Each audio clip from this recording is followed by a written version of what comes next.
go back. Thank you for the hammy. I was getting water and I sat down and I was like, I'm hearing noises on top of the music. Hello, thanks for the hammy. Welcome. How you doing? What am I doing here? I live here. How you doing? What are you doing here? We're gonna pick back up with this stupid case. Whatever the hell's happening in it. There's explosions and things. Yeah, I saw it. There's so many. I always talk about when people are like, hey, you know, when are you gonna play Grace Attorney 2 or whatever? And I'm like, well, I need to find a gap in the schedule, kinda. And despite my best efforts, there's been like it's like 20 games that have come out this week. But yeah, do I have to Google umlauts? No. Yeah, I don't know the fucking ASCII code for a umlaut capital A. But I hope everyone's doing good. Thanks for tuning in. We're gonna pick up with case 3. It is wild to think we're this far in the game and we're only in case 3. This game really is big. But we're gonna. No, not yet, Ryan. That is part of why Hades is still on my brain. But Hades 2 is out on consoles now, which is rad. I wanted to listen to Hades 2. I still haven't listened to Hades 2 music on stream because I consider the soundtrack a spoiler for a game like Hades.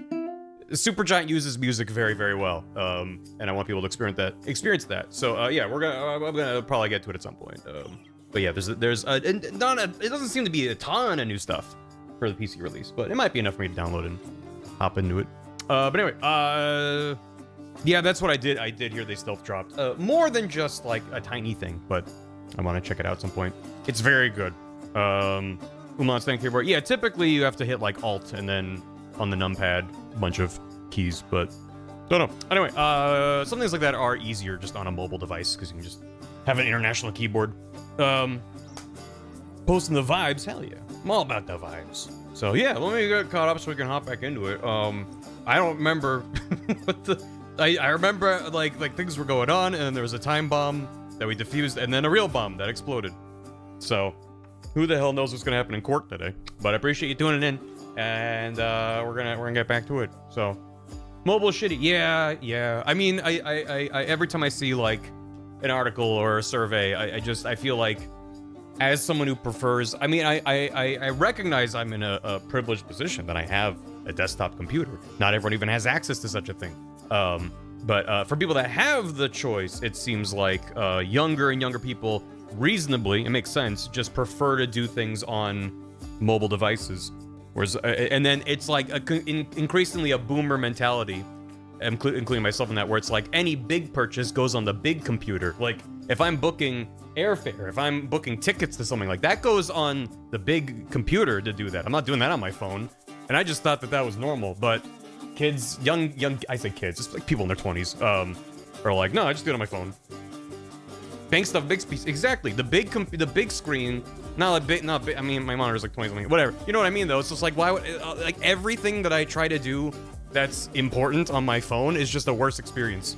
Because either you have to like download a fucking app, or their website sucks real bad, or it just doesn't scale well, or you have to scroll for 1,000,008 pages to see like the full picture of what you're looking at, and put on the whatever. But it just like it's like a boomer thing, and I'm like, okay, listen, I'm not gonna change my behavior just because kids think that I'm stupid.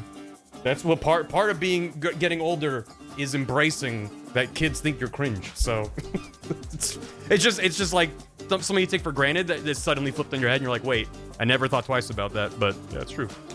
So yeah, damn kids these days. Yeah, sites are broken, apps are garbage. And on a computer, it might be garbage as well, but at least I can kind of wrangle it.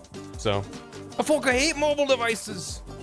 Your big PC or slightly smaller PC is working a student. Yeah, even a laptop is gonna be preferable for me than using my phone. But also, I like my phone is I never wanted a phone that's this big. It's just this is the smallest iPhone they sell now, which this is already from like 2020. I think I almost was gonna say I need to upgrade my phone. I don't. I want to upgrade my phone soon. Primarily, the thing is, it's the enshittification / the normal pattern of things. Like I can't really blame Apple for it. Just the battery's getting really bad in this thing. I'm still able to go through a day on a full charge, but if I use it, like, if it's in passive mode and I'm barely using it, the battery will last. But as soon as I'm like out and about and actively using it, like poof, that battery disappears. It's at like about 80% max capacity according to the settings. So I'm like, I could replace the battery. I could. That is within my options. But I'm like, or I upgrade, which I don't really want to, but I'm like, So, see. Yeah, I miss when it was actually a selling point. There's that classic, I think it was from an Apple keynote, where they're like, look, you hold it in your hand and your thumb reaches from the bottom corner to the top corner. We made it this big on purpose. Like, obviously people's hand sizes differ, but it's like a nice average size. And they've just gone bigger and bigger. And then they tried selling a smaller phone and no one bought it. Myself included, but that was during the smaller, like iPhone mini, I think they called it, was like during, it was launched and discontinued between phone upgrades for me. I only upgrade my phone like every fucking 5 or 6 years or something. So they're like, here's a smaller phone. I was like, by the time I upgrade, I'd love to get that. Nope, it's already gone. It's like, well, shit. So I got tiny hands. My hands aren't that small, but I have stubby fingers. So they're kind of small. So, yeah. Favorite phone with stylus? Yeah, it's true. For testing work? No. Let's take poop brain together, chat. It's like, let's take Tylenol together or whatever. I've seen variants of that, but it's the one that's my favorite is MGS3 Naked Snake reaching forward. Let's take Advil together. I don't know. Ibuprofen. I don't know. Ibuprofen, but it's I poop brain. I don't know. Watch all YouTube on my phone. I wish I had a bigger one. Oh my god. Okay, I need to get started on the video game, but YouTube, I don't know if it's a new thing that they're just doing, or I don't know if it's A/B testing or if it's just here's the update. But YouTube on desktop has gotten aggressively shitty in the last couple days. They redid the UI where the side panel is no longer this like infinite scroll of videos. It's like a nested box that scrolls with you, but they have these rounded corners and they made it really big. So I can only see like 3 videos off to the side now, where it used to be multiple, and as you scroll, you would see more. So that is not a good time. But like, hilariously right now, I have this playlist open because I opened the 80s playlist. Playlist, no matter the vertical scale, I think, as far as my 1080p screen is concerned, I can see 3 things in a playlist, which is just like so borderline unusable. It's just this tiny little sliver in the corner.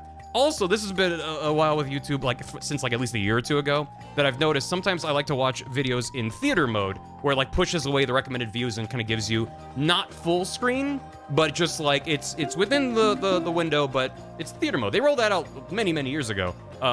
But I noticed, I started like measuring with my mouse. Theater mode makes the videos smaller now, because they changed it at some point where theater mode actually like brings up like the title and the description. It used to just like push everything out of the way and just give you like this pseudo full screen, but now theater mode makes the video slightly, it's not drastic, it's just enough. It's just a little smaller. I'm like, then what's the point? Literally, what is the point of a theater mode if it makes the fucking thing smaller? So, YouTube's doing great. Thank God for, yeah, I should see what I can do, because I don't know. I every time there's a change and I'm like, I don't like it. I'm like, let me check in with myself. I know that my human response to change is boo, it's bad, I don't like change. But like, is this worse? And then I'm like, this is worse, this is worse, this is worse. It's just like, just a word, and like, like, I've been mad at tech for the last 15 years, it feels like. It's just like exponential increase in the last couple years. But I'm like, man, I miss when tech was exciting and things that changed were adding new things that made my experience better, instead of this like weird fucking just like you are the product feeling at all times of just like, we're not making things better for you, we're making things better for like our advertising consumers or customers or whatever you mean. So it's great. One thing that I actually do like is that YouTube finally, after years of, because back in the day they had annotations. Anyone that's old would remember the old days of YouTube, where some videos were borderline unwatchable because uploaders could add these colored blocks on top of the video, and some people use them for clever things because you could have them be links to other videos. I remember there were like choose your own adventure things some people made where you like click on it to then take another video, and it could be the entire run duration of the video. People did crazy things with it, and it was a bad user experience because very few people use them well. And then they changed it into a different system that eventually the version we have now, where you have the end screen has these like recommendations that pop up. And as someone who's uploaded, anyone who uploaded can tell you, you're limited to the end of the video. You can't just put those wherever you want. There's like a 20-second period at the end of the video where you can put those. And there's preset things you can grab. They have like a collection system where it's like, I want a recommended video here. I want a subscribe link here. You only do so many. But despite being a standardized system, there was no way to hide them until like a few weeks ago. And these have been around for years and years and years. And it was annoying because you'd be watching a video from before the end screen thing was a thing, and now the end of the video is covered up by all this bullshit. And it's like, when the video was first released, nothing was there. There was like an extra gag, there was like an extra bit there, and now, or it's like a music video, and it's like the final like punchline, the twist of the music video, and it's just covered up with all these links. And I was just mad about that. And now they added a fucking hide button, and I'm like, thank God, except, at least for my experience, it makes this little thing pop up in the corner that says hide, and click it, and then it turns into a button that says show, and that button doesn't go away. It doesn't like fade away after a few seconds. It just stays there. It could be it goes away, but like, it's at the end of the video, so you only have a few seconds, and then it goes away. But I'm like, you finally gave me the option to hide these fucking things covering up the screen, but then you have this little button in the corner. That's way better than the whole screen being covered. Don't get me wrong, I'm glad that the feature's there, but it's like, anyone who used this would probably say, like, can't we make the button go away? That tells you to do this. Like, it's just like, bah. Yeah, well, it's more like 2 steps forward, like a toe back. It's not even that much. It's just like the tiniest little pet peeve to be like, dude, you almost nailed it. Why the fuck? Anyway, I'm gonna shut the fuck up and play Ace Attorney. Now that I'm in like a riled, angry state, I'm ready to receive Herlock being mad at video game. So, you redeemed the poll. Let me get that. Ooh, that is a spicy poll. If you are familiar, which soundtrack do you prefer? Hades 1 or Hades 2? I know what my vote is, but I'm gonna shut up and play the video game. Made by Trevor. They probably were. God. Can we do a costume switch for the stream? Maybe I'll do a second poll after this poll as I get caught up. Remind me. Because I'm not really opposed to it. I knew that at least for the start of the game I didn't want to fuck with it, because, I don't know, it's just kind of weird. But, oh, yeah. Voting. Yeah, if you haven't played 2, you should play 2. It's good. If you played 1 and you liked 1, holy shit, play 2. I have my issues with 2, but they've fixed a lot of them. Because the original 1.0 release of 2 had some things about it that I won't go into specifics about, but they rapidly patched a bunch of things, so anyone playing the game now will have a better time than I did, sadly, but that's game development. It happens. 2 is so much varied. Oh god. I've loved all of Supergiant Games' games since Bastion, and the amount of diversity in the soundtrack's always been, especially Pyre. Too many people slept on Pyre. It's understandable. It's their weirdest game, but the soundtrack of Pyre is phenomenal, and so much diversity in genre, and Darren Korb is unstoppable. And I always felt like Hades 1, as good as it is less diverse overall. It's still a very diverse soundtrack for what it is, but things skew towards this sort of heavy metal vibe. And that's fine. It's good for the game. But Hades 2 pushes in some weird places, and I'm like, yes. It made me very happy as I was playing through it. The first one, nice. It's good. Weakest OST IMO. I honestly might agree, which is like, it's not to say it's a bad OST. It's one of the best OSTs I've ever heard, but just Darren Korb is just built different. So saying it's the weakest OST, it's like, it's still like an S tier soundtrack, but it's like in that ranking if you're like sub-ranking within the rank. It's like on that far right one for me, which is crazy. It's still so good.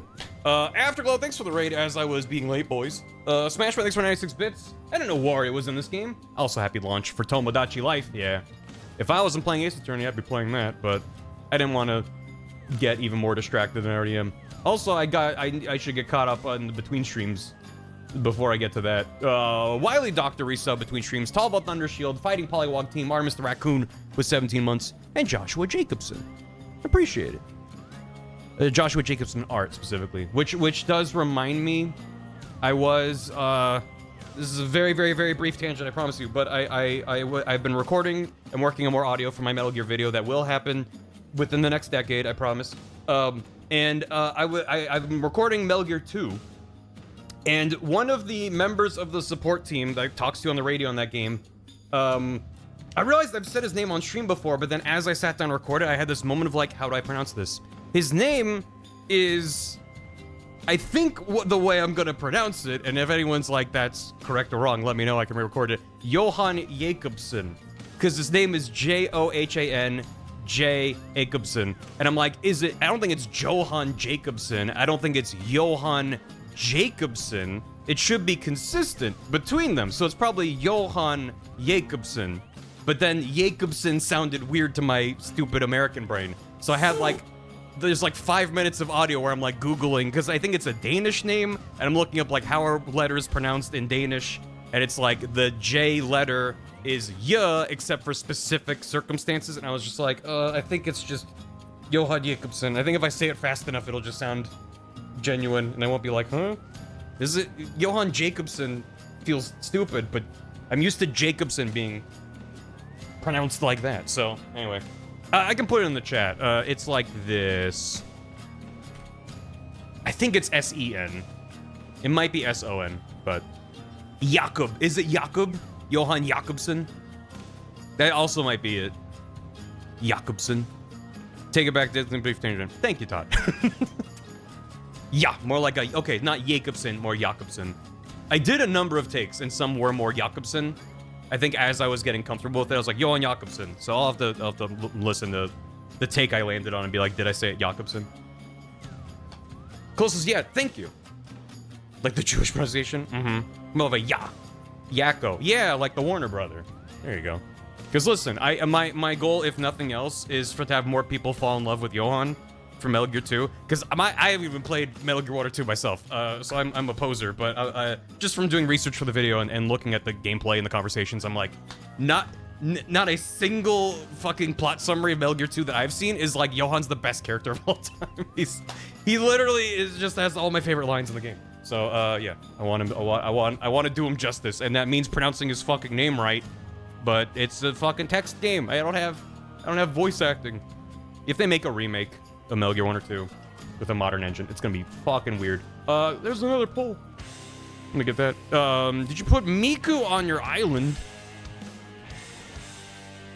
I like that the options you presented are, of course, and not yet. She will arrive at some point. Intel's engine? Bleh. The actual goal is for Kumar to happen? Yeah, that would... if that is my legacy. Put in Peace Walker. It's true. Put Miku in Peace Walker. If it's Danish, you almost pronounce it Johan with the A from cat. Johan Jakobsen. Johan? I was gonna do a custom poll, but then someone redeemed a different poll before I could do that poll. So hold on a second. So it would be I'm gonna write this down for me for later. Johan. And where's the emphasis on Jakobsen?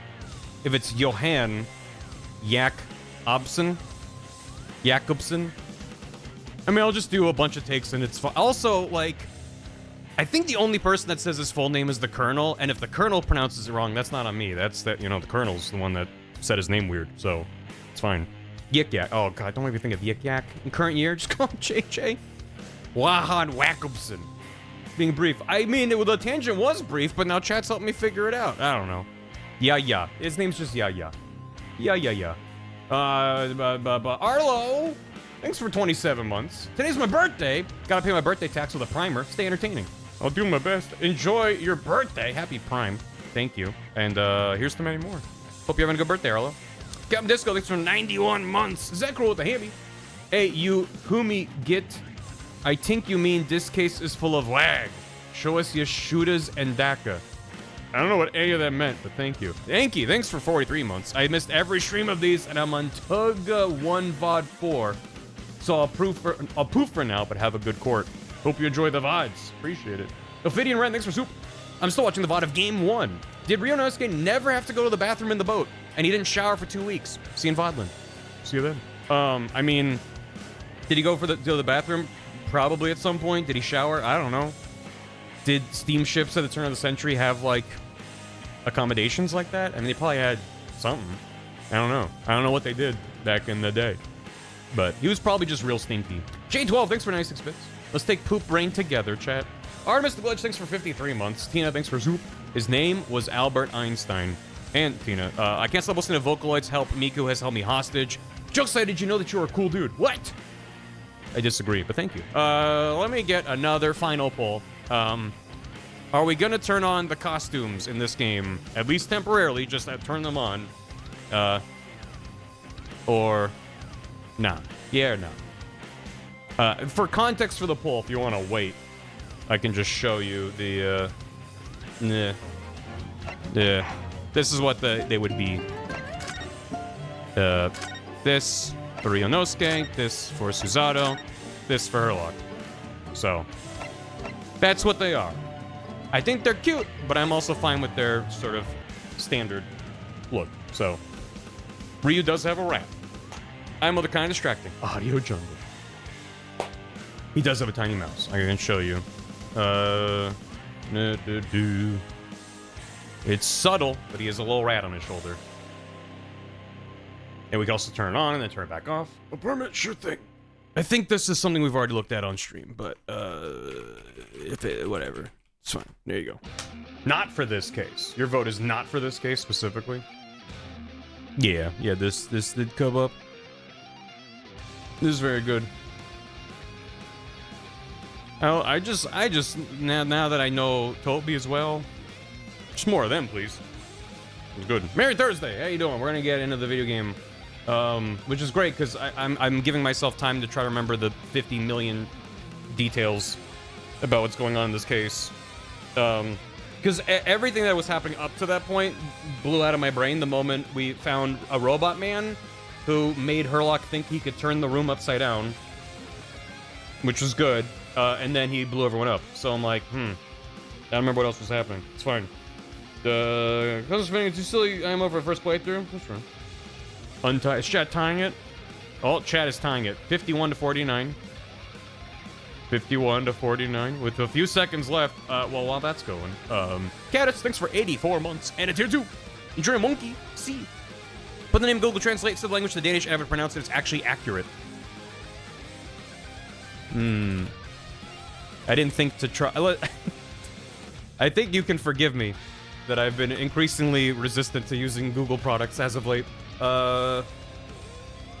It says, oh, set it to Danish. There we go. Johan Jakobsen. Johan Jakobsen. Johan Jakobsen. Okay. Yeah. Johan Jakobsen. 51% said nah. Turn them off. We might turn them on later, but I'm fine with that. I think the costumes are cute. I just think, it's fine to go without. I like the option, but only Ryonosuke in costume, that's fine. All right, let's get back to it, though.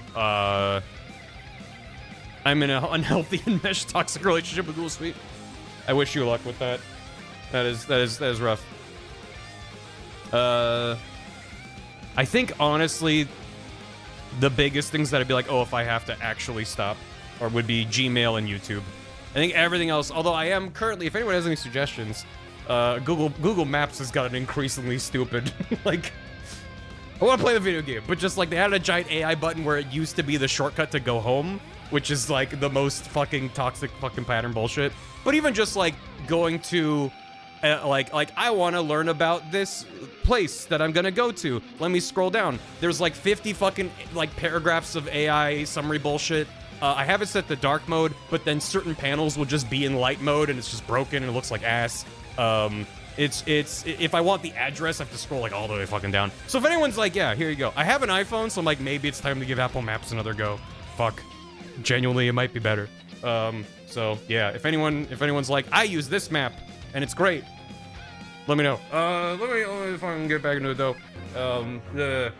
God, everything's great and on fire. So let's go to a nice fictional world called England, where nothing bad ever happens except for the constant murders and schemes. I use Waze. Waze is great. Okay, a paper map. I should just get a Thomas guide for old time's sake. Yeah, the bastion of lots of crime and suspicious people and racism. Any company that's researched to make a map of the world is evil. Yeah. Yeah, the radicalization pipeline of watching a lot of Map Men. I understand it all too well. Anyway, let's get back to Ace Attorney. Everything's fine here. We're gonna go back to court where everything exploded. Waze tried to send me the wrong way down a one-way street. That's what happened to me with Apple Maps. Yeah, not wrong way down a one-way street, but just Open street map. Okay. And check that. Apple Maps, when I first tried to use it, tried to send me down a frontage road with a dead end and was like, keep going. And I was like, there's nothing, there's grass. There's nothing, there's nowhere for me to go. And they're like, keep going straight. And I'm like, I can't. So it was not a good first impression, which I think was a common occurrence when it first dropped. And maybe it's better. We'll figure it out. Ugh. What's going on in this court? I wish I knew. I wish I knew. Keep going straight into the canal. Yeah, yeah.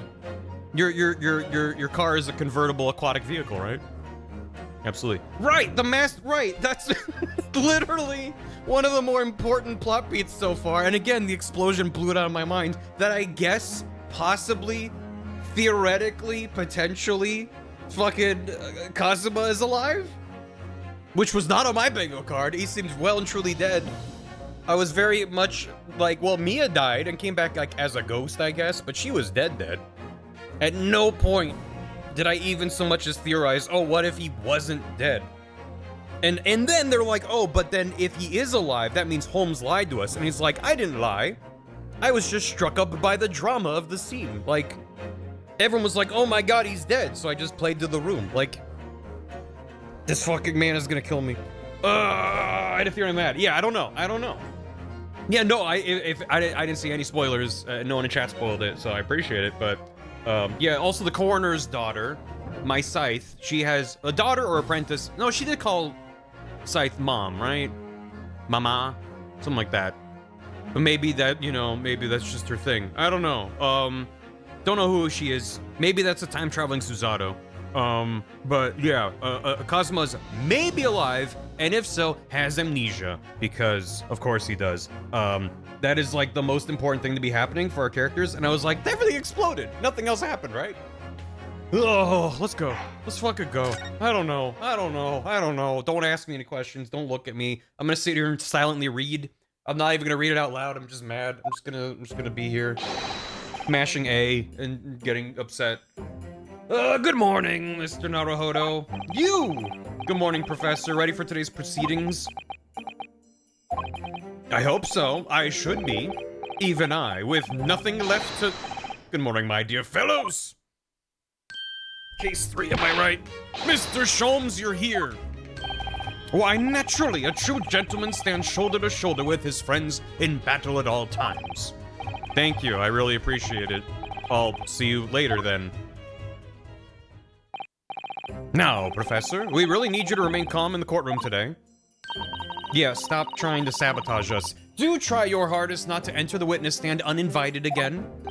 I will. I realize it was a mistake, but My dear fellows, I must interject. You're still here, Mr. Sholmes. Oh, what's the matter? It's only case 3. It's only case 3. Surely you've overlooked some praise, have you not? To be cast in my direction, hmm? We did also find the head of the wax sculpture, which has a mask on it. It's such a fucking stupid bit to be like, no one knows what this guy looks like. His head is missing. You find the head. It's wearing a mask with a lock that you can't open. It's just like, oh, mad. Surely, yes. Sorry, I don't follow. I'm not calling you good boy. Right, how silly of me. Kapow. Suzato hit him with the suplex. Must I spell it out? I, the great Herlock Sholmes, the greatest detective of worldwide acclamation. I don't mind praise for getting in bed. Good job, Badgers. Are you out of bed? If you're watching stream from in bed, I take it back. Arose at some ungodly hour to be here now. First thing in the morning. A miracle, you must agree. If I must agree, then... As you know, my sleep is quite impregnable. Oh. So Iris had to employ her full gamut of tactics. She pulled the covers off, shook me, poked both cheeks, punched me, and kicked me from the bed. And then, what did she do to try to wake you up? Then she poured a boiling cup of her latest experimental blend on my face, and at last, I was bestirred. I require attention and praise! Oh my, Iris has been busy. Iris doesn't have it in her to go that far. She's too nice. I sense the spirit of a fellow scientist, one who relishes the infinite possibilities of blending tea. I'm the one worthy of praise here, not Iris. This is my victory. Sorry to cut in. Oh, Inspector Gregson. Good morning. Also Toby. Toby the dog. Is the other main important thing to bring up about last stream. Best new character in the entire franchise. Gregson, my dear fellow. Why the grim expression at this delightfully early hour? Oh, I don't know. Maybe because I've been confronted with a grimmer expression, Dear me. Are you going to take that insult lying down, Professor? What? I don't know! Poor Professor. Champion's lobby, everybody. Here's the paperwork he asked for. What paperwork? Ah, I took the liberty of requesting it yesterday. I have a feeling it may prove useful. What is it? You wouldn't believe the hoops I had to jump through to get this brought out of the archives. It's the professor's autopsy report. Oh. Is that mass murderers who killed 5 members of the aristocracy? He was found guilty in a closed trial 10 years ago now, all done under wraps. And he was quickly executed soon after the trial. It's all in here. I don't know what to say. Thank you, Inspector. Prisoner name redacted for confidentiality. Pseudonym Professor. Death by hanging confirmed at midnight, 17th June. By Courtney Stevens. Wait, is that the same name? Courtney Scythe. Steven. Yes, much obliged, Gregson. Us lowly lot of the yard are just doing what we can, in the shadow of the great Detective Sholmes, of course. 2 Courtneys. Courtney Stevens was the coroner of case 5 and is gonna have one. Was she now? Oh, was she? Oh. Maybe married and then, maybe Scythe is her maiden name. Maybe she divorced. Maybe she murdered. Well then, Professor Hairbrain, this is it. Today we're gonna lay it all to rest at last. My wife, my Scythe. I wish you the best of luck, Professor. I suppose he'll be in there today, will he? Drebber. Yes, we expect the prosecution to summon him as a witness. I'm still amazed you managed to find him in just one day. The power of a police dog. I really owe you both so much. Counsel and the defendant. The trial is about to resume. Kindly make your way to the courtroom at once. He was eating a pot pie. That's why it was tough for him to speak. This is it then. The final chapter. Funny, my heart's racing a little. I've not felt this before, actually. This strange foreboding. As if something's going to happen in this trial that I'm not ready for. But I can't let that distract me from the only thing that really matters. Finding the truth. Yeah, better than a 3 boding. 2 boding's pretty good, though.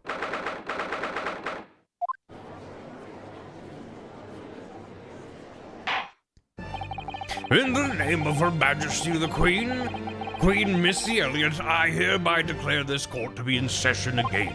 We resume the public hearing of Albert Hairbrain, here present, who stands accused of murder. Are the counsels for the prosecution and defense ready to proceed? Calling it way back, Todd. All the way. Prosecution's ready, my lord. Right, he did say his assistant would be there. I forgot, and now I remember. The defense is ready, my lord. Not used to seeing 2 people on the prosecution side. I don't know if has that ever happened. As promised, Lord Van Zeeks has his apprentice with him. His apprentice with memory loss. It says these guys on Susato. Sacha Baron Cohen as the Reaper. This is a wine glass line of fire. He's gonna throw his wine glass and just hit his assistant and then cure the amnesia. Wait, what if? If I may, Lord Zeeks. Yes, my lord. There appears to be someone standing at your side. No one told the judge? Yes, my apprentice and assistant. The prosecution believes today's proceedings will see the complexity of this case rise considerably.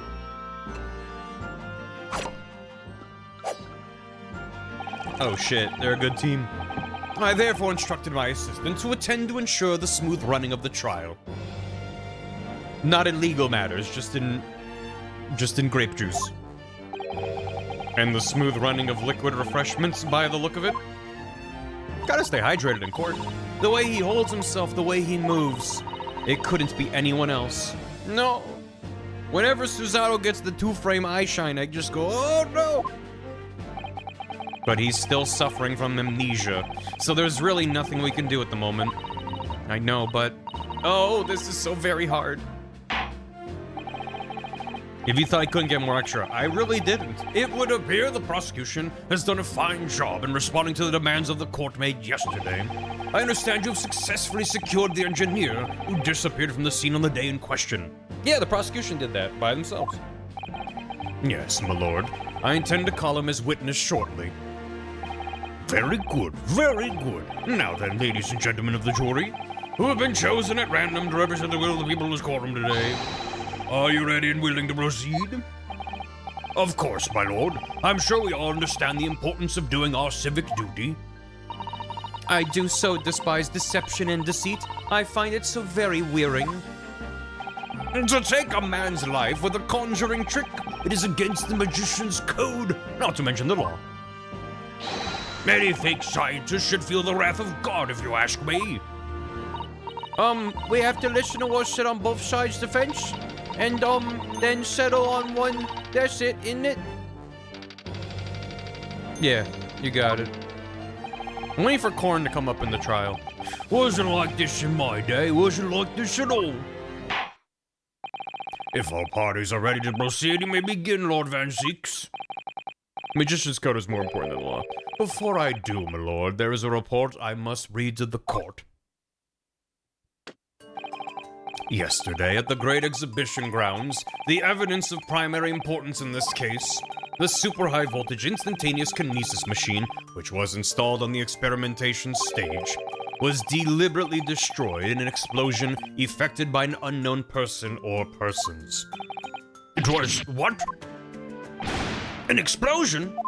Oh, there's terrible trigger discipline. This is an outrage.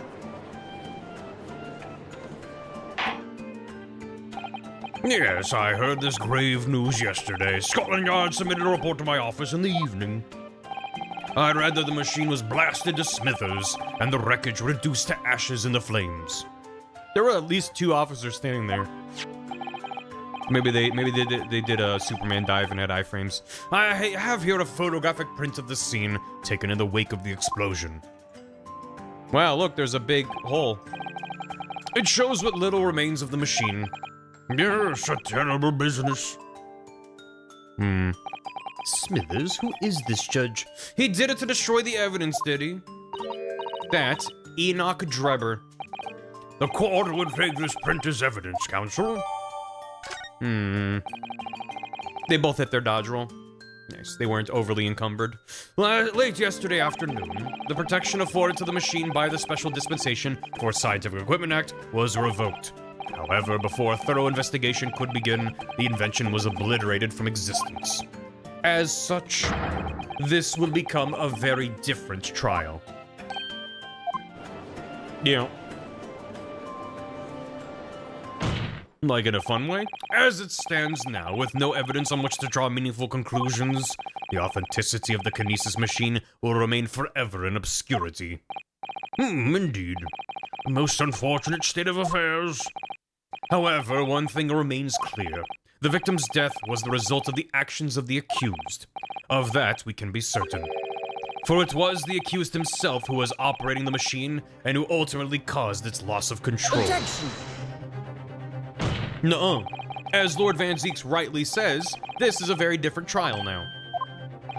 The accused accepts responsibility for his part in the events that transpired. He acknowledges that Mr. Asman died as a result of the accident caused by the machine's malfunction. However, unbeknownst to the professor, he was being deliberately deceived by a pair of very clever fraudsters. Names, counsel, if you please. The engineer, Mr. Enoch Drebber, and the victim himself, Mr. Odie Asman. So what exactly were these 2 men up to behind the defendant's back? The defense intends to expose that information, thus establishing the unequivocal innocence of the defendant.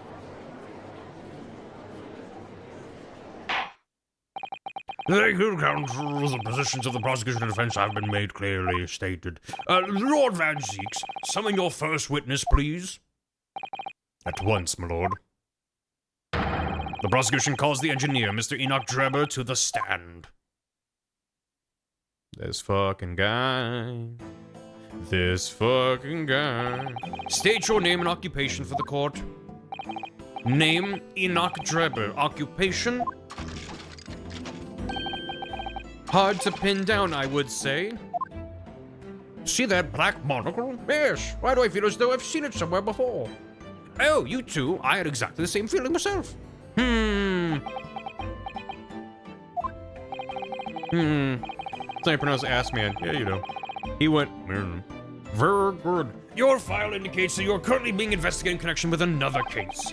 The theft of a waxwork model, is it? A most extraordinary sounding business. But that has no bearing on this trial, I assure you. Cleave it from your mind. Why would we ever listen to this guy? You're familiar with the public experiment carried out at the Great Exhibition some days ago? The accused super high voltage instantaneous kinesis demonstration. Yes, you could say that. I am aware of it. There was a terrible accident, wasn't there? It was you, Mr. Drebber, who constructed the vast machine used in the experiment. Or so our investigations indicate. Can you confirm your involvement? Yes, I constructed it, in precise accordance with the blueprints, but that's all. Then the court would be very interested to hear your thoughts about the machine, I'm sure.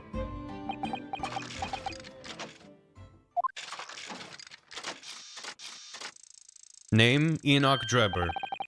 Occupation, background dancer for Michael Jackson. An amazing device, if you ask me.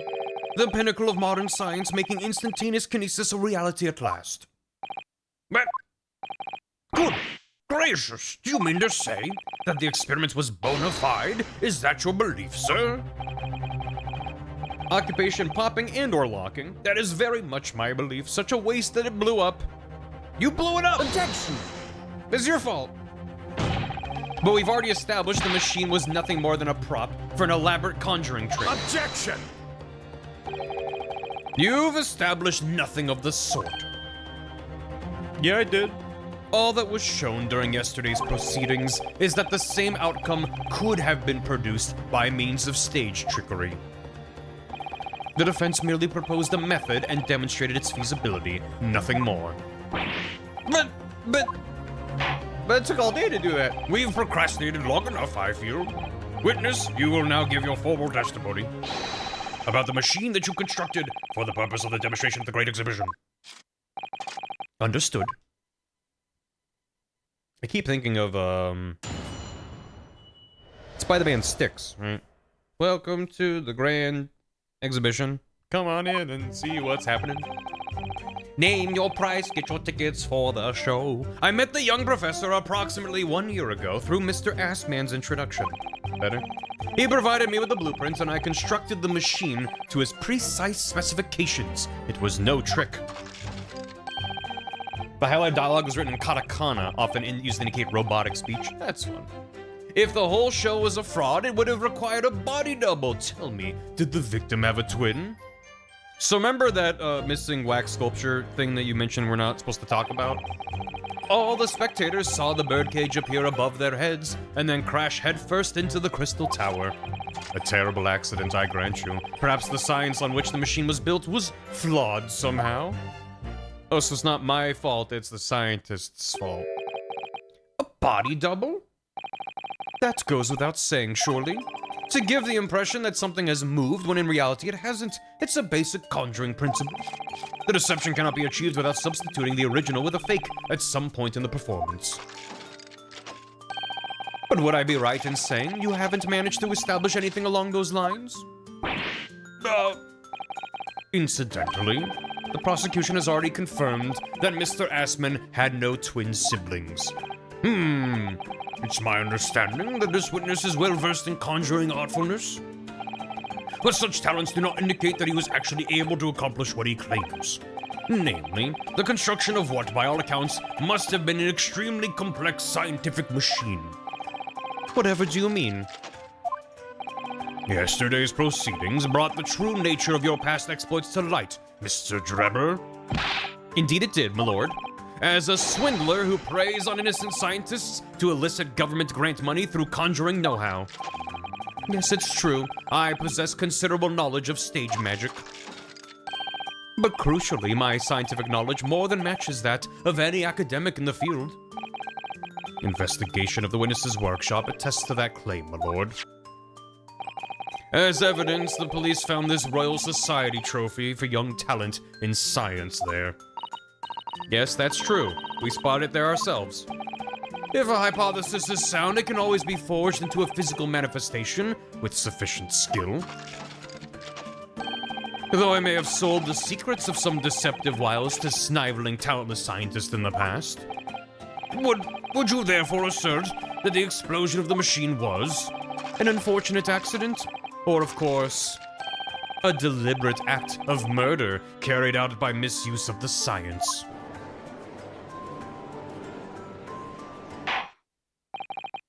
Counsel for the defense, your cross-examination, please. Yes, my lord. I miss the Skulkin brothers. The Kinesis machine. I met the young professor approximately 1 year ago. Hold it! Have a good one, Nevitz. Hope you enjoy the VOD. Hey, future Nevitz. So you were already acquainted with Mr. Assman himself? Not really. By chance, I'd seen his name mentioned in the papers, that's all. But I had no interest in his private affairs. If he was an unscrupulous investor, it was no concern of mine. As long as people pay their bills, I take up my tools and construct what they ask for. So why did Mr. Assman approach you in particular, then? Who can say? I presume because my name is associated with excellence in engineering. Not to mention excellence in fraud. No objection from the prosecution for that. Hard to gauge, but the point is, all I did was construct the machine according to the blueprints I was given. In other words, the Kinesis machine was built on solid scientific principles. Yeah, it was pointed out that it was Katakana in the original. Yes, you might say that. Professor Hairbrain certainly has a mind like no other. I miss the Skulkion days. Oh, how I miss the Skulkion days of incompetent witnesses. He provided me with the blueprints and I constructed the machine. It was no trick. Hold it! It's clear that you have both scientific knowledge and knowledge of conjuring magic, however. The more knowledge you have, the better equipped you are to handle whatever comes along. But your implication is that I furnished the machine with some trickery, I think. It's a possibility that we have to explore. Unfortunately, though, the machine has been blown to Kingdom Come. So there's really nothing left to explore, is there? It appears that the Kinesis machine was fitted with a timed explosive of some kind. And there's nothing left of that device either. Not a single shred of evidence remaining, I hear. He must have planned all this from the outset. If only we had someone staying in front of us who we've proven has the knowledge of timed explosive devices. But in any case, it's abundantly clear that the experiments couldn't have been a trick. That gif of someone with their mouth open and they drag a taco inside, we need that with Skulkin Brothers and soap. Soap and ice coins. Somehow they're probably involved in that. If the whole show was a fraud, it would have required a body double. Hold it! Yeah, it would have. Of course, that's it. He was a twin. Objection! Perhaps my learned friend wasn't listening earlier. Mr. Asman had no twin siblings. No, I heard you before, but the thread of hope hadn't quite left me.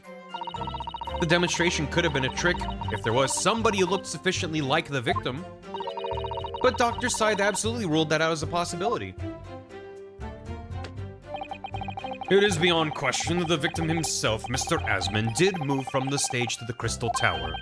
The fingerprints found at the scene attest to the fact. So it can't have been orchestrated using someone who looked identical to Mr. Asman, then.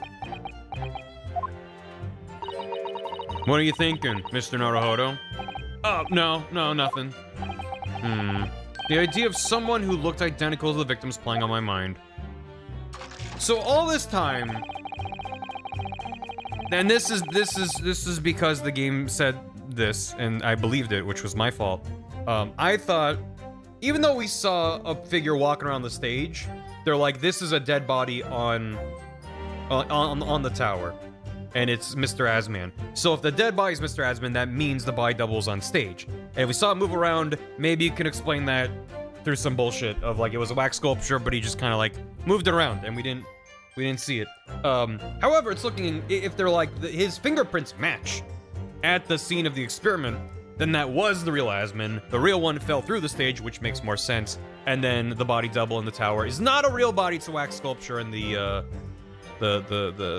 autopsy report was fraudulent. And that's why we'll have to be like, Miss Scythe, what the hell are you doing? That's where I'm at right now. But for a long time, I was like, I'm assuming the body's real, because why would they lie about the body being real? So, yeah, maybe they faulted them. They could have. Did they check the dead body if it's wax? I don't know. I think they're just like, oh, he's been stabbed. Look at that. So, I don't know. They don't believe fingerprints, though. They do when it's convenient for them. All the spectators saw the birdcage appear and crash headfirst in the tower. Hold it! Miss Scythe, Miss... It crashed headfirst, you say? According to the many witness reports from those there at the time. Were you not there at the exhibition grounds on the day? Maybe everyone just loves lying. It's true. Because a British person loves a good cue. So maybe they're all in line to say lies, because that puts them back in the bottom of the queue to then correct their statement from earlier. And that's, you know, only a scythe. Tell me their idea, they did a beef swap? Did anyone check for a coin underneath the body? Unlikely, I rarely leave my workshop. Yet another of your unique inventions was found at the scene. Well, it was the unveiling of a machine I'd labored over for many months. I saw it clearly with my own eyes, the birdcage plummeting headfirst into the tower. We said we found a crossbow at the scene that looks like yours and he didn't say no? What a surprise. I believe the victim's neck was broken from the headlong fall, wasn't it? How would you have come by that information? Even an infernal recluse like me reads the newspapers, you know. According to the reports, 2 injuries were apparent on the victim's body. Yes, he'd been stabbed in the chest by a screwdriver believed to belong to the defendant, and he had broken vertebrae as a result of a fall from a considerable height. Correct. My learned friend has been doing his research, it seems. Do we know which injury was the fatal one? Sadly not. Forensic science is not yet at a level where such things can be determined. What we do know is that the victim died having sustained both injuries at some point during the experiment. And since he was found in the birdcage with his neck broken, it's obvious he fell from a considerable height. I suppose that's hard to deny. The screwdriver's name is Andrew. It's his emotional support crossbow. A terrible accident. Perhaps the science was flawed. Hold it! It feels bad because you know he's just leaving out one word. So it still feels bad when he says learned friend. So you understood the science, did you?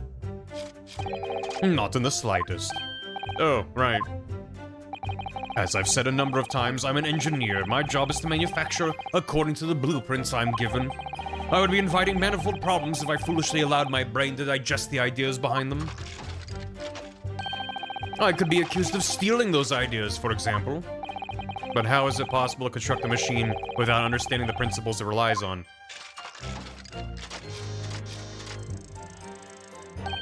Well, you're practicing law without really understanding the principles it relies on, aren't you? Oh, shit. Just got fucking got. A very good point. Not refuting it. Stand up for yourself, Mr. Naruhodo. The point is, the experiment resulted in instantaneous kinesis taking place. As such, the science must be sound. Yes, and really, experimental results are all that matters when it comes to proving a hypothesis. Well, he's certainly very sure of himself. What do you think, Mr. Naruhodo? Well, now the machine has been completely destroyed by yesterday's explosion. It's going to be impossible to argue its authenticity one way or the other. If we're unable to establish it was a piece of stage trickery rather than genuine science, we'll have no grounds in which to demonstrate Professor Hairbrain's innocence. Both Mr. Assman and this man in the stand tricked the professor and used him. They took advantage of his naivete and his unbending belief in his work, and I won't let them get away with it. And seeing as the professor is an old friend of Lord Van Zeek's, what on earth must he be feeling towards Drebber? Okay. Fiddled and diddled again, it seems. Well, the obvious point for me would be the body double. But how could I... How could I and what could I? What do I have? Center of the chest.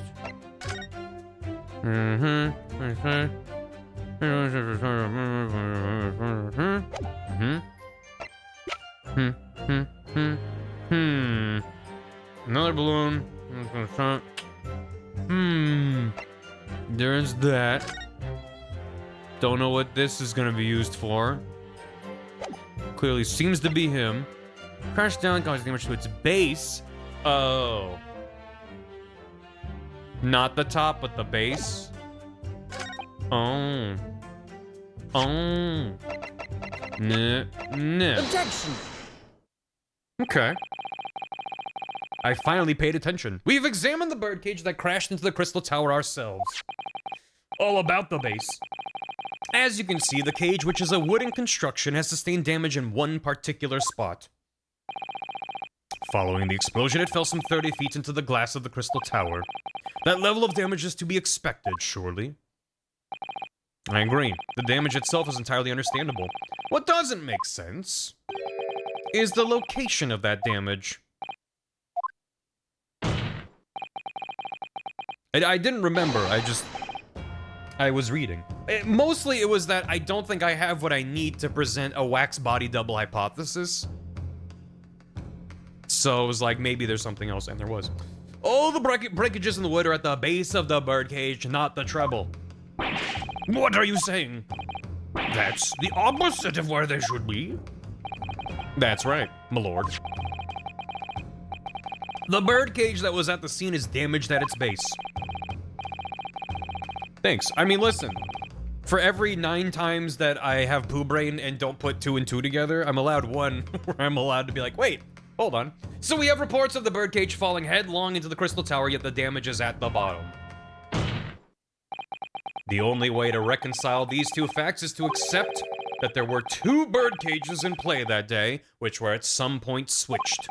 Switched during what wasn't a scientific experiment at all, but it's an elaborate piece of stage trickery. Gag! Waxing and waning. Here you go. As a treat. Nothing too many steps ahead. That's really part of it, too. Except sometimes that is the case. Sometimes you do need to make that giant connection, and sometimes the game's like, no, we're not there yet. Good gracious, explain yourself, witness. Well... If we examine the facts, there's only one logical conclusion we can draw. The damage on the base of the birdcage clearly indicates it crashed tail first into the tower. Objection! But multiple witness reports claim it fell head first. The birdcage materialized in the sky next to a balloon flying over the stage, following a spontaneous explosion at an altitude of some 60 feet above ground level, which is approximately 18 meters. Thank you, Susanna. It then proceeded to fall some 30 feet into the crystal tower in the ensuing deflagration. There were no flags there. Witness reports amid such chaos are notoriously unreliable. Objection! But the victim's neck was broken. Objection! Considering it was Assman who was in 2 places at once, it wasn't a cage swap or beef swap. It was an ass swap. He plummeted 30 feet inside a heavy wooden cage. However he fell, it would be unsurprising to find 1 or 2 of his vertebrae crushed.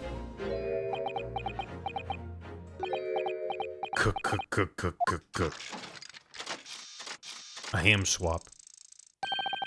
A riveting scientific analysis of events from the prosecution there. Though, to be even more rigorous, you would have to say it was only 1 vertebra, actually. Is that what it says? It is only the one broken vertebra. Specifically, only one. Okay. He wasn't quiet for long. I find it hard to see what's motivating Lord Van Zeeks. This witness is clearly a swindler and one who deceived a personal friend of his. If you're going to establish this deception, do it right. Sorry? I feel like that's the undertone here. Ah, yes, and there's one more point. The defense appears to have forgotten. It obviously wasn't a trick, as a certain truth very plainly demonstrates. What?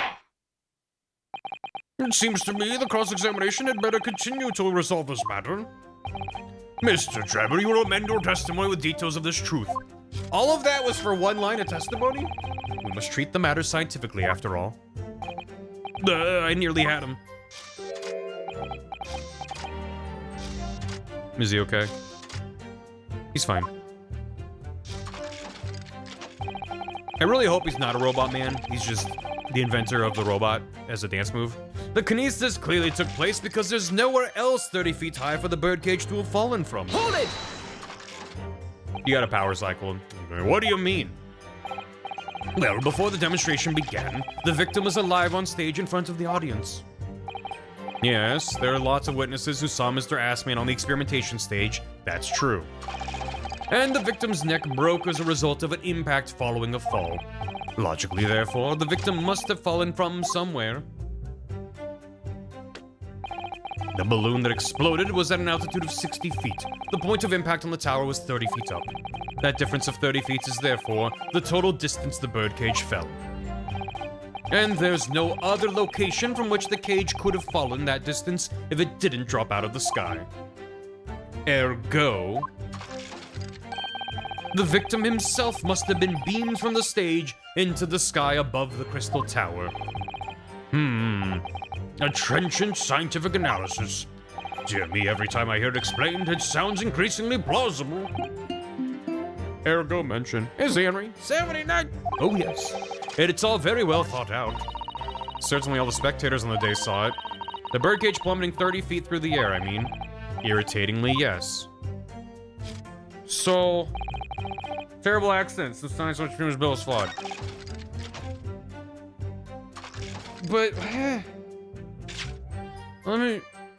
what's his point? There's nowhere else for the birdcage to have fallen from. He was alive on stage. They saw him on the stage. An impact following a fall. Logically must have fallen from somewhere. The balloon that exploded. I was gonna be like, there was a balloon. And he's like, there's a balloon. The point of impact was 30 feet up. That's the difference he fell. There's no other location he could have fallen. Do I have to come up with a location other than the balloon? What am I supposed to do? The victim himself must have been beamed from the stage. It all sounds very thought out. What is my evidence? I'm like, what do they mean? I need to find a different place from the fallen from? I need to find a way to explain the broken vertebra? What's his issue? I was just like, where else could he fall from? Like, oh, obviously they just want me to point at the balloon, but we're moving past the balloon. So I'm like, what do you mean? Yeah, scorch marks on the edges. Can I look at this again now that Susato's here? No. Okay. No sass for. Yeah, I'll ask. I do often work through things vocally, because I feel like that's more interesting to watch than me just sitting here silently going, oh, my head. Positions, yeah. Granted, he could have fallen, like, from there onto there, right? Is that what I'm saying? But then, what am I saying? That there were 3 cages? Like, what? Everyone saw it fall from the sky. A balloon exploded. He had a balloon in his workshop with a thing inside of it. I don't know. Very distinctive handle. Next, from the impact of violent falling style, which is a sharp object. Yeah.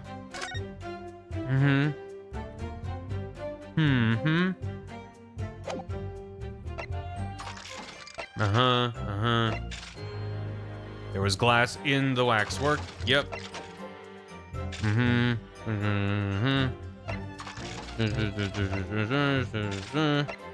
Support that. balloon explosion.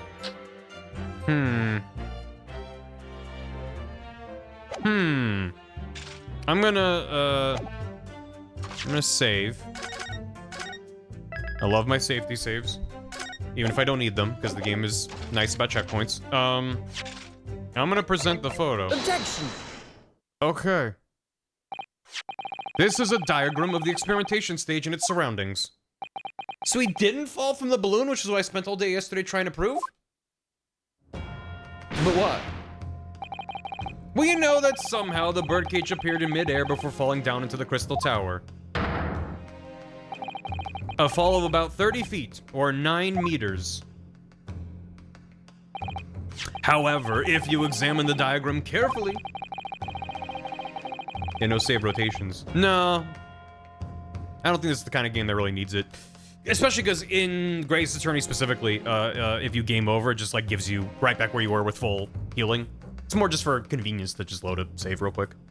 You'll see that there's another possible location from which the birdcage could have fallen. The same distance of 30 feet. No. Well, it appears the defense has a possible explanation to put forward. Go ahead, counsel. So why did he blow up the balloon? Just a distraction? The thing was blowing up, like, of course.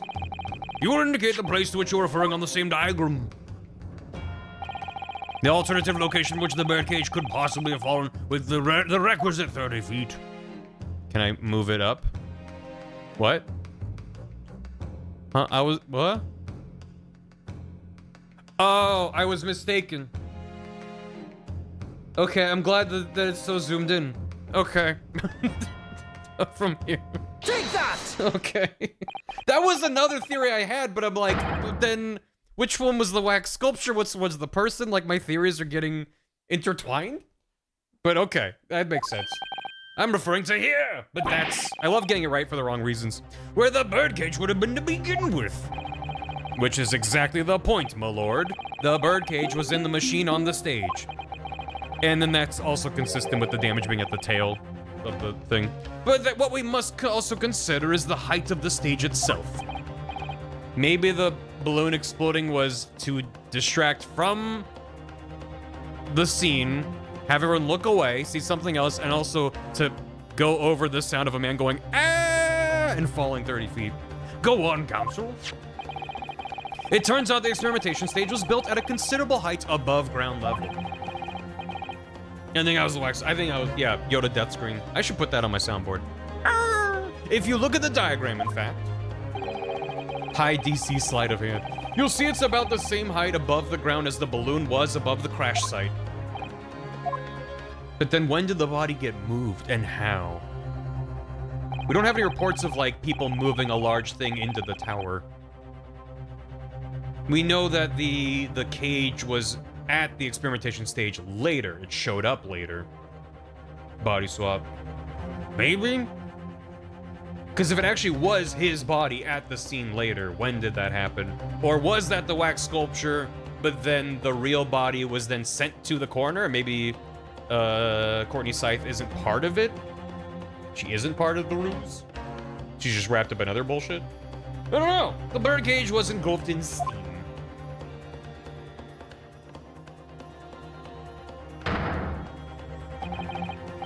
At that moment, the floor on the stage gave way, and if we assume there to be a void underneath,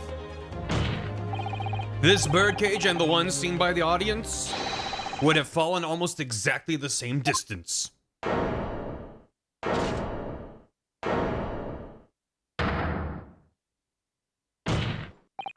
Once again, my lord, this all points to the fact that there was not one birdcage, but two.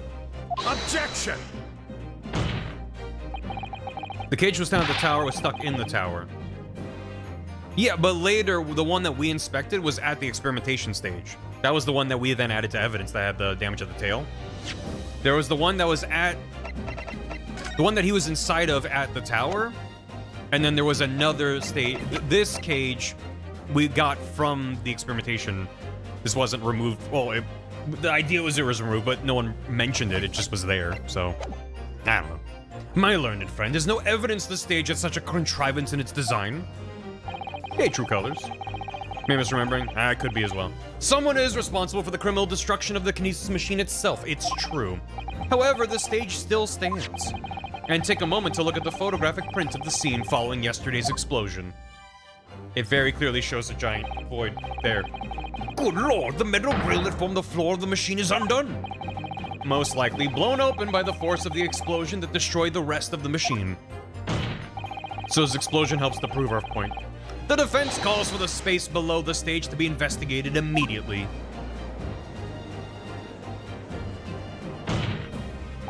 Mr. Drebber, it was you who built the kinesis machine, which means that it was you who built the 2 bird cages that were used to carry out this deception.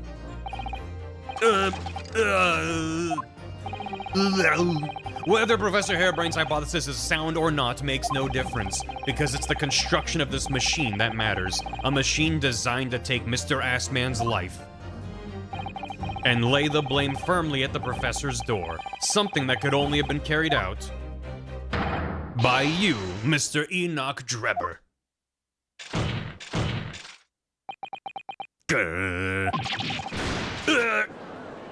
He's broken. Objection!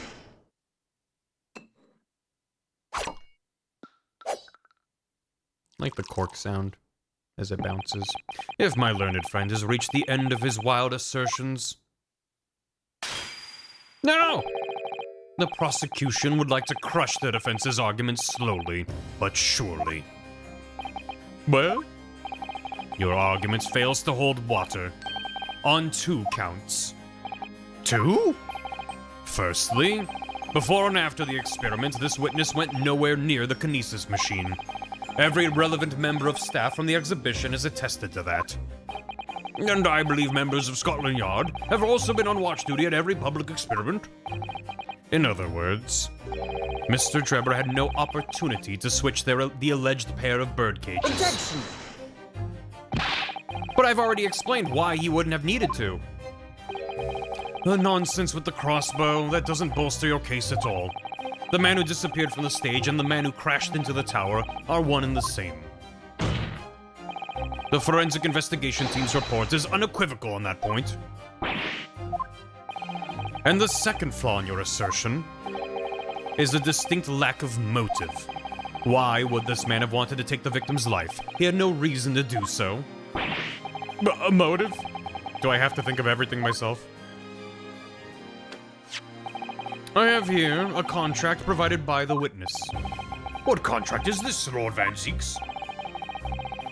The contract into which Mr. Drebber entered with the victim, Mr. Assman.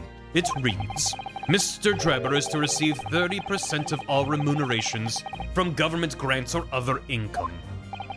30%? Certainly very favorable contractual conditions. But there was one very important provision bolted onto that clause. What provision? Mr. Drebber may only uphold this right on condition that both contracting parties are alive. In other words, if either of us were to die, the contract would become null and void. So you see, I had nothing to gain from Mr. Asman's death. The diametric opposite, in fact. Need I say more? The witness had neither an opportunity nor reason to commit the alleged crime. In short, the possibility of Mr. Drebber having done as you suggest is nil. Can I see that contract, please? I'd like to read it for myself real quick. It seems the defense's assertion was somewhat wide of the mark. Lord Van Zieks, you will submit the contract as evidence, please. Thank you. It's true. If Drebber had no opportunity to switch the birdcage under the stage with the one in the Crystal Tower, he couldn't have done it. And in any case, I have no idea what his motive might have been. Maybe he just had some sort of device of a sort that caused everyone within the vicinity to be asleep. During which time he could do whatever he wanted to go hee hee hee, set things up, and then another device that makes everyone wake back up. Because then if that happened, it would seem as if time had suddenly skipped forward. I don't know what it would sound like. I mean, it'd have any number of certain, you know, any number of machinations. Well, like an anti-gravity device, but for your brain. It flips your brain upside down, and then he's able to do all that, and then it flips it right side up, and everyone's like, "Oh my god, yeah. I think that there's a possible. We have to think outside the box." Terms of investment. The investor, Mr. Odie Assman, hereby enters into contract with the provider, Mr. Enoch Drebber, to fund labor and materials for the construction of a super high voltage. Yeah. I've invented a machine that flips your brain upside down. I'm calling it Twitter. Mr. Drebber's received 30% of all remunerations from government grants or other income. May only uphold this right on condition both contracting parties are alive. That's it? That's the whole contract? There's no gotcha? Where's the gotcha? Odie's gonna provide labor and materials to fund labor and materials for the construction of the machine. He's received 30% from grants or income, only if both are alive. What the hell? What the hell? Uma Musume. That'd be Uma Musume? Would it? There's one aspect of your argument. All the gotcha money? I'm entering in a contract? That still holds true, however. There were 2 bird cages. The prosecution's unable to deny that. So I'm sure you're on the right lines, Mr. Naruhodo. And I've no doubt there are other aspects of your assertion that are undeniable truths, too. Thank you, Mr. Zato. Well, it would seem that the defense has no rejoinder to offer.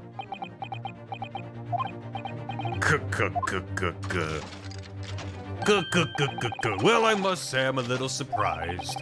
I came here to testify about the machine I built, and instead my reputation is defiled. But the prosecution's counter has set the record straight, I think.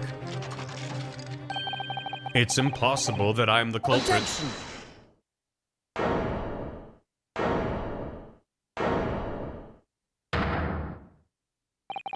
At the beginning of this trial, we believed that there was only 1 birdcage, yet now we know there must have been 2. In other words, there was more to the demonstration than we realized at first. I think it's abundantly clear that the same applies to the culprit. Get to the point. The stage demonstration was constructed and set up in its entirety by you, Mr. Drebber. Therefore, it's inconceivable that you had no hand in the events that transpired. So, circumstances mean it's impossible that you could have carried out the crime yourself. It points to the fact that someone else was involved. Oh, ho, ho, ho. Someone else, counsel? Are you suggesting? Yes, my lord. Mr. Drebber had an accomplice. Objection! An accomplice now. Well, then I presume you're prepared for what's to come. Now that you're accusing not only this witness, but someone else of the most serious of crimes. If these accusations turn out to be false, then make no mistake. The prosecution will demand an equally serious punishment for your slander. Bailiff, get the pee-pee whacking stick at the ready. Well, counsel, do you intend to pursue this course and formally accuse another party of involvement in this matter? What do I do here? At the moment, this is a little more than a hunch on my part. I don't know for sure if Drebber had an accomplice or even if he really is the culprit here. Gommage his nipples. That is the worst thing I've heard in a while. One way or another, though, I have to make my position clear as a lawyer. So what's my stance going to be? Did Drebber have an accomplice or not? I mean, I want to see what happens if I say no. Never mind. Let's face it, I have no idea whose accomplice might actually have been. Which isn't the strongest position to be in, is it, Ryunosuke? Mr. Naruhodo, think of the sword at your side. Karuma is crying out. Sorry. Crying out for you to show the strength of your conviction now as a lawyer. Yes, you're right. This sword that I inherited, which embodies the will of my best friend, is my own accomplice.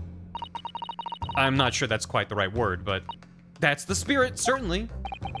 The defense is ready to name Mr. Drebber's accomplice. I love a false choice. I was gonna say yeah. which is why I saved. Somehow, the two bird cages must have been switched. Everything points to that. Yet, according to the coroner's report, that's not a possibility. But that inconsistency itself is a clue. Counsel? My lord? You have received a stock warning already. If you are nevertheless determined, then I must now ask you to identify this alleged accomplice by name. So, your answer, please. Who do you claim to be Mr. Trevor's accomplice? It was Hairbrain. I mean, it was, Gregson. No, it couldn't have been. Take that! No way. The name of the person in question is... What's wrong, my knee bunny's friend? Surely fear doesn't bind your tongue now. It's a little late for that. It was little German boy. Of course I'm afraid. After all, naming her in this capacity is definitely gonna make waves. A lot of waves. Enough to surf on. Cowabunga. I could very well turn every single person in this courtroom against me. I'm sure it'll be alright, Mr. Naruhodo. Thank you, Miss Susato. The enemy always appears larger than life, but you'll appear exactly the same to the enemy. Alright then. I think it was Sun Tzu who said, make sure you puff up your chest and bend over to make yourself seem larger to your predators. Alright then, here goes. You've kept us waiting long enough. Your answer, counsel, now. The person who colluded with Mr. Drebber in order to carry out this wicked crime is Scotland Yard's coroner, Dr. Courtney Scythe. My scythe. My scythe. My scythe. Mice. A bunch of mice in a trench coat did it. What the blazes are you talking about, Dr. Scythe? The head of the forensic investigation team and the coroner who conducted the autopsy on the victim? Yeah, that one.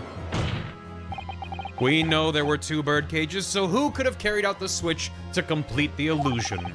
The accident happened in front of a huge crowd of spectators, and the area was immediately sealed off.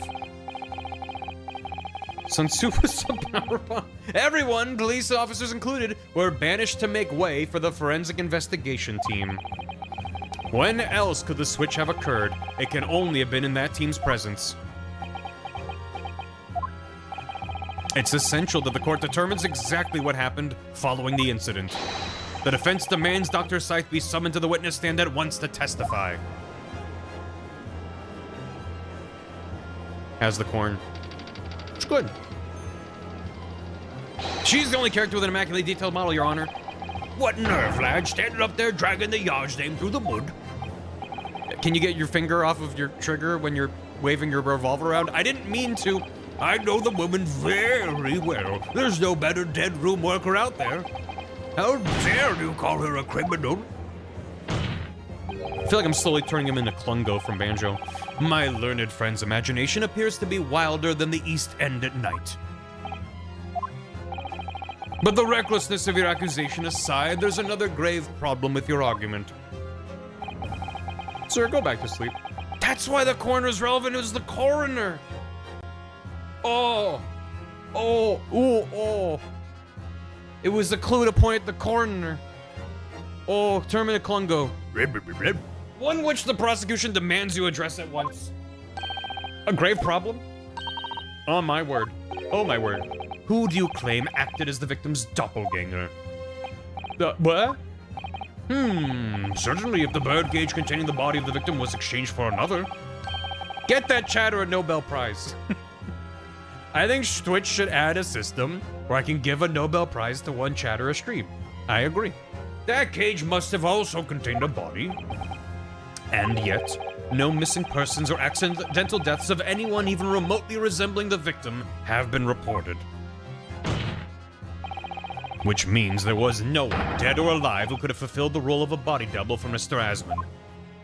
Well, by definition, if it was a body double that didn't die, shouldn't they not be missing? I know it's the wax sculpture. I'm just saying, like, by his logic, why did the body double also have to go missing or die? Yeah, VIP them. Exactly. Too many poob. Enjoy your poob, a quiet lurker. Thank you. Yeah, chat's a contest. Who's winning chat today? That's true. Because they fell 30 feet. Maybe there was a parachute. Maybe there was a big cushion. If this was their scheme from the get-go, why did they need to kill two people? if the point was to kill one person. They could have had a system to capture or catch the birdcage from the air. Then they scamper off. Investigation team moves in, plants like a dead body. Well, moves the dead body. It's whatever. If my argument is that there were 2 bird cages, there must have been 1 person inside of each. But I don't know if I've got an answer to this yet. Have I? What can I do to reveal how the body double stunt was achieved? I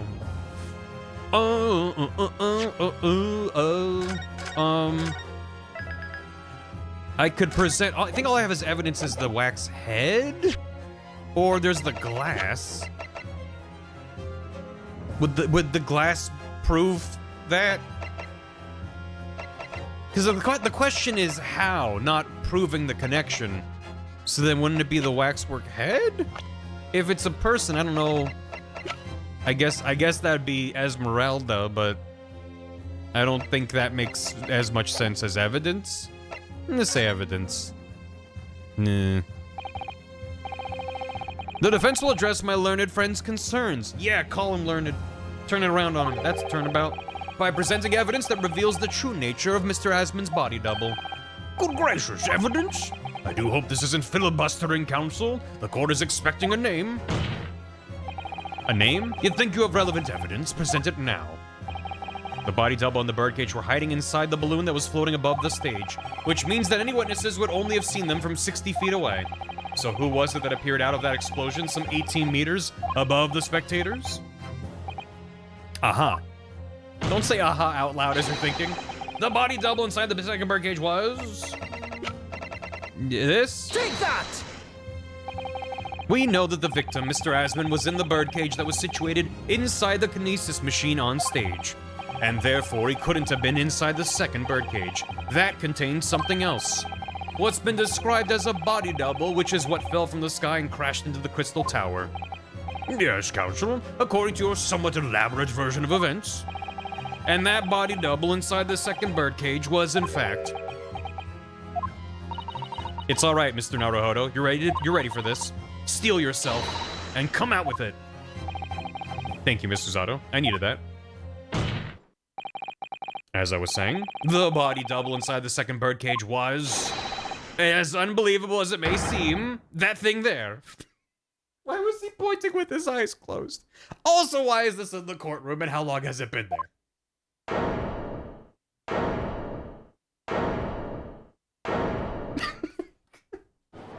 If I don't perceive it, then I don't have to reconcile with how stupid this is. Objection! It's not my fault this case is stupid. Don't worry about it. Open your eyes and look into mine, my Nipponese friend. Okay, +1, but also, You and me, Look into my, Hello. You've got such beautiful eyes. Now tell me. What are you playing at? Stand firm now, Ryunosuke. This is the time to show your Japanese spirit.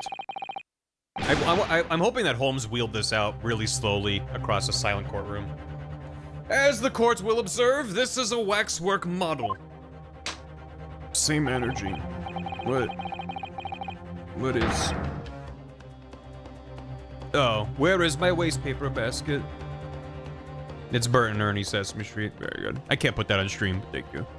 A model, in fact, of an infamous London murderer from 10 years ago. Professor? Objection! You started by indicting the leader of the forensic investigation team as an accomplice in this crime. And now you've moved on to indicting waxworks? Yeah, it's about the size of it. But why? And why this waxwork? It looks nothing like the victim. It could hardly resemble him less. What possible justification can you give? If you want to know why, ask Mr. Drebber. What? Just days before Professor Harebrain performed his public demonstration, Mr. Drebber abducted this model from Madame Tuspel's. Did you say abducted? Remember like 20 minutes ago when he was like, I stole waxwork, but forget about it, it's not related. It's related, of course it is. And 2 days after the incident at the Great Exhibition, he returned it to the museum. Then the timing. Is this true, Mr. Drebber? At first, I couldn't see why Mr. Drebber would have stolen the waxwork and then given it back again. Another murder committed, my good boy. But now the reason is clear. God forbid a man of hobbies. This is a pair to Orca's witness moment. Yeah. He took it so that he could put it inside the second birdcage as a body double for Mr. Assman. It being in the middle of the courtroom is so good. Are you hearing this, ladies and gentlemen of the jury? Are you hearing the defense's astonishing proposal? That the witness fabricated this vast machine with the intention of deceiving some wretched scientist. It's more believable he invented teleportation? That he did so in collusion with the country's finest coroner on a public stage in front of a vast audience. And that, to effect the deception, he used a waxwork model that in no way resembles the victim. I mean, he could have put it on the same kind of suit, and it was far away and in the air, and no one was expecting to see it, and then it was swapped out, so... Are we really to believe this far-fetched tale? What do you decide? Objection! I miss the halcyon days of no jury. Honestly, I don't. I like the jury. Wait! If you put it like that, of course it sounds implausible. My lord, I need to speak if you please. Go ahead, Mr. Foreman. Myself and my colleagues have reached an agreement. I understand pacing-wise doing a summation examination now, but logically it feels really, really weird that we just presented all of this evidence. Yes, it's absurd that we wheeled out some bullshit and said, this proves it. But like, Drebber's sweating and being like, why did you steal waxwork and bring it back? We're saying it was a buy double. They're like, nope, unrelated. He's guilty. Or he's innocent, besides he's guilty. It just seems weird. Add characters is right, any excuse to add more Ace Attorney NPCs is a good excuse. In that case, ladies and gentlemen of the jury, you will state your leadings for the court to hear now. Maybe they all think Hairbrain's innocent. And they're like, yep, we've heard enough. This is shenanigans, and he's innocent. Guilty. Oh. Guilty. Guilty. Guilty. Guilty! Not with the corn! Oh, she's using the corn as a hammer. Oh, okay, she's saying I thought she was gonna slam the corn down on the table. Go on. Well, Van Zeke said it was crazy and he's hot, so I believe him. Hot and racist. So as indicated by the foreman, the jury has reached a consensus. I knew that was going to happen. We shall get through this, Mr. Naruhodo, as we literally always do. It is yet to fail once, and uncover some new truths along the way, I'm quite sure. For some people, yeah, well, they're wrong. Yes, I agree. I'm going to have to appeal to the jurors as usual, and see if I can persuade them to change their minds. I'll just say, Van Zeeks needs a hell of a backstory and a hell of a turnabout as a character for me to be like, no, he's great. Like, he's good, he's interesting, I like him, but like, holy fuck, it's hard to look past. Just how blatantly racist he is to all Japanese people at all times. It's just like, it's quite a character flaw, might I say. The defense will now embark on a summation examination. Are you and your fellows ready to proceed, Mr. Foreman? You can excuse, I can excuse it, yeah. We are, my lord. I'm just like, if I find out that this man's a Tumblr sexy man and he doesn't have a redemption, I'm gonna be like, I'm fucking done. I'm out of here. Very well. Even with the redemption, we've had so much time with him being this way. In that case, I ask you now to state clearly for all present to hear. Define redemption. No. The grounds on which each of you has decided that the defendant is guilty of the crime of which he is charged. I can fix him. Yeah, well, I suppose. You can try. Maybe he got made fun of an anime club. That's definitely his backstory. I've known that woman for years. She'd never be an accomplice to anything. It's utter nonsense to think these two would ever be conniving with one another. Oh dear, this is most troubling. But surely the waxwork the man stole has nothing to do with the coroner, is it? I've had my own problems with members of the police. I do not trust them much. How does that make him innocent or guilty? I have seen no rigorous proof that this waxwork was ever inside the birdcage. It's conjecture. Accusing someone without right evidences? It's no proper job, is he? I won't have it. Thought she was gonna talk about coroner. Somewhat unsurprisingly, it seems the introduction of this waxwork model of the proceedings has polarized opinion. given that its face is obscured and its build in no way resembles that of the victim. Doesn't it? I'd say the bigger problem is that it's bent over in a weird pose, which probably would have looked weird in the birdcage, but I can only applaud my learned friend's temerity at suggesting it as Mr. Asman's body double. Has to sleep outside, under a sprinkler. Yes, the applause is deafening, and yes, I know it seems extraordinary, but that's the point. That's why I have a strong feeling it's actually a greater clue than anyone yet realizes. What are you thinking, Mr. Naruhodo? It's nice of her to ask when she already knows. I can't explain why at the moment, but I feel as though there's a specific reason why it was used, why it had to be this model.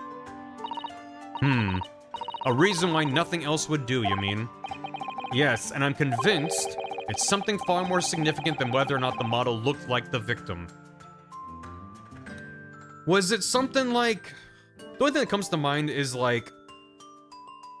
Dr. Scythe wanted to see the face of the professor, so he had to steal it for her and then give it to her, and then she had a way to open up the cage, the mask. Something like that, like it has to do with the identity of the professor. You know, if that's the case, we must prevent the child from ending prematurely at all costs. Agreed. Diddles and fiddles. I have to find a way out of this. If you are ready, counsel, you may proceed with the summation examination. Yes, my lord. I'll do my best.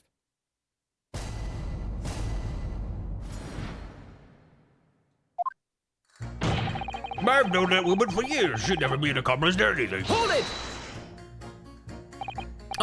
The order of things seems to have changed around here for some reason.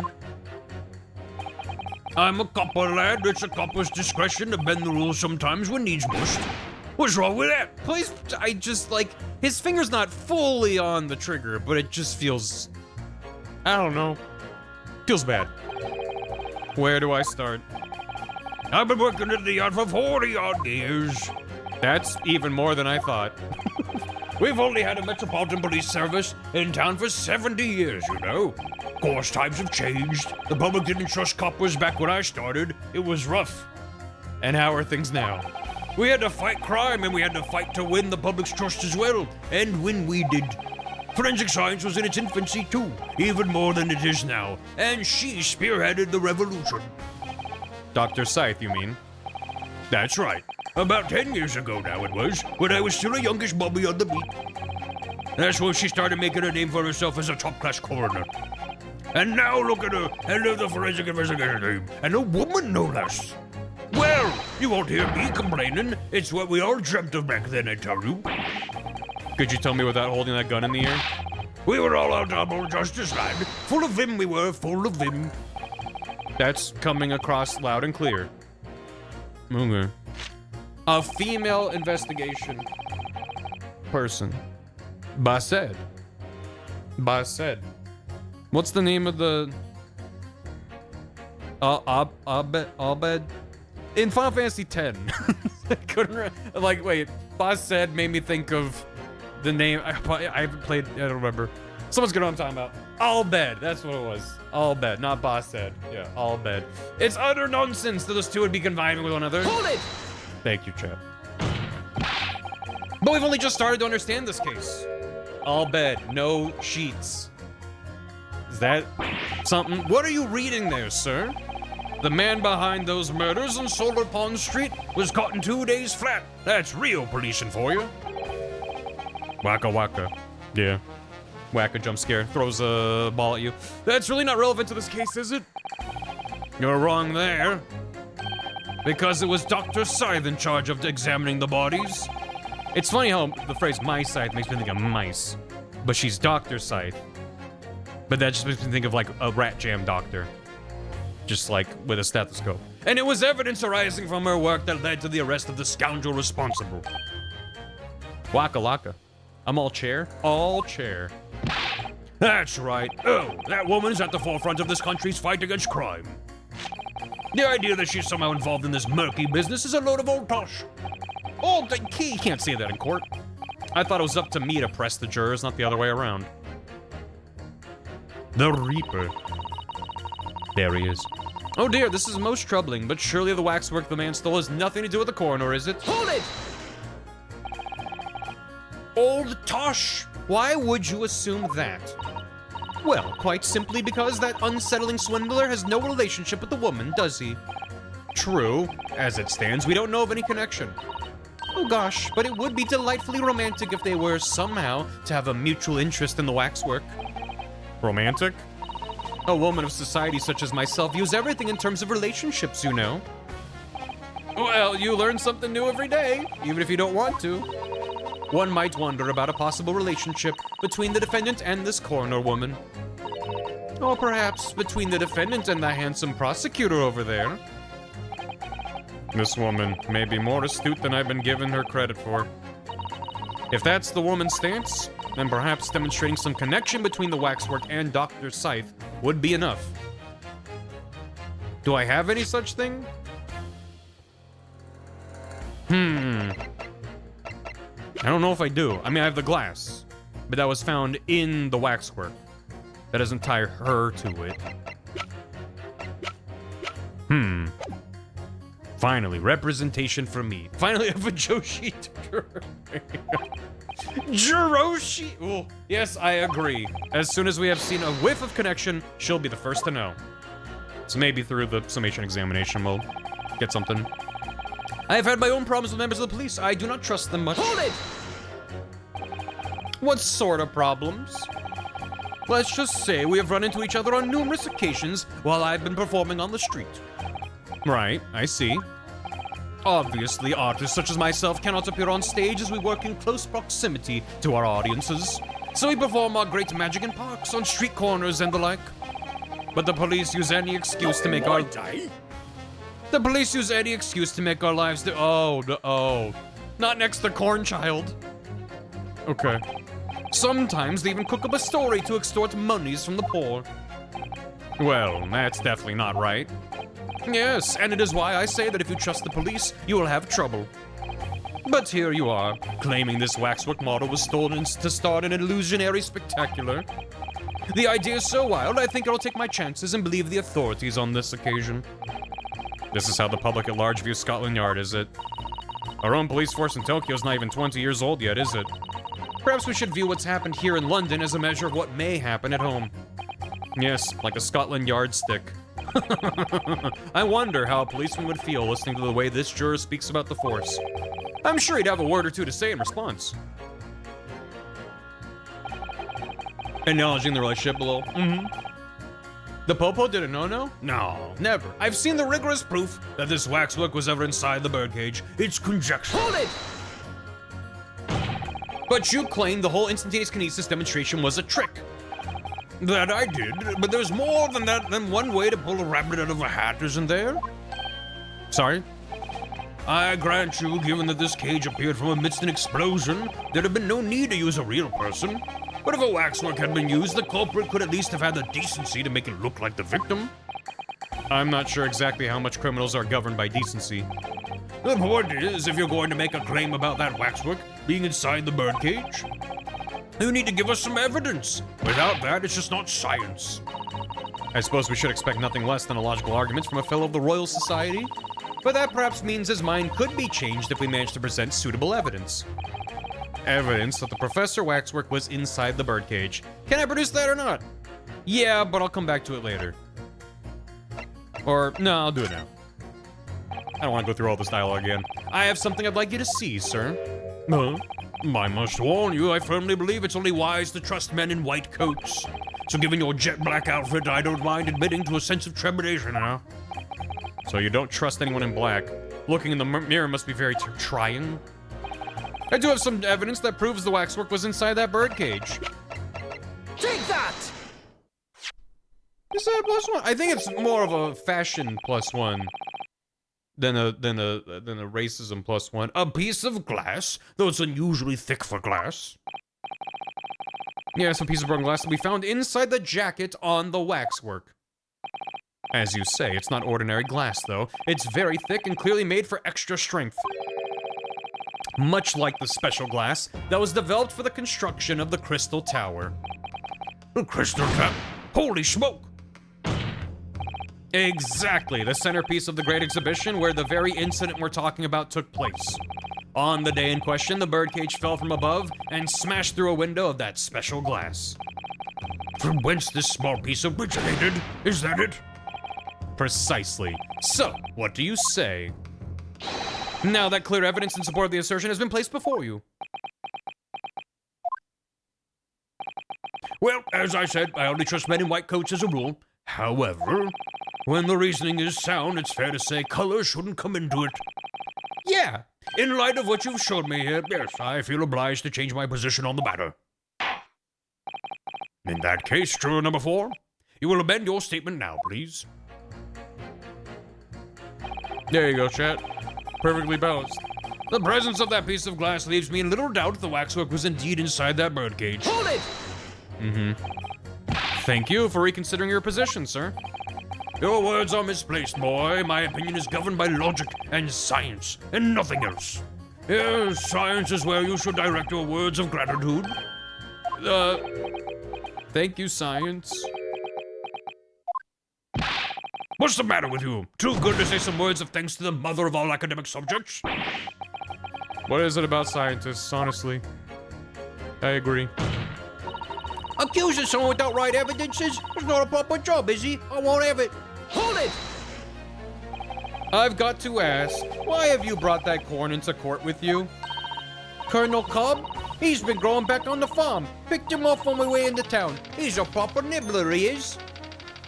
I didn't realize he was a colonel. Yes, the nibbling seems to be taking quite a while. Maybe it could wait until after the trial? Colonel. I don't like the sound of that. You need colonels at times like these.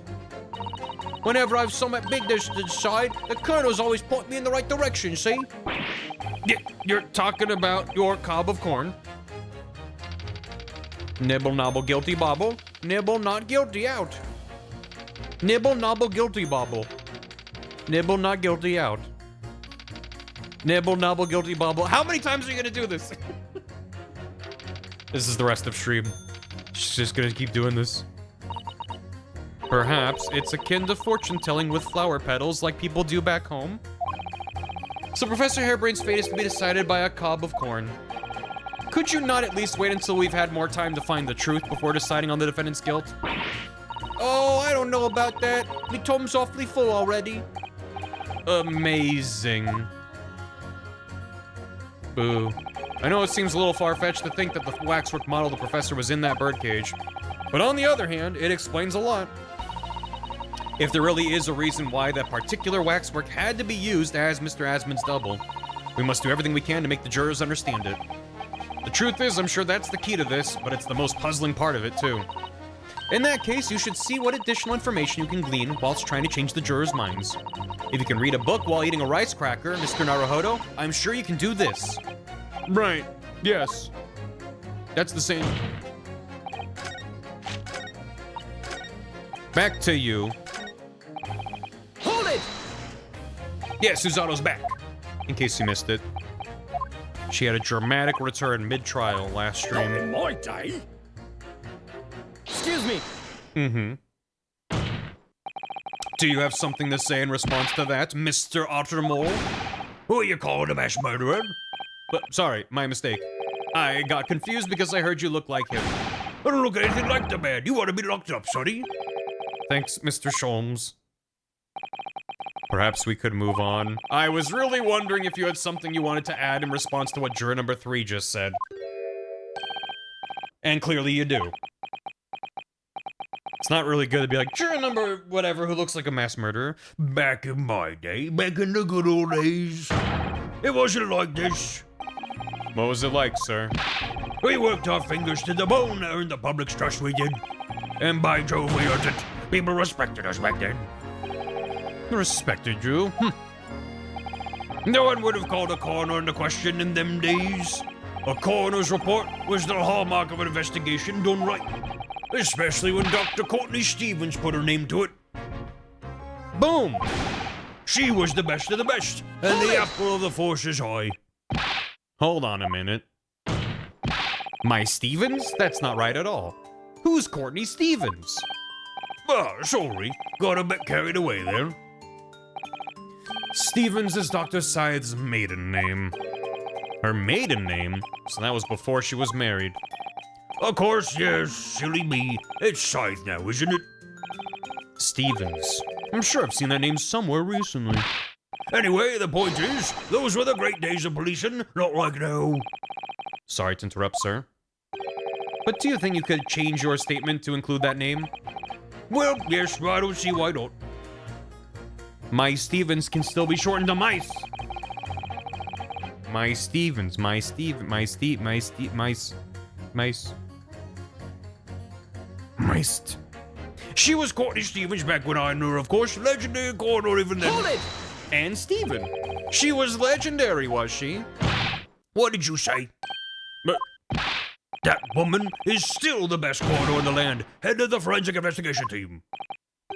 Legendary was your description, sir, not mine. Rubbish. That word never passed my lips. I'd never describe anybody that way, ever. Not if they were still in the game. I think the point you're trying to make is that Dr. Scythe is an extremely talented coroner. Would that be fair? It would. If it weren't for the fact that you're trying to drag that legendary woman's reputation through the mud. I'm gonna pretend I didn't hear that legendary. A mice-related image. A mice JPEG? Here you go. Utter nonsense. What about... What if I did this? Not that. Not that. What about this? What about this? I can't present that. So never mind.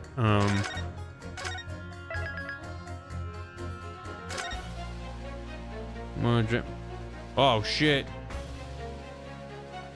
It's really good with this music, too. My Scythe. Pum, pum, pum, pum, pum, pum, pum, pum, pum. It's very good. Thank you. You made it real. My Stevens. Okay.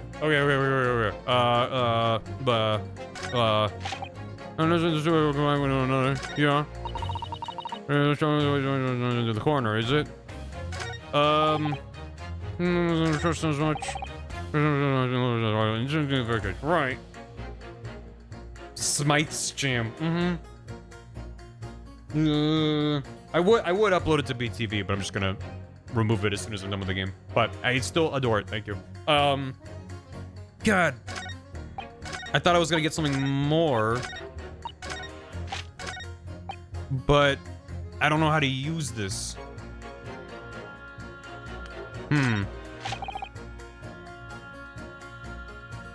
This guy's waiting for a connection between Scythe and Drebber. This guy's saying Scythe was Stevens. This is turning into a logic puzzle. She's looking for a connection between the waxwork and Stevens. He doesn't like the police, which is, you know. And he says there's a connection between the waxwork and the scene of the crime. So it's like, I have the scene of the crime, the waxwork, Drebber, and Scythe, and I have things that are pointing at each other, but not two in the same direction. So I'm like, what do I need? And she's like, you don't have the evidence, I guess. But I don't know if that's enough. I call Professor. Professor, I want to spend a hint coin, Professor. Have you thought about it? I use the hint coin. Yes, that's your hint. Try thinking about it. I don't like it. So I know, they're all pointing at each other. It's just Corny Stevens, the legendary corner, even back then. Yeah. Not since those two they're conniving with one another. Sir, the waxwork Maxwell has nothing to do with the coroner, is it? I could try pointing her in the direction of Science Man. But I don't think that's it. It doesn't feel strong. Because that's... The waxwork was inside the birdcage. But then that would, I guess, then be like, but then how did the coroner... Objection! Not notice? Those two are at odds with each other. Well... There's to be a new Herlock Sholmes adventure published next month by the looks. My lord, the foreman isn't listening.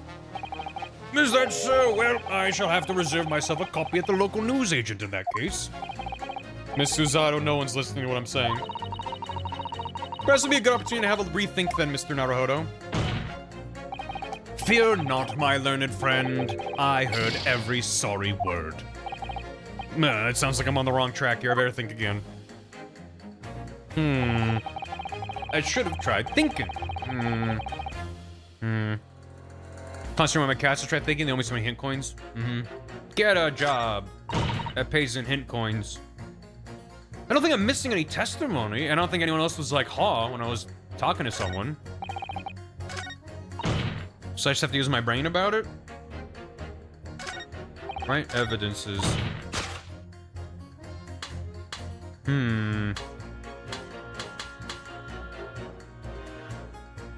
We got that evidences. Objection!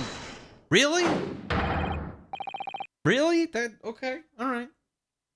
That seemed really weak, but okay. Good gracious, 2 statements to your refer, counsel. If you could put down your corn for a moment, juror number 5. That's her emotional support corn. Let her keep it. Oh, you mean me? You've pointed out that it's wrong to make an accusation without evidence. But the accusation of the waxwork model was inside the second birdcage on the day in question is not without supporting evidence, as the defense demonstrated to the jurors sitting beside you. Oh, is that right?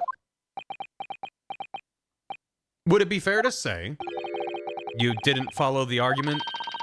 I don't understand much besides Colonel Cobb, to be honest. Of course you don't. If I could interject here. Please do, sir.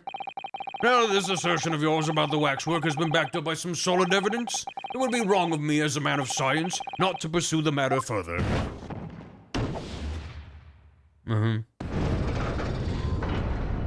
Colonel Cobb. Oh, well, me too then. Sorry? If this brainy gentleman says he's right, then he must be. See, I wouldn't dream of going against Colonel Cobb or anyone who's got stuff in between the ears. I mean, I'll take it. Success. If you can call it that. Of course he's got some evidences. That's a whole other corner cob of corn, isn't it? Lovely job.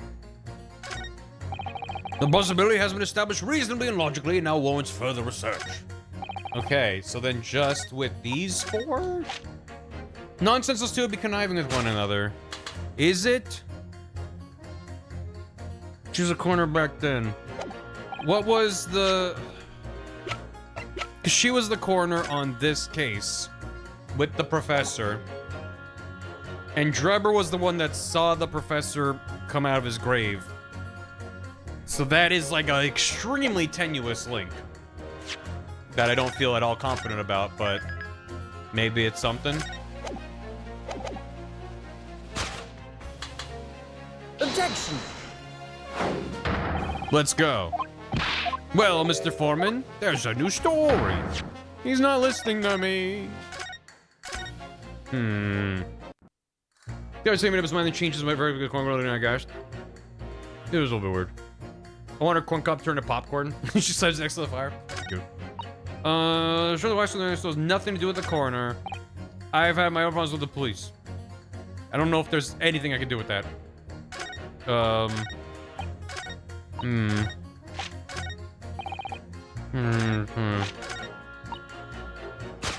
Waxwork has nothing to do with the coroner. Of course. Because she was the coroner on the case involving the professor. So that creates a connection between the professor and her. Objection! That does make sense. My brain didn't want to make that connection. But that does make sense. It just feels like a bad argument to present in court of like, she was on the professor case, therefore, but we got there. So, juror number 2. Oh gosh, me? What can I do for you? It feels a little grasping at straws, which I think is maybe why it's appropriate, but also feels like, ugh. I presume you heard what juror number 6 said in his statement. It's brought to light the maiden name of the coroner, Dr. Scythe, which in turn has revealed a connection that wasn't apparent before. Well, naturally, as a woman of society, I find such connections and relationships irresistible. But oh golly, I'm afraid I fail to see what you mean. Dr. Sai's maiden name is Stevens, and through that name, the coroner is very definitely linked to the waxwork of the killer. The defense has evidence to prove it. My goodness, evidence, you say? How utterly enthralling. Counsel, the court cannot overlook that last remark. I very much hope there is substance to your claim. Of course, my lord. I would ask the court to look at this. The evidence that clearly links Scythe to the mass murderer known as the Professor. Take that! I have here a certain autopsy report from 10 years ago. A 10-year-old autopsy report? What relevance does that have? It is, of course, from the autopsy of the person portrayed in the waxwork, the killer known as the Professor. The Professor's? But the man was a capital offender, so... That's right. This is the certification of death that was drawn up after the convict's execution. The identity of the killer was never made public, so the report gives few details. But what's important is the name of the coroner who wrote it. Courtney Stevens. Courtney Stevens? Let's strike a light. It appears the professor's autopsy was conducted by Dr. Scythe 10 years ago. And a few days ago, Mr. Drebbers very deliberately stole the waxwork of the professor from Madame Tuspill's. A waxwork that doesn't, in fact, resemble the victim, Mr. Asman, at all. And do you suppose there's some unsavory relationship between those events? Absolutely, I'm sure of it. Very, very unsavory. There's no doubt in my mind the professor case is at the heart of a link that we've yet to uncover. Between Dr. Courtney Scythe and Mr. Enoch Drebber. Hidden links, mysterious connections, secret relationships. This is all most extraordinary. We're surely obliged now to explore this further. Imprisoning War Secret Zone. Shipping Queen, She's just here for the drama. We can't let this trial come to an end now, quite right. Not while there's this cloud of suspicion hanging over the yard's best coroner. It wasn't like this in my day, but we're still here to uphold justice in the end.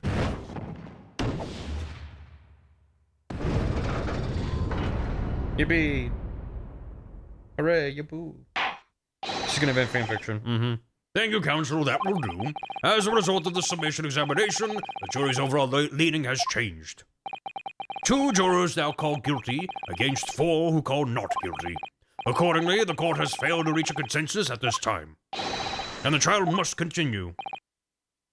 We did it, as we always do. Well done, Mr. Naruhodo. Another wonderful victory.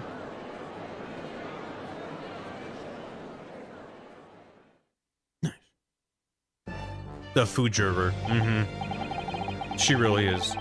I'm surprised she's not the one reading the newspaper going, oh, there's a new story about Herlock.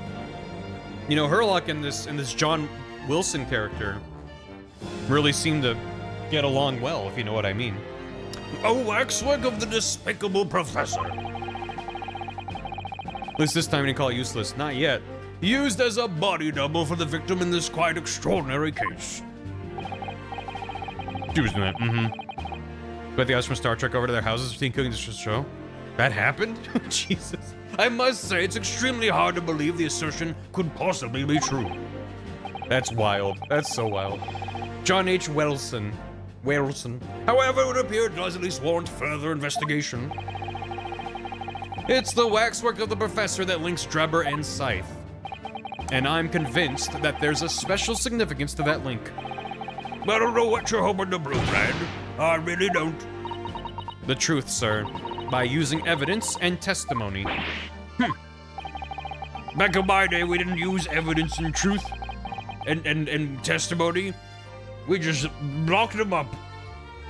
And it was great and simple. If the court is to delve deeper into the alleged involvement of the waxwork in this case, then the prosecution calls for the owner of the model to be summoned as a witness.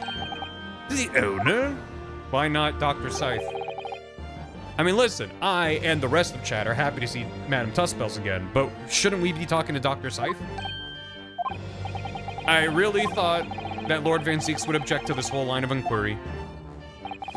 Very well, I concur. We gotta see the hot witch first, okay. Make arrangements for Madame Tuspells to appear as witness with immediate effect. not which is redundant. It's implied by just which. Listen carefully, my learned friend. Oh, yes. You should know that you're on the brink of opening Pandora's box. The court shall now adjourn for 45 minutes. During that time, the prosecution will have summoned the new witness and prepare her for taking the stand. When are we not, Zeeks? When are we not? I shall see to it at once, my lord. This case is fucking long. I'm enjoying it, but like... What the hell? Madam... The diabolical box. Oh. I love that. I love Leighton. I'm just remembering plot details of like, oh no, the box that he opened and killed the guy, and then I won't say anything in case anyone doesn't know the game. You should play it. But it's very, very, very, very stupid. Chamber. This case rules only uphill for real. Let's go. And the knight errant himself. Have you been watching from the gallery, Mr. Sholmes? I've been on the edge of my seat the entire time. Courtroom trials are fascinating affairs, as a spectator at least. The box is still closed. Especially if I was right. It was a good time. Despite being long, it keeps engaged. Yeah, it's sometimes you get an Ace Attorney case that has 30 cases inside of itself, and it's exhausting. Because it's just this Matryoshka doll of never-ending bullshit. And this is that, but when it's paced well, and each mystery within the mystery is given time to breathe, and then the ways that they connect to each other is like unfolded like an origami or something. I'm mixing all my metaphors here, don't worry about it, but just like, it feels like this nice, interesting, like, oh, but then this, oh, but then this, and it just kind of keeps... Yeah, Extraterritorials is probably like the worst example of like, oh my god, this won't end. And the point of that was you were meant to feel exhausted, like, oh my god, this won't end. He can't get away with this, but he has every trick in the book to get away with this. So like, that was well done, but it is exhausting. So in this kind of case, it is just like, it does feel, yeah, origami Matryoshka, yeah. It's a Matryoshka doll full of origamis, yeah. You unfold the paper crane, there's another paper crane inside of it, so. I'm glad you've been enjoying yourself. I have to ask, what on earth is going on? It makes no sense. What is this Professor Builder's business all about? He doesn't look like any professor I've ever met before. Who even is he? Of course, you were in Germany already 10 years ago. Yes, the professor. When I discovered he was the one who had been abducted, a sense of foreboding stirred within me. But who knew the monster would come knocking at your door? My heartfelt sympathies. As it turns out, Lord Van Zeeks is even more intimately tied to this case than any of us realized, isn't he? Yes, how true. His great friend from a university in the dock. And now a waxwork of the killer who took his esteemed brother's life makes an appearance too. I imagine even the shrewd Mr. Reaper failed to foresee that kick in the teeth. An extraordinary move on your part, my dear fellow, to throw that in front of the man. You made it sound deliberate. I can't help feeling that this professor case is really very puzzling. Oh yes, in what particular manner? Well, there's Mr. Drebber, Dr. Scythe, and Lord Van Zeeks. It seems that everybody in the trial has a link to the case somehow. Yes, in fact, I alone am not a member of the set. Though that leaves me as an empty set, all alone with no intersection to any other. Hey yo, this man out here talking about intersecting with other sets? Excuse me? Hello? Were you in the gallery? Dr. Scythe?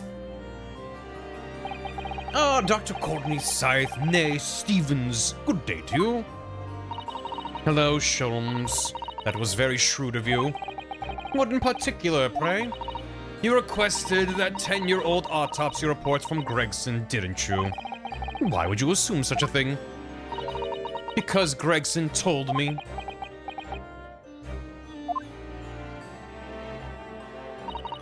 To think it's been 10 years. 10 years in the laboratory, wielding my scalpel.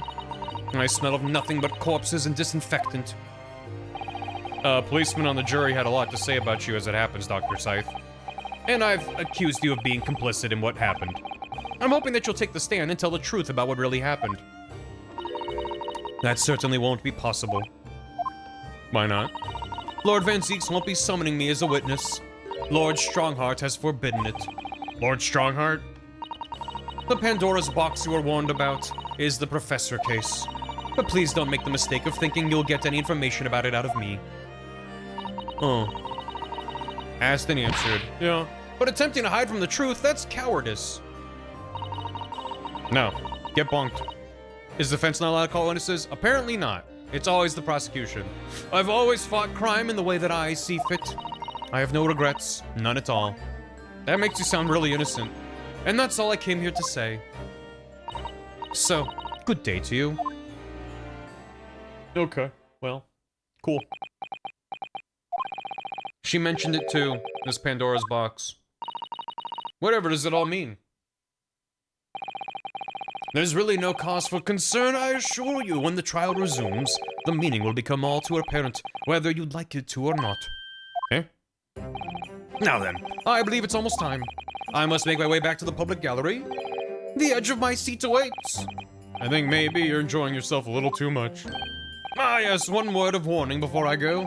If, in the course of the trial this afternoon, you perceive even a shadow of doubt about the truth, don't let it out of your sight. Pursue it like a dog with a bone. A dog like with a big collar? To the bitter end, you understand? Do not falter, whatever may come to pass. This is a surprisingly eloquent and present Sholmes. I understand, thank you. Good, I shall make myself scarce then. I purchased a bar of caramel earlier, so I shall be gnawing on that as you gnaw away at the truth. His own brand of caramel. I forgot that he has that. Good opium today. Yeah. Okay, what did that warning from Sholmes really mean? He should. Yeah, I probably should have said it caramel instead of caramel. Especially the bit about whatever may come to pass. Kinger adjacent. Sholmes saw the waxwork was stolen and instantly knew it was going to be related to Ryu's case. Yeah. But he discovered it while pretending to be a statue. So, like, you have to just...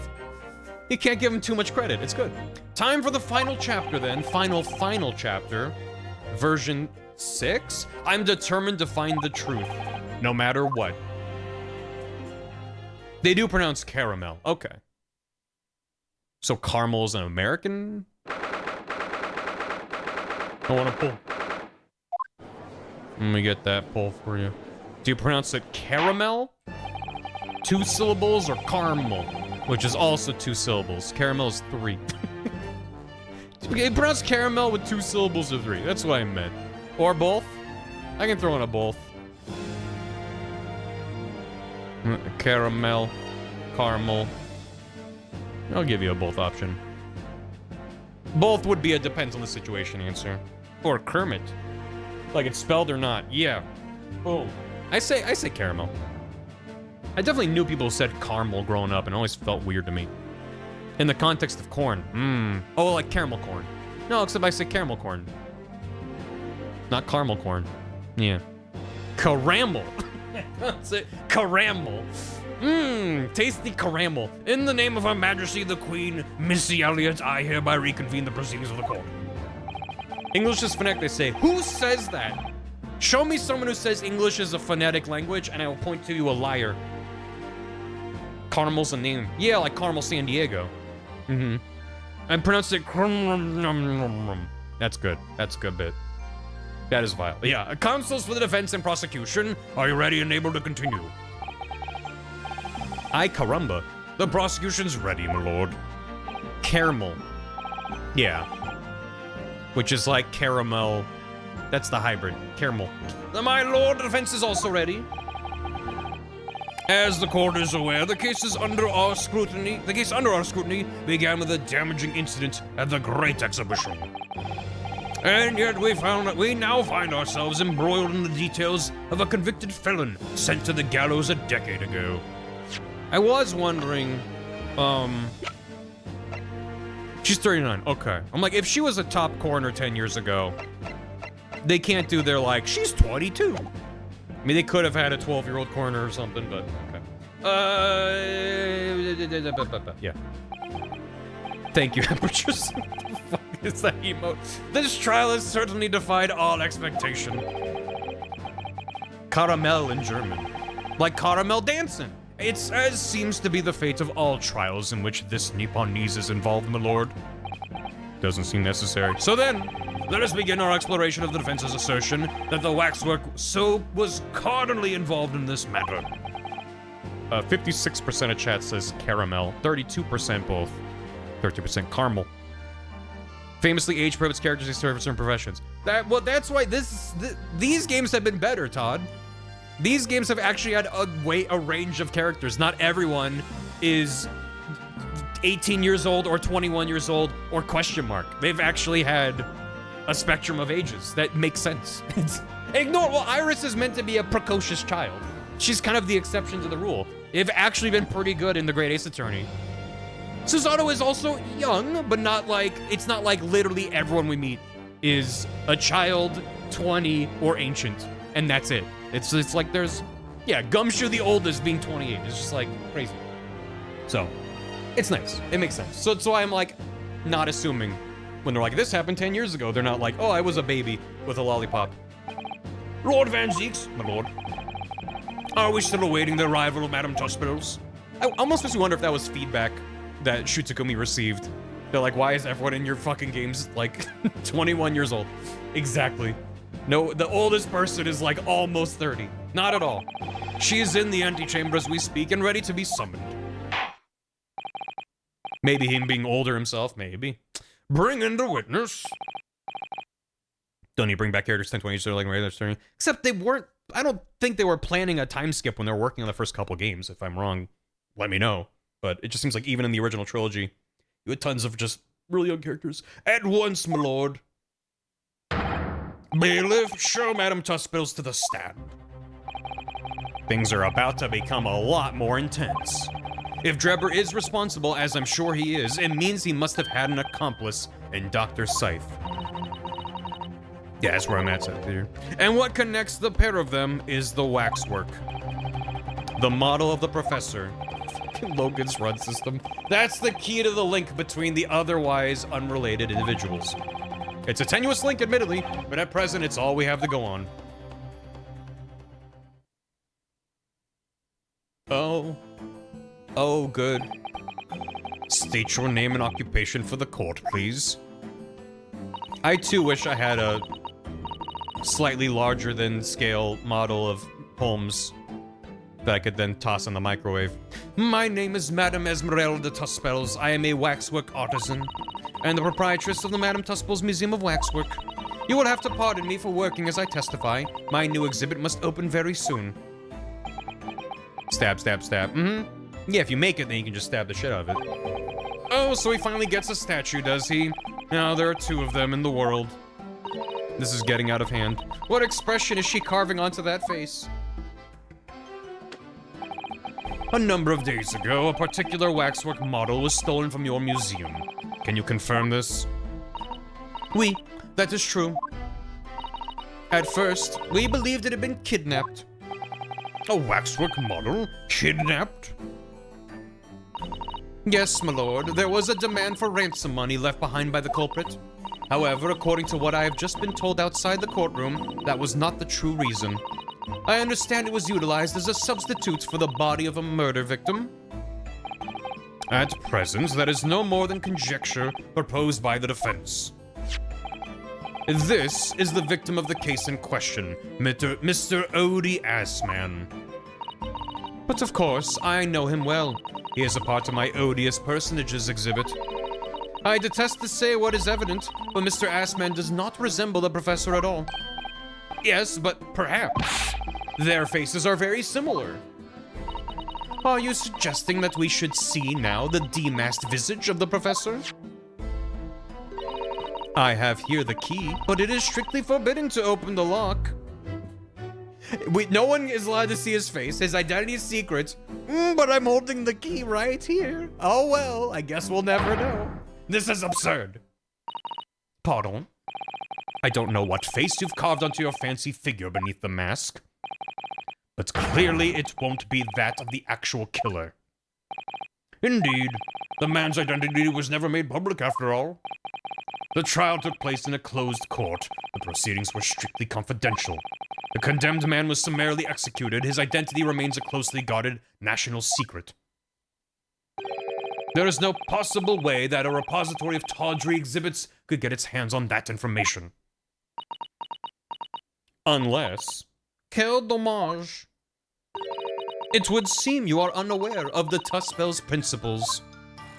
Did they exhume the body and take a face mask? What principles? And maybe exhuming the body is what Drebber found when he went to the court? Not the court, to the graveyard. The scene that's depicted is Drebber going, oh my god, he's coming out of the grave. Maybe that was like the previous Tuspel. I mean, it could have been her. I don't know when she took over. The family Tuspels has always prided itself on sculpting its models a la perfection. Every detail, including the visage, is fashioned with complete fidelity. Et voila, our principles. There's a well-known legend about the Tuspel's waxwork from the time of the French Revolution. A member of the Tuspel's family is said to have made a waxwork of the queen who was executed. Oui, that is true. It was a century ago now. I believe the queen's face was carved in the minutes following her death, actually, at the guillotine site. You are correct. The model is on display still today in the House of Horrors. We Tuspels will stop at nothing to obtain a faithful replica of our subjects. Dear me, a somewhat disturbing tenacity of purpose. It is the only way to obtain a truly lifelike representation of the subject. And it has been my family's secret for generations. Do you mean to say that beneath that mask... Oui, the true visage of the killer is there. This is ludicrous. It's out of the question. The professor spread terror throughout Great Britain. As a result, the Madame Tuspel's special exhibit remains extremely popular even today. The killer emerging from his own grave. It is a sight to behold. You should come. Van Ziek seething. When is he not? I think, madame, it would be beneficial for to hear your formal testimony on this matter. You will explain every detail of this macabre model and your personal involvement in its creation. No, is he 26 now, sister? With pleasure.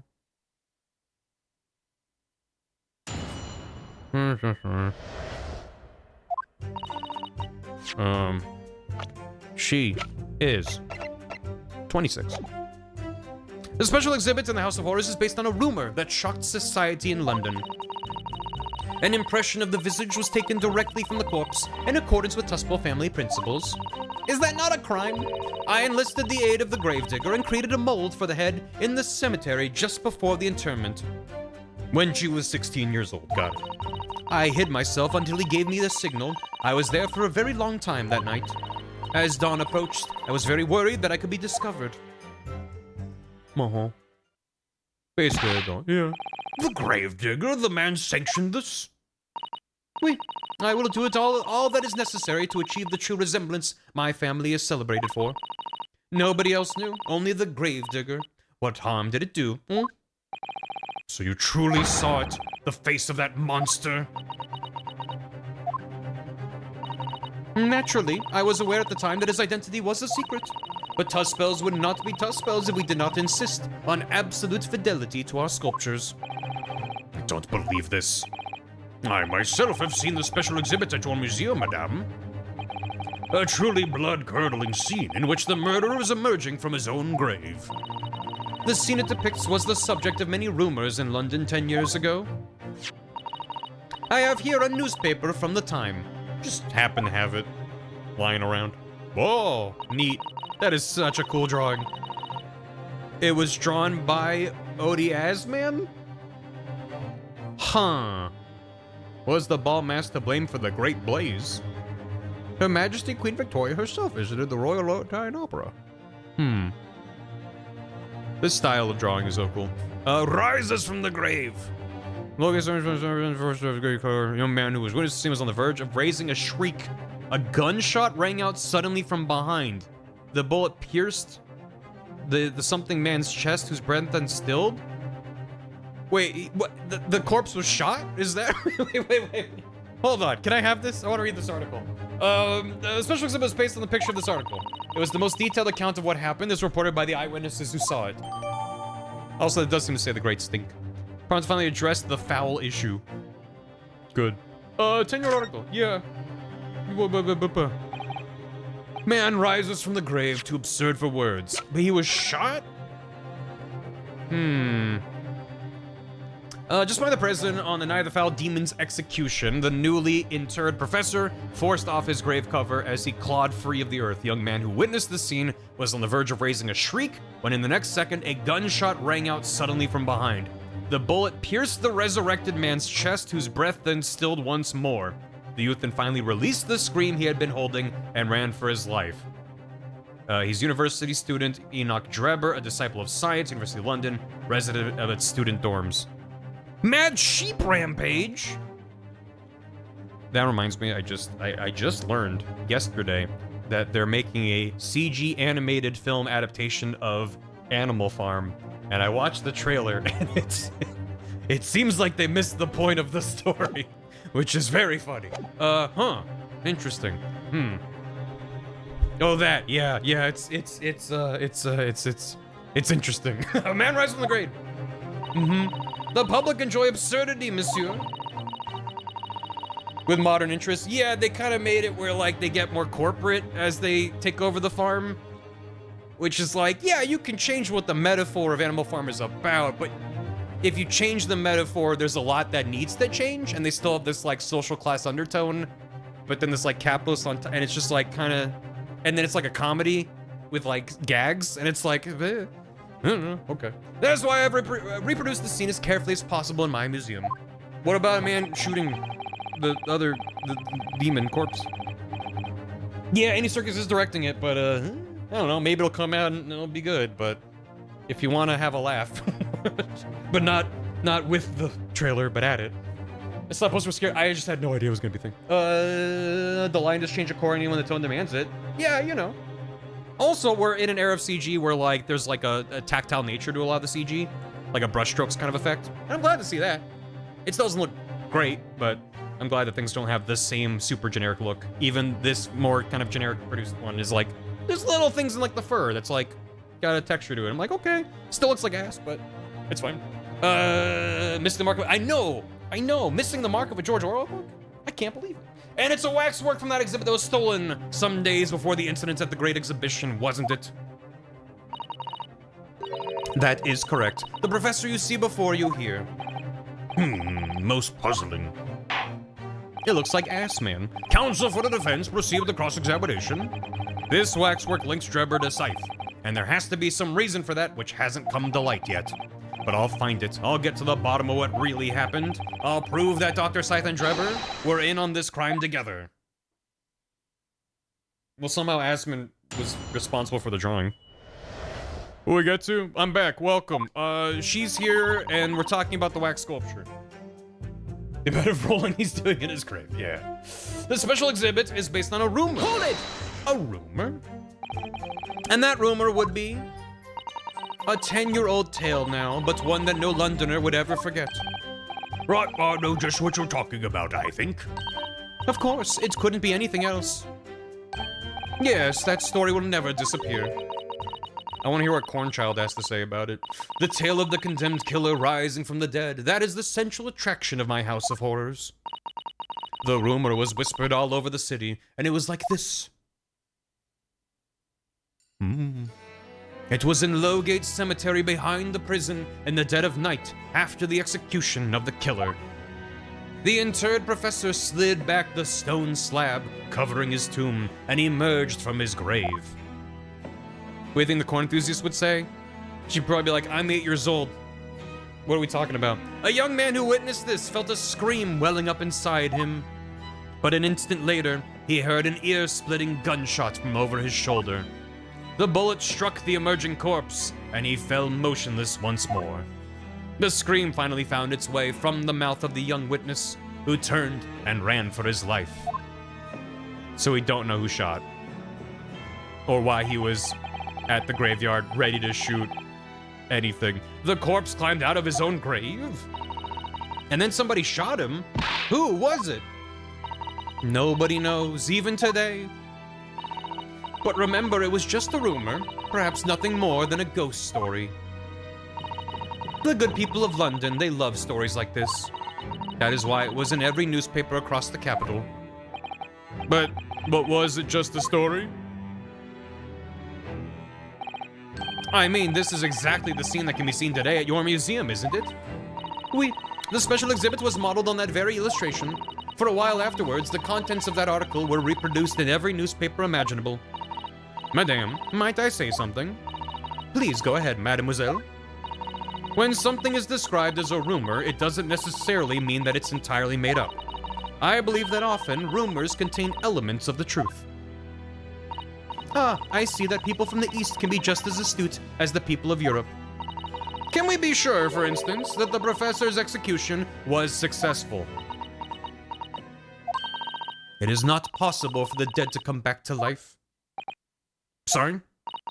10 years ago, I was there in Lowgate Cemetery. After the criminal known as the Professor was killed by hanging, I took a wax impression of his visage from the corpse just before it was interred. So I can assure you that the man was dead. I see. 0.5. That feels more like an actual reasonable depiction of someone who's not being super racist, but at the turn of the century, not familiar with other cultures. Just being like, oh, you're not that different from us after all. So it's like, yeah, you can give it a plus, but I'm just like, eh. That's not so bad. that's more reasonable for the time era. It's like either you're gonna be like they're racist as fuck, or they're just like, oh, I wouldn't expect someone to act like through a modern lens. If it's gonna be accurate, it's obviously fictional, but you know, it's fine. The bar is low. The bar is very low. It's that background racism instead of competitive racism. Yeah, it's more like just a lack of. It's more of like an ignorance versus an inbuilt kind of. I don't know how to phrase it. Just like suspicion of different cultures. Being like, I don't know, you're different and weird and I don't like it. It would certainly appear the condemned man suffered the intended fate. Ignorance versus more of an active bigotry. Yeah, so. Yeah, like the microaggressions, which are technically, yes, of course it's racism. I'm like, within the context of the time period, it's like, that's understandable. I don't know. This is turning to me being like, I know it's racist, but it's like, that's not my point. It's just like I saw chat lighting up with +1s. It's like, like I agree, but like, that feels like it's written well. Like she's not meant to be an antagonistic racist character that's more just like embedded in the time period. So anyway, yeah, it's nuanced. Yeah, it's like, yeah, a limit as it approaches infinity, but she's hot. That's the same argument people use for Van Zeeks. An impression of the visage was taken from the corpse. Hold it! Early 1900 England microaggressions known as we take those. We take those, Gov.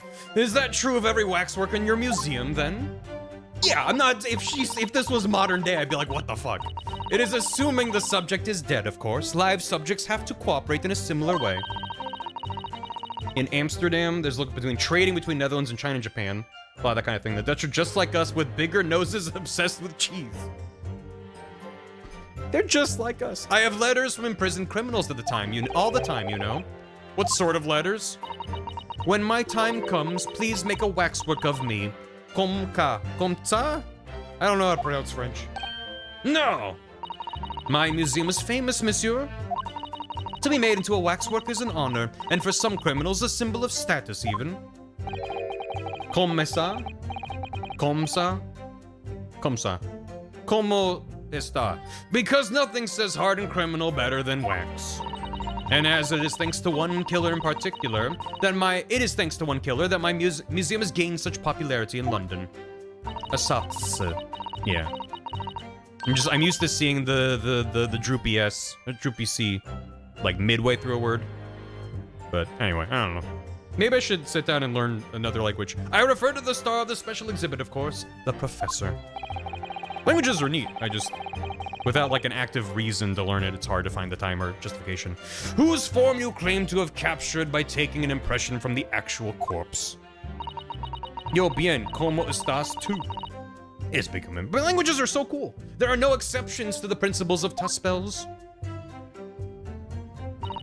I enlisted the aid of the gravedigger and created a mold just before the interment. Hold it!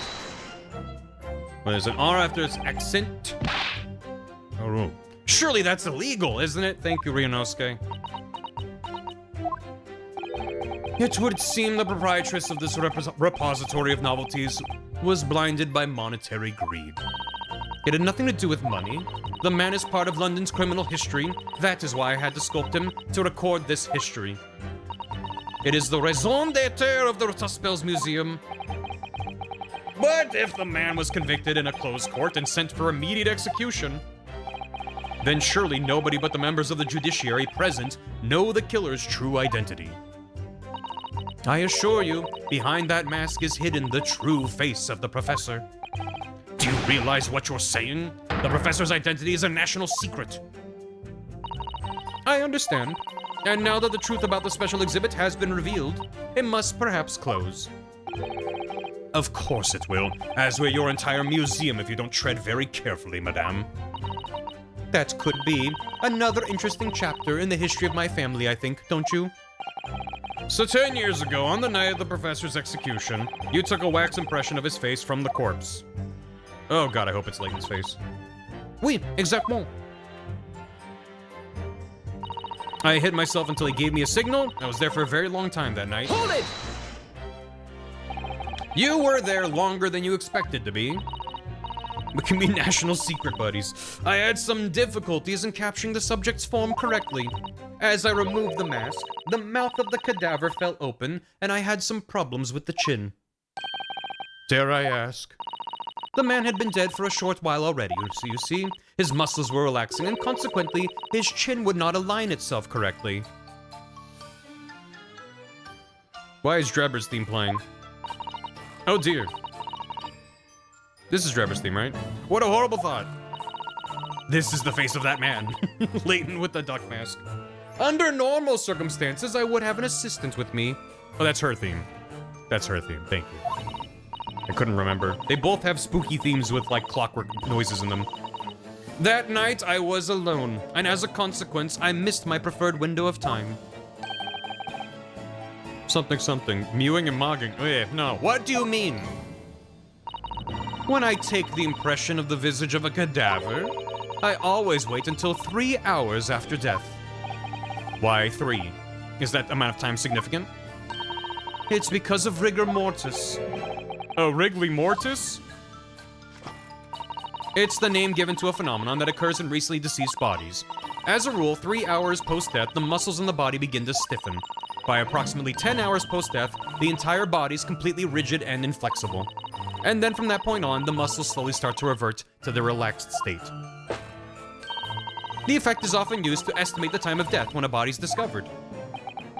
The body's been discovered. Well, that was an education, if a slightly scary one. As the Mademoiselle says, rigor mortis commences 3 hours after death, and it starts in the jaw. I see.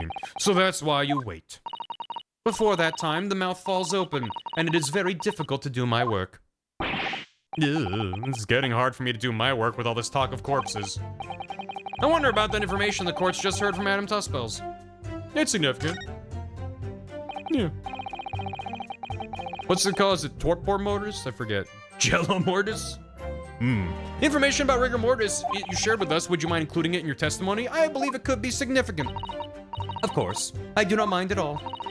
I can't help feeling that after this latest topic, the atmosphere in this courtroom has become extremely grave. This is no time for jokes, Miss Usato. No, I appreciate it. Madame, kindly amend your testimony as discussed. Bien sûr.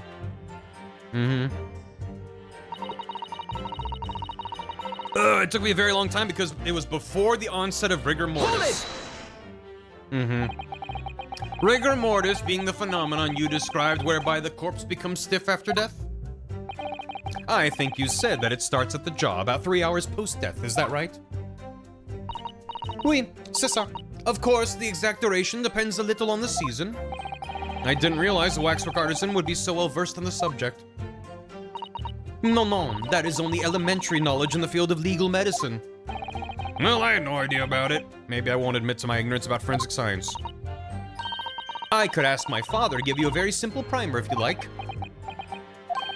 I think corpses should be your domain. I'm not good with them. Oh dear, I'll do my very best. As dawn approached, I was very worried that I could be discovered. Hold it!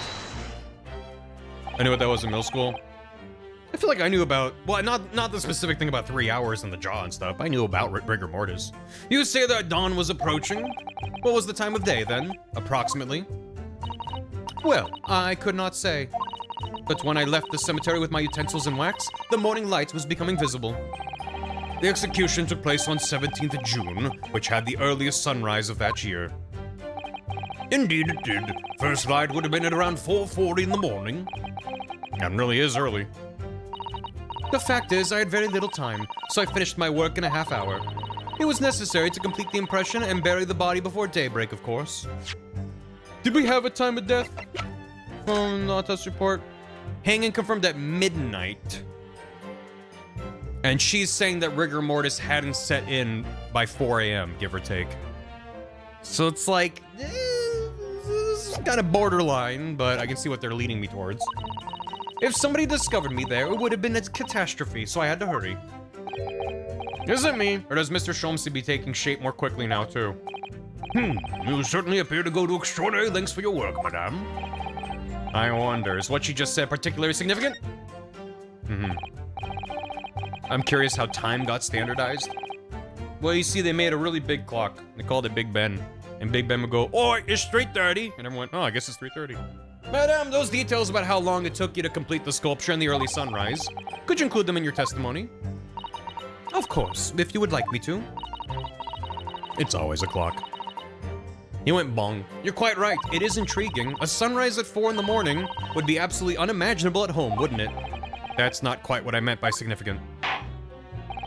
Kindly amend your formal testimony then, madame. With pleasure, my lord.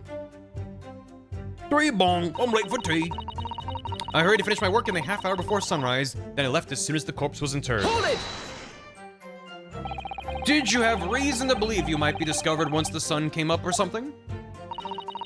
I had paid the gravedigger money to keep my little secret, of course. But with the morning light, I knew that the warden from the prison would commence his patrol of the area. Couldn't you just have paid off the warden too, then? I had already paid the gravedigger, as I said. You cannot buy the silence of everyone, for the secret is no longer a secret, huh? The sunrise was at 4:40 a.m. that day, which means it would have been around 4 when you began your sculpting work. Oui, that must be correct. That would be when the gravedigger gave me the signal to come out of hiding. So that's all I have to go on. What's your feeling, Mr. Naruhodo? For some reason, Dr. Scythe went along with Drebber's plan. Now, if that really is true, then the professor is the only other thing we know of that links the pair of them. So I feel sure that waxwork must be a clue to this mystery somehow. In that case, we must use this cross-examination to uncover exactly what it means. Otherwise, the jurors are sure to revert their leanings, and the trial will be over. I agree. Interestingly, uncovering what the professor has to do with all this means more to Lord Van Zeeks than anyone. That's the impression I'm getting anyway. As do I. He is going along with this, despite it being a crazy tangent. After all, he has a profound connection to the professor as well. Alright. So I have 2 lines here, both of which are important. We have, it was before the onset of rigor mortis and the time. And I would like to combine those 2, but I can't. So, unless I'm just allowed to present it on this and be like, well, because of what you said elsewhere. Objection! We know that doesn't line up. Sweet. Madame Tuspels, I have here an autopsy report that was filed 10 years ago now. It confirms the death of the professor following his execution at the gallows. And is that a problem? I believe it is, because your testimony and a particular detail in the report completely contradict one another. I mean, by an hour, give or take. Quoi? Je ne sais quoi. Are you going to explain yourself, my Nipponese friend? According to her testimony, Madame Tuspels was creating her wax impression just before dawn. And at that time, rigor mortis had not yet set in. Am I correct so far, Madame? You are, yes. As I said, the stiffening of the jaw is the first sign of rigor mortis 2 to 3 hours after death, or even earlier. But the man's chin was limp, so he cannot have been dead for a long time. But on the other hand, if you look at Dr. Scythe's report, it quite clearly states the following. Death by hanging confirmed at midnight, 17th June. No. If the professor indeed died at midnight that day, then by the time you were sculpting his face, rigor mortis would already have set in. Oui, yes, you are right. The chin, it would have been completely stiff. In other words, this report is wrong. Objection! Is it actually specific in the timing? Yeah, I don't know. Hi, bye. Hey, Mealcat. Appreciate it. No coroner makes mistakes when recording the time of death. The very idea is absurd. In that case, there's only one possible conclusion. The execution didn't actually take place at the stated time. Impossible!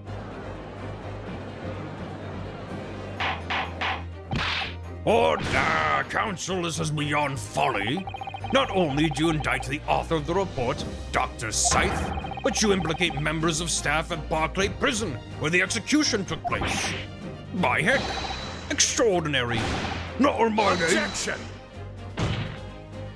My learned friend appears to have overlooked one very crucial fact. What fact? The professor died that night, without question. He did. Of course he did. I moved the man's limp jaw with my own hands. There was... Yes, the professor died that night, but what if he didn't die at the gallows? Didn't die at... Are you insane? What exactly are you suggesting did happen in that case? It's almost impossible to believe, but it would explain the link between Dr. Scythe, the professor, and that one other person of interest. I'm surprised that he's not just like, what if her timing was wrong, and she got there at 3 and it just took her a while? There's so many other explanations. I have evidence that will explain exactly what I'm suggesting happened that night. We're trusting her witness testimony from 10 years ago. Do you remember what time you did something 10 years ago? Counsel, present the evidence at once. The evidence that allegedly explains what really happened on the night of the professor's execution. Is it this? Take that! What happened that night is written very plainly in this newspaper article. Executed criminal returns in the dead of night at local cemetery. You're suggesting it was a corpse coming back from the dead now? Well, if this article is to be believed, yes. The professor, assumed dead following his execution, emerged from his grave and was killed again. Objection! Memory is reconstructed, yeah. Maybe if I was digging up graves 10 years ago? Maybe. Don't be a fool. That's simply a rumor published by the gutter press. Can you be certain of that? Are you serious? The point is, as the article says, there was a witness to what happened. My word, indeed. Mais oui. The young man who stole into the cemetery by chance that night. Objection! Of course there was a witness. The story didn't write itself, but obviously the man made it all up. And in any case, this was 10 years ago now. There would surely be no hope of finding him. Don't be a fool. On the contrary, my lord, we all know this witness well. What? Are you suggesting, counsel, you've identified the person in question? That you know who claims to have seen these utterly incredible events take place? I'm surprised. If this was such a famous case, I'm surprised not everyone just knows this guy's name already. And he was already in the room. My lord, yes. You could say he's right here before my very eyes. You will substantiate your latest claim? Who is the alleged witness of this staggering scene from the cemetery 10 years ago? Oh, there he is. Take that! This is just an are you paying attention check. The man in question is Mr. Enoch Drebber. Drebber? The previous witness? The special exhibit in the House of Horrors at Madame Tuspel's Museum of Waxwork recreates that decade-old scene in great detail.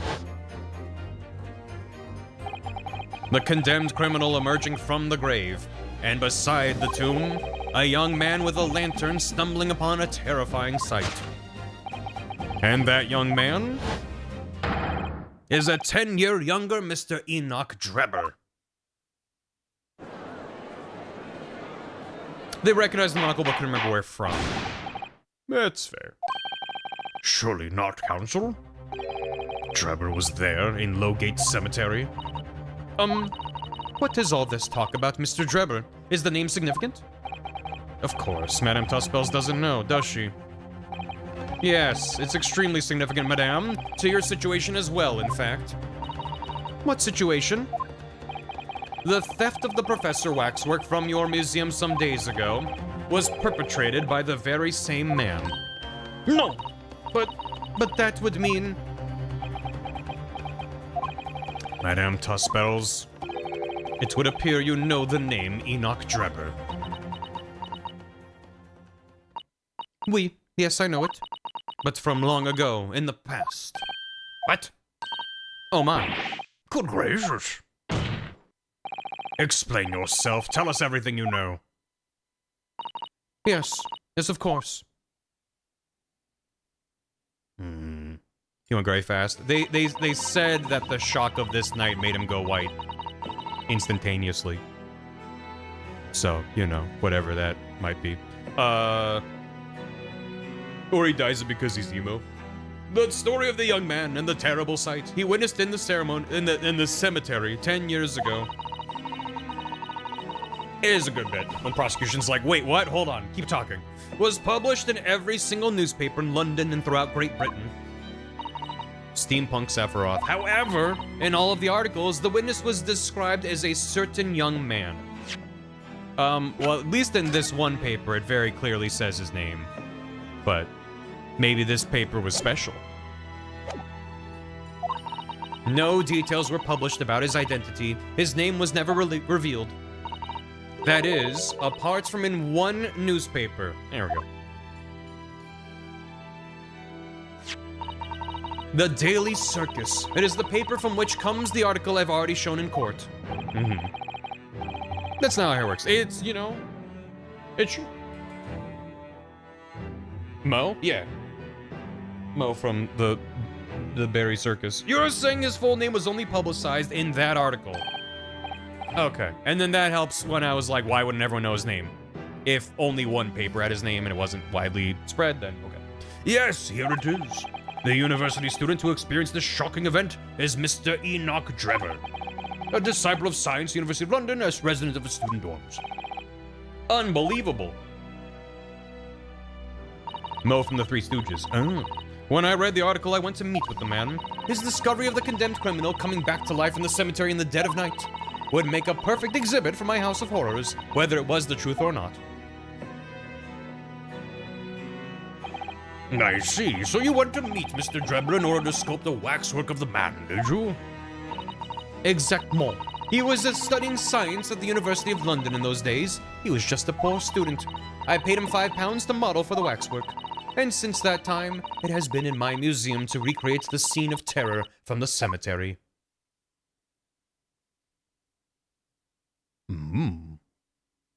Yeah. Yep. Yep. You could hear a pin drop. A pin that sounds like this.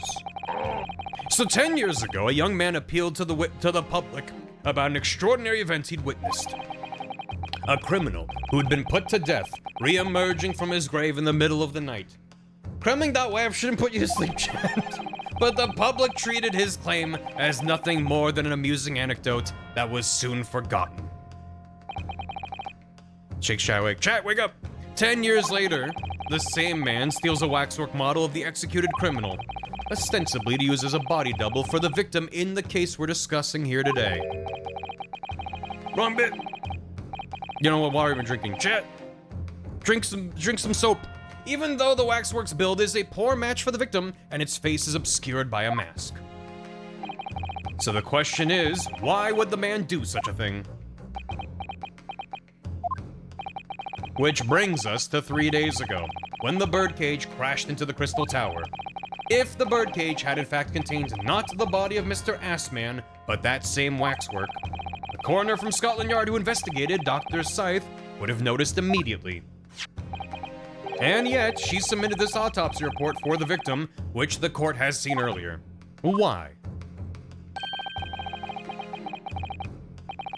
Because the waxwork was that of the professor, is that what you're saying? Waiter, there's a coin in my soup. Dr. Scythe put her name to a document confirming the death of a condemned criminal who was still alive. A criminal whose apparent resurrection was witnessed by Mr. Drebber. But that misconduct was a deadly secret the coroner would do anything to protect. Which is precisely why Mr. Drebber used that particular waxwork as the body double.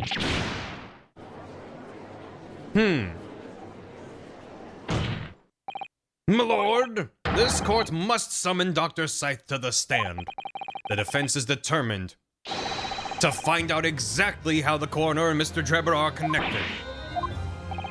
But according to the missive I received this morning through the prosecutor's office, Dr. Scythe is unable to participate in these proceedings. Is that not the case? She told us so herself, didn't she? Lord Van Zeeks won't be summoning me as witness. Lord Strongheart has forbidden it. Lord Strongheart. Shot through the heart, just like a corpse. The Pandora's box is the professor's case, but please don't make the mistake of thinking you'll get any information about it out of me. Something happened on the night of that killer's execution 10 years ago, and surely nobody would want to get to the bottom of that more than Lord Van Zeeks. But he'd be going up against Strongheart. The prosecution calls for the instructions in that missive to be scrapped. Let's fucking go. But Lord Van Zeeks, The missive was issued from the Lord Chief Justice's office. objection! The assigned prosecutor has the final say on policy in any particular trial. In other words, me. Let's go. Let Enoch Drebber and Dr. Scythe both take the stand together. Hell yeah. Let's go. He's emotionally compromised. Let's fucking go. Order! Very well, I will uphold your request. Bailiff, send a subpoena with immediate effect addressed to Dr. Scythe of the Forensic Investigation Team. The woman is compelled to attend on Her Majesty's orders. All right, Enoch Drebber and Dr. Scythe. If they weren't colluding with one another, this crime could never have been committed. I'm just a stone's throw away. I can feel it. The truth behind all of this is about to come out. Queen says you got to.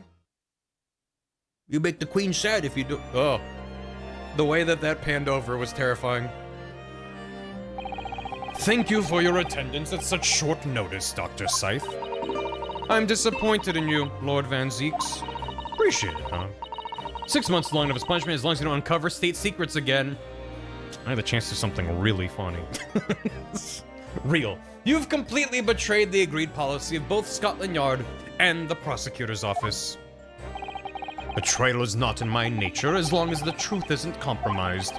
If it is, if there's even a hint of wrongdoing, then no matter whom it concerns or disgruntles, I will pursue the matter to the bitter end, as would any prosecutor worth his salt.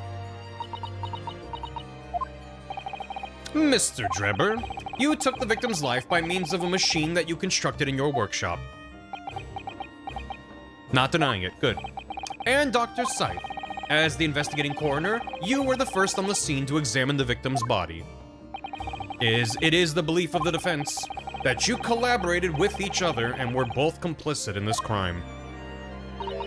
And where's your evidence? At present, we have no definitive evidence, but we do have a very significant clue. What are you talking about? I'm talking, of course, about the waxwork. This model of the killer, known as the Professor, who was sentenced to death 10 years ago. You don't need to tell me. I witnessed the man's execution with my own eyes, and officially pronounced him dead. Thanks for the hydrate. Chat, I will get the hose. Chat, that remains to be seen. Is that so? Those remains remain to be seen. According to newspaper reports from the time, on the night following his execution, the killer came back to life. Don't waste my time. And the sole witness to that mysterious event was you, Mr. Drebber, wasn't it? It's not your fault. It is. It's your fault. Chat's the reason we're here. If what you saw in the graveyard that night 10 years ago wasn't some chilling fiction, but reality, it would make you privy to a very great secret of Dr. Scythe's. A secret so profound, it could compel the coroner to agree to collaborate in your evil scheme, in fact. Mr. Drebber, tell the court. Tell everyone the truth of what you saw that night in Lowgate Cemetery. He's been really quiet. So he was the student who saw it. You can see the resemblance, actually, can't you? With the man who made up those spells, I mean. Surely he's not going to claim that really... Oh. He was a research student at University of London. And a bit too clever for his own good, if you ask me.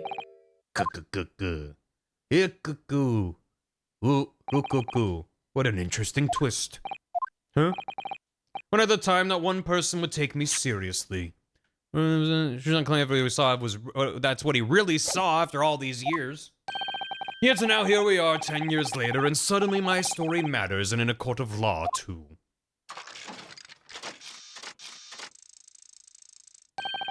Very well, if everyone so wishes. Let's be frank. I'll tell you the truth of what happened that night, for what it's worth.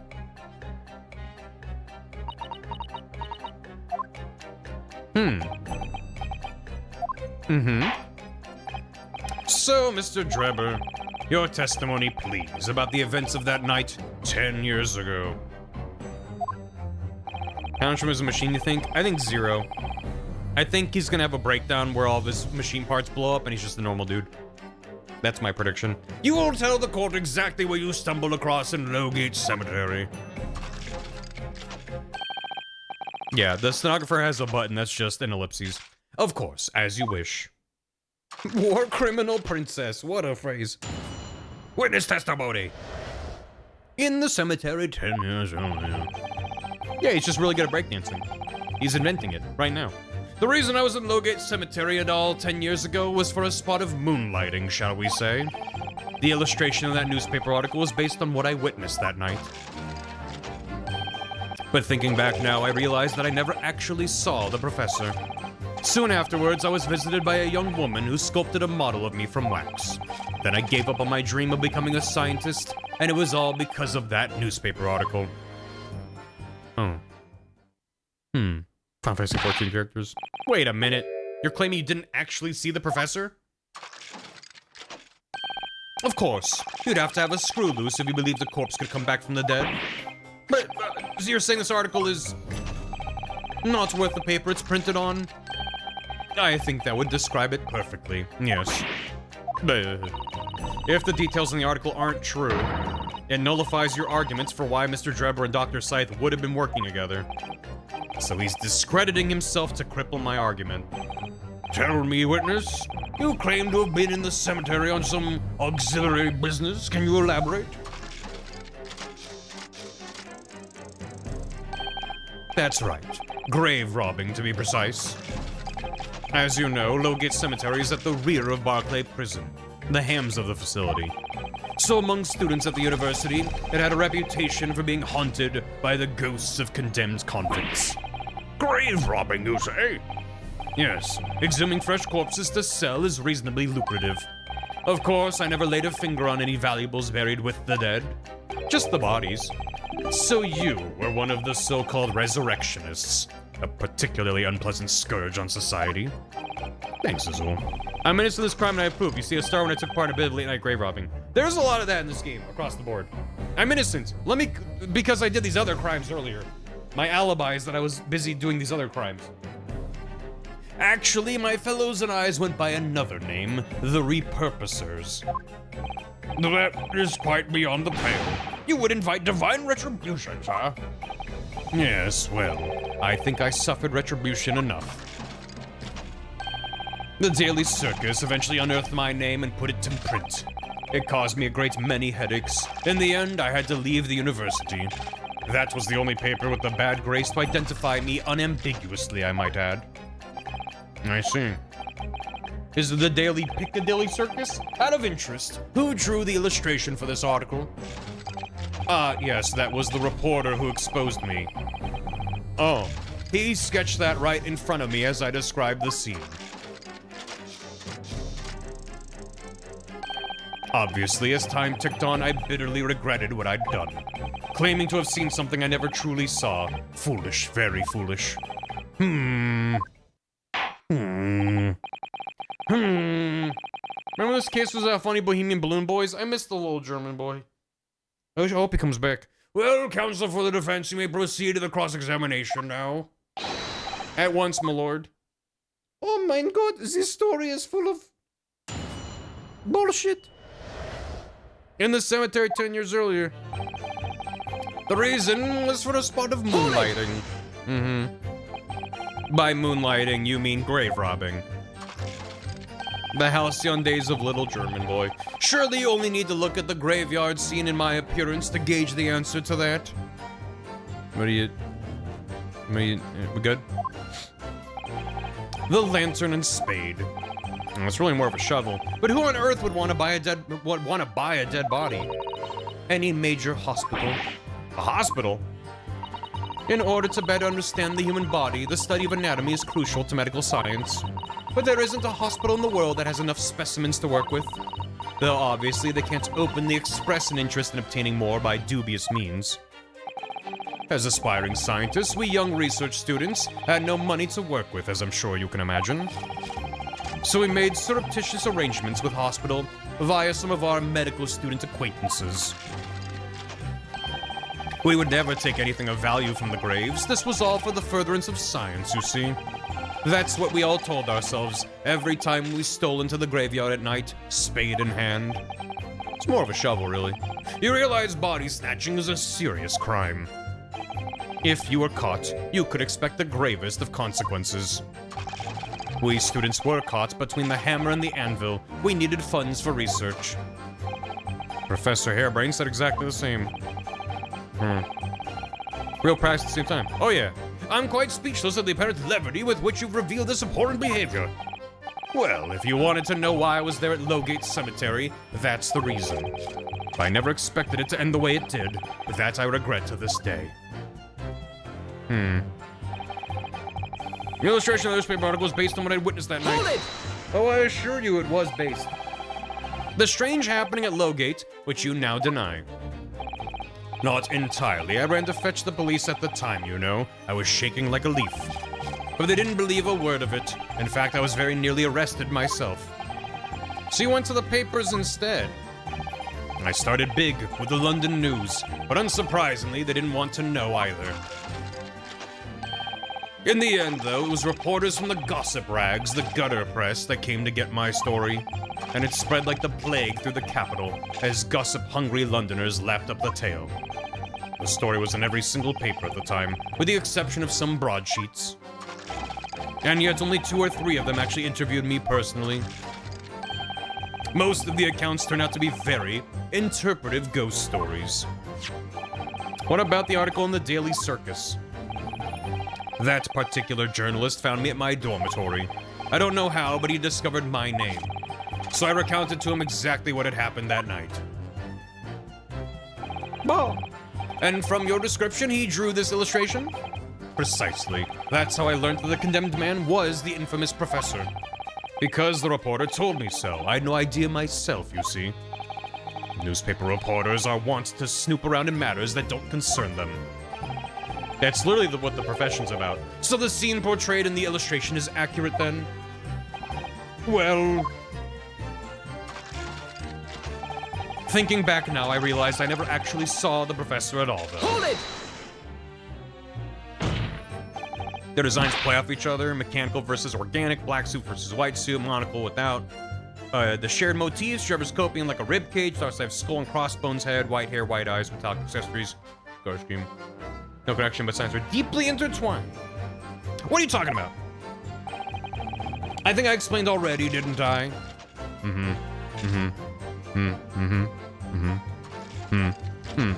Yeah, what? Lowgate Cemetery is at the rear of Barclay Prison. So it was renowned among us students, among us at this university, for being haunted by the ghosts of condemned convicts. For some absurd reason, I was scared of the graveyard at night, and as a result, only too willing to believe that nonsense about the dead coming back to life. You said you saw it. I said what I'd seen in my mind's eye. After all, resurrection is impossible, isn't it? You'd have to be unhinged to think otherwise. Unless, of course,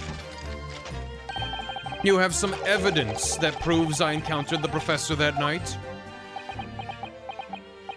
I don't know. Is there any material evidence that could show he really did see the professor? If we have anything at all, Mr. Naruhodo, I know, I need to present it against that irritatingly backtracking statement of his. Do I have anything? The point is, that night was a pivotal moment in my life. What would I have that would point that he knew what he looked like? Or that he'd seen him? Balloon. Does I? I don't know. There's this camera that has blood on it. Which I don't know if that's... I think our assumption was that it was a prop that Madame Tussbell's procured. But then why would there be blood inside the camera? Unless it's actually the camera and that's like spatter from when he was shot that wound up inside the camera. But that's crazy. That's crazy. But maybe that's all I have. The only thing I could think of would be if someone identified some feature of him that's proven to be accurate, but we don't really have that. So, I drink old milkshake. I drink it up. Soon afterwards, I was visited by a young woman who sculpted a model of me from wax. Hold it! That young woman being Madame Tussbell's, of course. Precisely. I must say I didn't expect to run into her again like this 10 years later. As I have explained, I went by the name published in the article, and comme ça, I found the man. Yes, the article in the Daily Circus, I think you said. I was a poor student with barely a penny to my name at the time. And the young lady put £5 in front of me.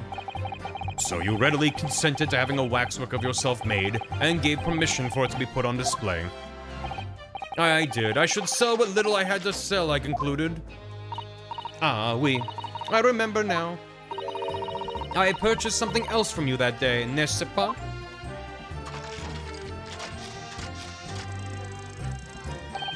Did you? I can't say I remember.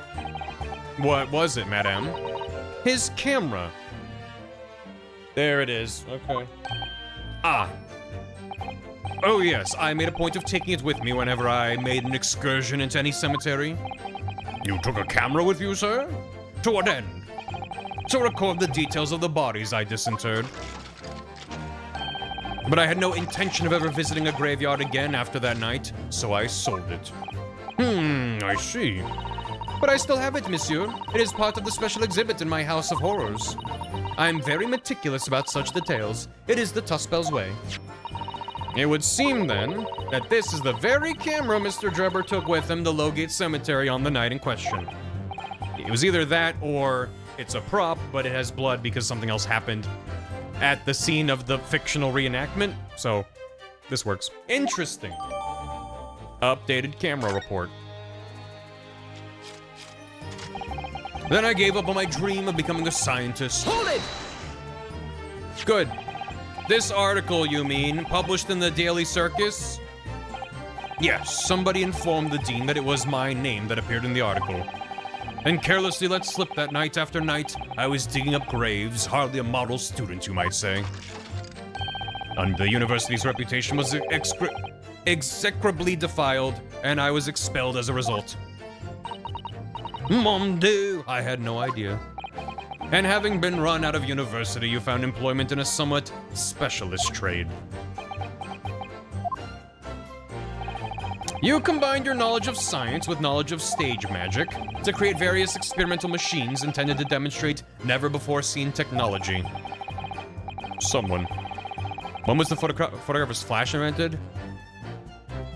That's a good question. I know they were disposable for a long time.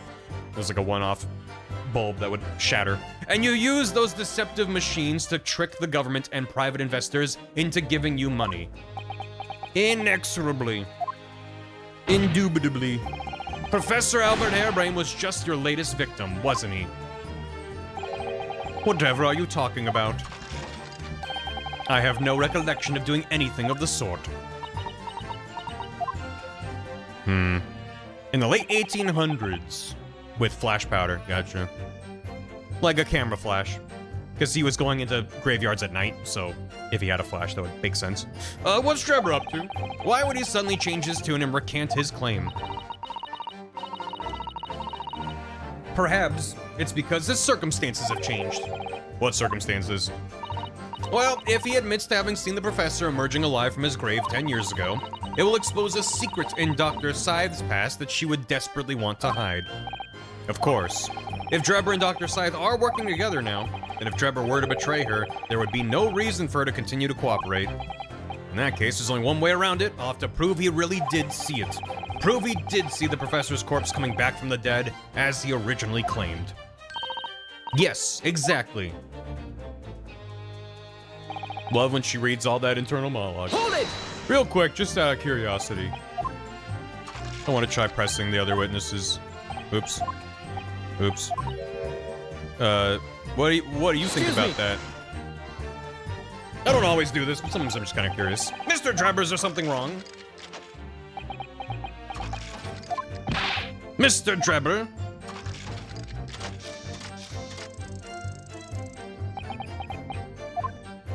It would appear his only answer is that rather bewitching mechanical wiggle. He could have just said no. Pops and locks aggressively. Hold it!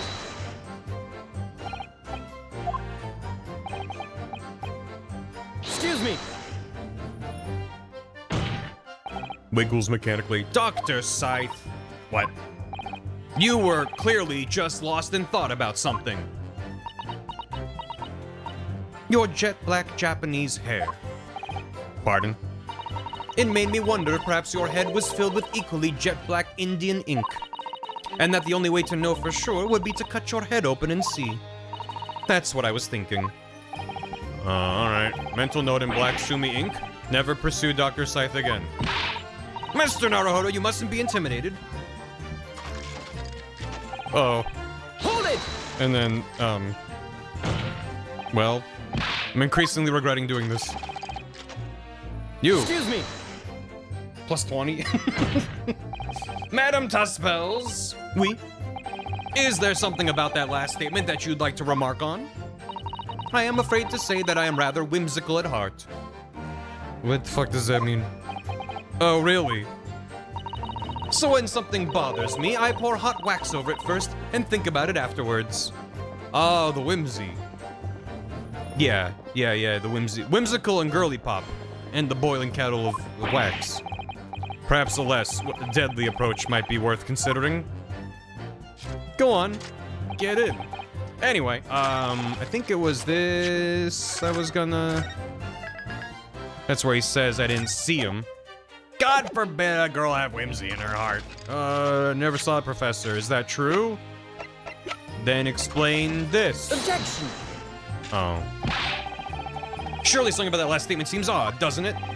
Would you care to mull over precisely what you find odd about it on your return journey to Japan? No. Why is it in court? She needs it. Was it not that line? Hey, I'm my dream become a scientist. The illustration based on what I witnessed from Moonlang. I feel like it's gotta be this line, but maybe it's not the camera, at least not yet. Just seemed like the obvious choice. I never saw the professor at all. But you did see him, which I can prove. With, when I can prove when, if you just, the head that you stole? Objection. That's at odds with the evidence. Save me, Andrew. Andrew the screwdriver. The Skulkin brothers must return. Maybe that's what Shutakumi's been working on. Return of the Skulkin brothers. Just want to hang for a minute. The mask is locked. Yeah, but like maybe that proves he knows something. I don't know. I'm grasping at straws because I thought it was gonna be the camera. Unless it's the camera on a different line of dialogue, but that doesn't seem right. And I don't know if it's this. I need to use that to prove like something with Assman, but this was something about the reporter, quote unquote. This was based on what I witnessed that night. I wasn't nervous of the professor at all. Can I just present the newspaper? Objection! Okay, but why? I never saw the professor. Yeah, but look at this drawing of you seeing the professor. I don't believe that. Don't believe what? Hopefully it's the Assman connection and not like here's a drawing of it. Your latest claim. You did see the professor on that night 10 years ago. Oh dear, we seem to be at odds, but I was there and you were not. I know what I didn't see. The illustration with this article was drawn based upon what you told the journalist that you witnessed. A figure emerging from a tomb, wearing an iron mask. Yeah? But... yes, when the killer was tried 10 years ago, it was decided in the closed court's rulings that the man would wear the mask to hide his identity. It wasn't to be removed even during his execution and subsequent burial. Not even the prison wardens were to see the man's face. But I didn't know that. And because I didn't know that, I assumed it was either common knowledge or like just common practice for someone with hidden identity to be buried wearing a mask like that. That doesn't prove he saw him, unless it was unique in his case. So I don't know. And then I don't know how Madame Tussballs took the mask off? I don't know. Obviously the provision of this mask was not public knowledge. Okay, okay. If I'd known that, then this would have been obvious, but okay. I got it right for the wrong reasons. So, Mr. Drebber, as you've just heard. It makes sense, but it feels like it's information I would have had to just assume, rather than something that had come up, even like once in conversation. Oh, it's okay. A lowly student of the University of London certainly wouldn't have known about the condemned man's mask. Why not burn the corpse? Well, you know. That's just, you can't do that. Unless you'd actually seen the professor that night. It's inconceivable the artist would have included the mask in that illustration.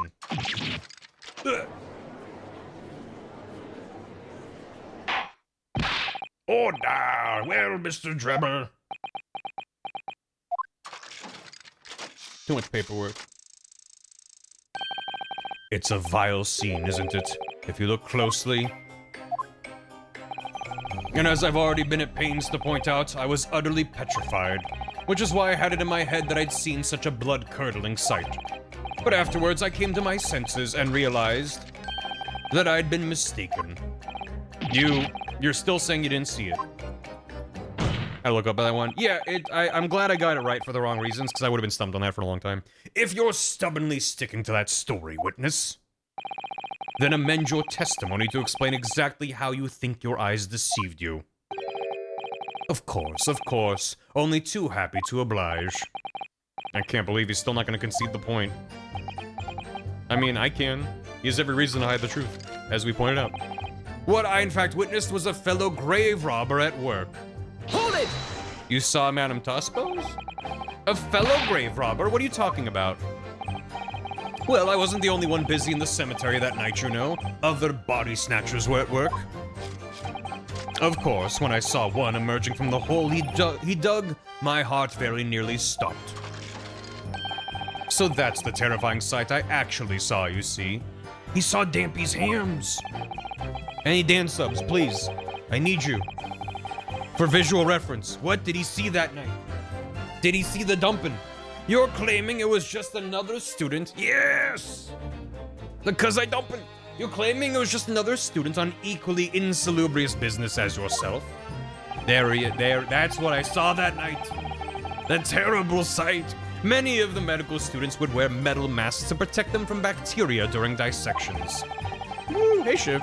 Clearly, the fellow was using such a mask to protect his anonymity, wouldn't you say? Objection! Dampy was there that night. That's what we're proving in court. But there's more to the story, isn't there? The article goes on to say. In the next second, a gunshot rang out suddenly from behind. Now I'm just thinking I really want a sequel to Hero of Law, which was the Ocarina of Time Ace Attorney. It was so good. The bullet pierced the resurrected man's chest, whose breath then stilled once more. Hey, Andy and Pika. It's 52. We still have no voice spoilers. Hey, have a good one. Appreciate the pine. The dastardly dumper. That's the Herlock Sholmes in the case of the dastardly dumper. We might assume that the sexton discovered the miscreants at work, perhaps, and fired upon one of them. If a gravedigger has shot someone in the cemetery, I think it might have been rather big news, my lord. Maybe I swear.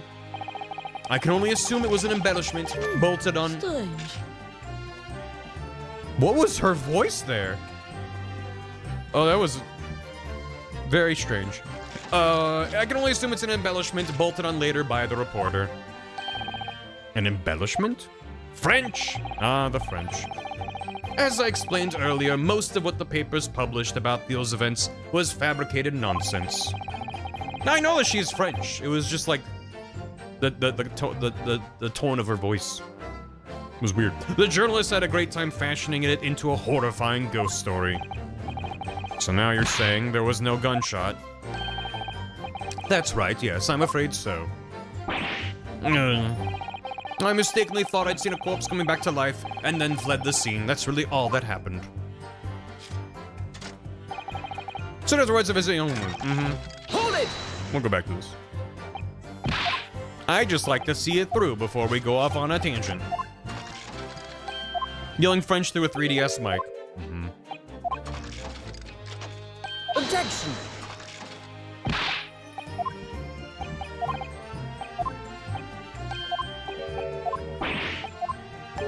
Strange.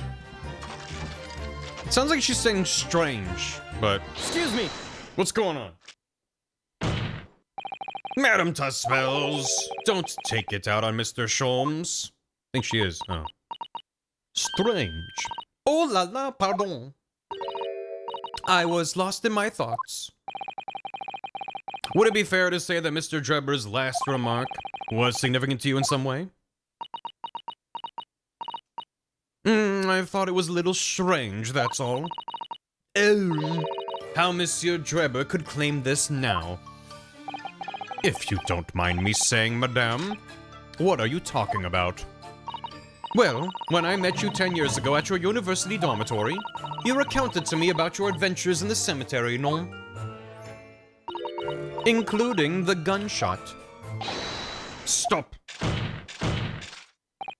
You might want to watch your tongue, you know. Objection! Thank you. Oh, thank you. Have a care, Drebber. That's no way to speak to a lady. Gah. Please, Madame Tuspels, carry on. Of course. According to what Monsieur Drebber told me at the time, he did hear a gunshot from behind him and the bullet hit the condemned man. I said nothing of the sort. No, you were very explicit about the details. About the mask that the figure was wearing. And the blood that spattered over you when he was shot. There we go. Shut up, woman, you're making all this up. That will do. Mr. Drebber? Yes? You refute the account just given by Madame Tuspels? Thanks for the prime KO. 83. Looking at you with crazed intent. I have no recollection of ever saying those things. Come on, do you really expect us to believe you? Control yourself, counsel. I will not permit baseless accusations in my courtroom. Right. Under the circumstances, I think it best that you supplement your testimony with a statement to clarify your position on this witness. Very well. Zoot allure. There was no gunshot, nor any spattering blood. Hold it! Yet, Madame Tuspels has testified you told her about both those details. Not true. I said nothing of the sort. 10 years have passed. Without material evidence to the contrary, you have no grounds on which to question the witness's word. Tell me, Madame Tuspels. Oui. What exactly did Mr. Drebber say about the blood that apparently spattered on him? Lors, this is what he told me. All of a sudden, he heard a very loud gunshot from behind his back. The bullet hit the figure who was emerging from the tomb in the middle of the chest, in his heart. One dreadful sight after another. And since Monsieur Drebber was at that time facing towards the condemned man, the blood sprayed from the wound and spattered on his body. That is what he told me. So, not an experience you would ever forget, is it? Shot through the heart. Precisely. You don't pronounce the S at the end of allure. Zoot allure. During which they're bidding against Judge Times game? Yeah. Yeah, and the more chess pieces on the board, the more they're able to kind of shift things around. Depending on the case. It's neat. Precisely, and I didn't forget it, because as I've already said, it never happened in the first place. Zoot allure. He's clearly lying. If only I had some evidence to prove it. We can't let him win, Mr. Naruhodo. So we mustn't overlook a single detail, no matter how small. Look at the evidence, she says. Camera. Objection! Mr. Drebber, do you remember this camera? But that is the camera from that fateful night. Yes, we borrowed it from the House of Horrors. It's the camera you took with you to the cemetery that night, Mr. Drebber. And is that supposed to be significant? This kind of camera is rarely seen in our homeland, so my colleague and I were keen to examine it closely. And we broke it, and there's no evidence. I rest my case. We noticed that the lens extends forwards on the end of some bellows. Like this. Hold it! What's that? There, just on the bellows. It looks like a dark red stain. That's right. It's a rather conspicuous mark here on the bellows, in fact. Good lord, are you suggesting? Yes, my lord, it would appear to be a spatter of blood. Something that could be confirmed with a simple chemical test. Isn't that right, Dr. Scythe? It would be difficult to determine if it was human blood and not the blood of some animal. Also, it's been 10 years. There would have been plenty of time to plant that after the fact. Why would they? I don't know. I don't think it's that conclusive. But it's a good story and helps us. But yes, to test whether or not it's blood at all is simple enough. I propose Madame Tuspel's testimony was correct, and that on the night in question 10 years ago, you were spattered with blood from the gunshot wound. Well, And that furthermore, you really did witness the condemned professor emerging from his tomb. Grrr.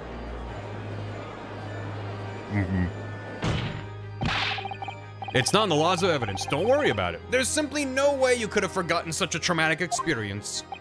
In other words, the only explanation is that you're trying to hide the fact that you saw the professor that night. objection!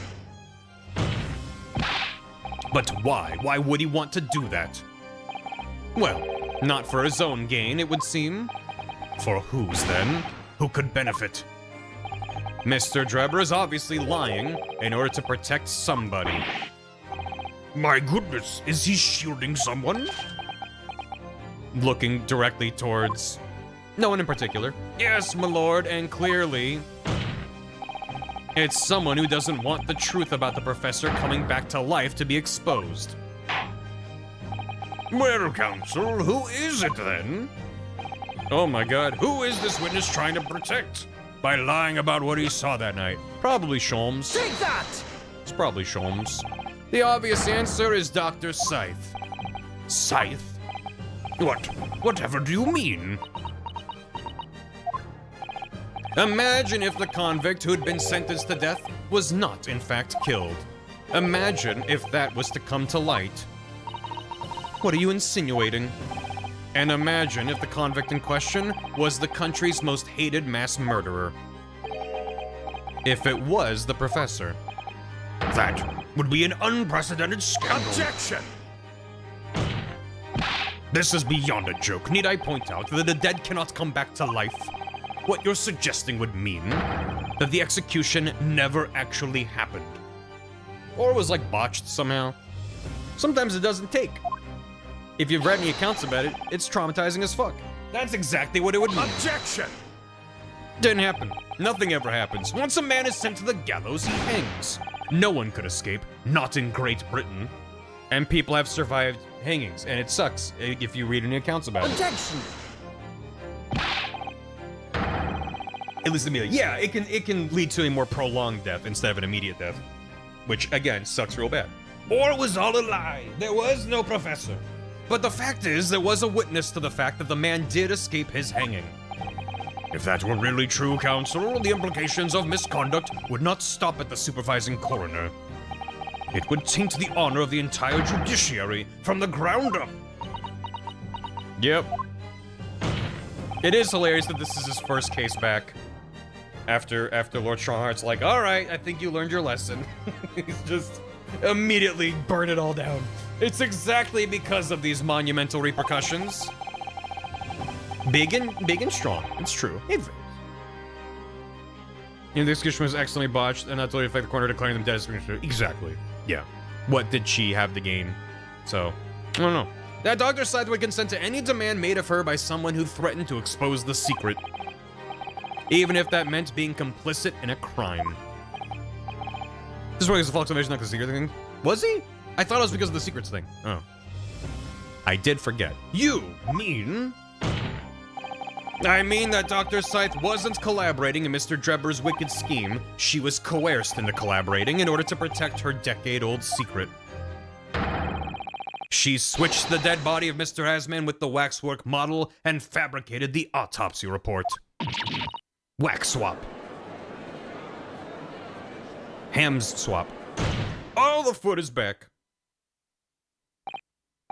Lord Van Zeeks! Pray forgive my freshly filled, hallowed chalice, and a whole raft of other discourtesies now. It's been so long. First time this game, I think. It must be my birthday. Professor Swap! Goodness me! Foot's back down. It's just the sort of tall tale Londoners would enjoy, I grant you. An executed killer rising from the dead, a Scotland Yard cover-up, a conspiracy at the highest levels.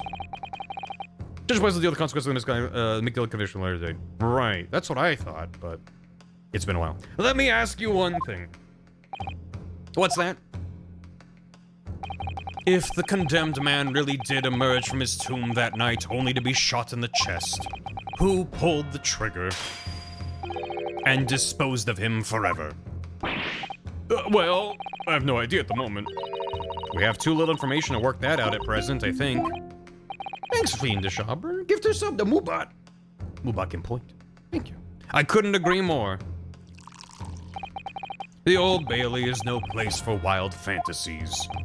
And have you considered this, my learned Nipponese friend? Consider what? Do you realize just what a dangerous endeavor it would be to coerce this woman into such criminal activity? It's tantamount to declaring war on the entire British police force and judiciary. Quite hard to imagine any sum of money being offered for research could warrant it. To rely on some stage deception when so much is at stake would be madness. Well, I suppose. And this was no petty crime either. The victim was murdered.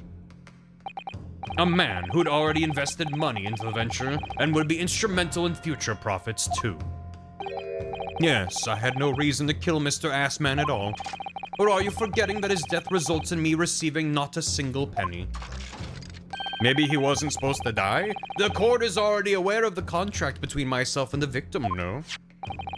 But if he wasn't supposed to die, then we need a guilty party, narratively speaking, for Hairbrain to be, like, off scot-free. If it was all accidents all the way down, that's not good drama. So there's gotta be something. There is the contract, that's very true. Yeah, it also could have been not the money, but something else. We know that Assman was involved with the professor case somehow. If he was really a journalist or posing as one, something. The motive for this case runs deep, I can feel it. Using threats to force the head of the forensic investigation team to cooperate is extreme.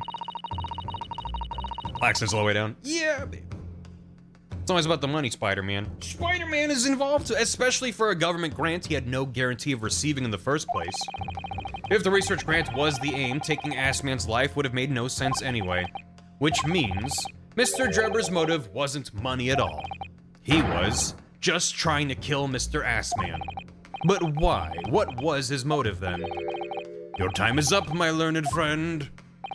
I'd say you have one last chance before the jury lose their patience with this charade.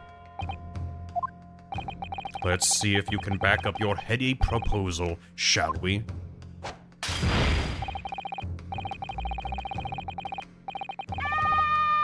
How do you explain why this engineer would throw all caution to the wind and threaten his own country? He dodged it. He's good. He's got amnesia, but he hasn't forgotten his skills. At this point, I'm not prepared to listen to more of this outlandish conjecture without proof. So, counsel, present your evidence. Alright, who exactly was Mr. Assman to Drebber?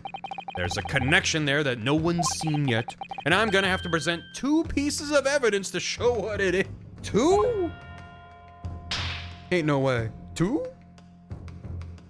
I know of 1. Yes, my lord. The evidence that establishes a motive and explains why the witness wanted the victim dead is right here. Hold on. I'm just writing down everything that's happened in my life up to this point. Okay, I'm back. Let's try this. Take that! I don't even have 2 evidence. This newspaper article, my lord. That was written 10 years ago, and every detail's been examined. What can it possibly tell us? That drivel should never have been written. It's typical gutter press nonsense that means nothing. Yeah, on its own, it isn't particularly significant. However, oh, maybe the other evidence I need is the contract just to prove that it is his signature. That makes sense. When considered alongside another piece of evidence, it will completely explain your motive for wanting Assman dead. What other evidence? Counsel, you will present your supplementary evidence without delay. The evidence, which when cross-referenced with the newspaper article, establishes a motive for the deed. Oh. Well, I'm gonna try it. I don't know if this creates the motive by itself. Take that! But it has this signature. Okay, good. In this contract, my lord, I'm glad I had an idea. Because the way I think about it doesn't actually get supported by the contract as providing motive, but yeah. Took me forever. Yeah, no, the way they phrased it makes me think down a different track. I was just thinking above the game, what makes sense. That connects it to his signature. If I was thinking very literally about what creates the motive, I don't fucking know. So, like, maybe I got it right for the wrong reasons, right? But, like, even still, the way they phrased it was, like, almost made me second guess myself. This is the contract you signed with Mr. Assman. Yes, that's right. The very document, in fact, that proves I had no reason to kill the man. My brain is working. I mean, I've gotten things right for the wrong reason like 10 times today. I'm afraid not. Really? You should work on your rope if you're afraid not. What? There's something very significant that this newspaper article and the contract have in common. Vibes lawyering? Really? And it's that common link that shows very clearly why you were determined to kill Mr. Odie Assman. It seems the defense has uncovered something the rest of us have missed. I think another way, real quick, is that if I presented the contract first, and then the newspaper second, that would have lined up better with their dialogue. Because the contract's like, here's your connection to Assman, right? And then the newspaper provides a motive because Assman was responsible for outing his name.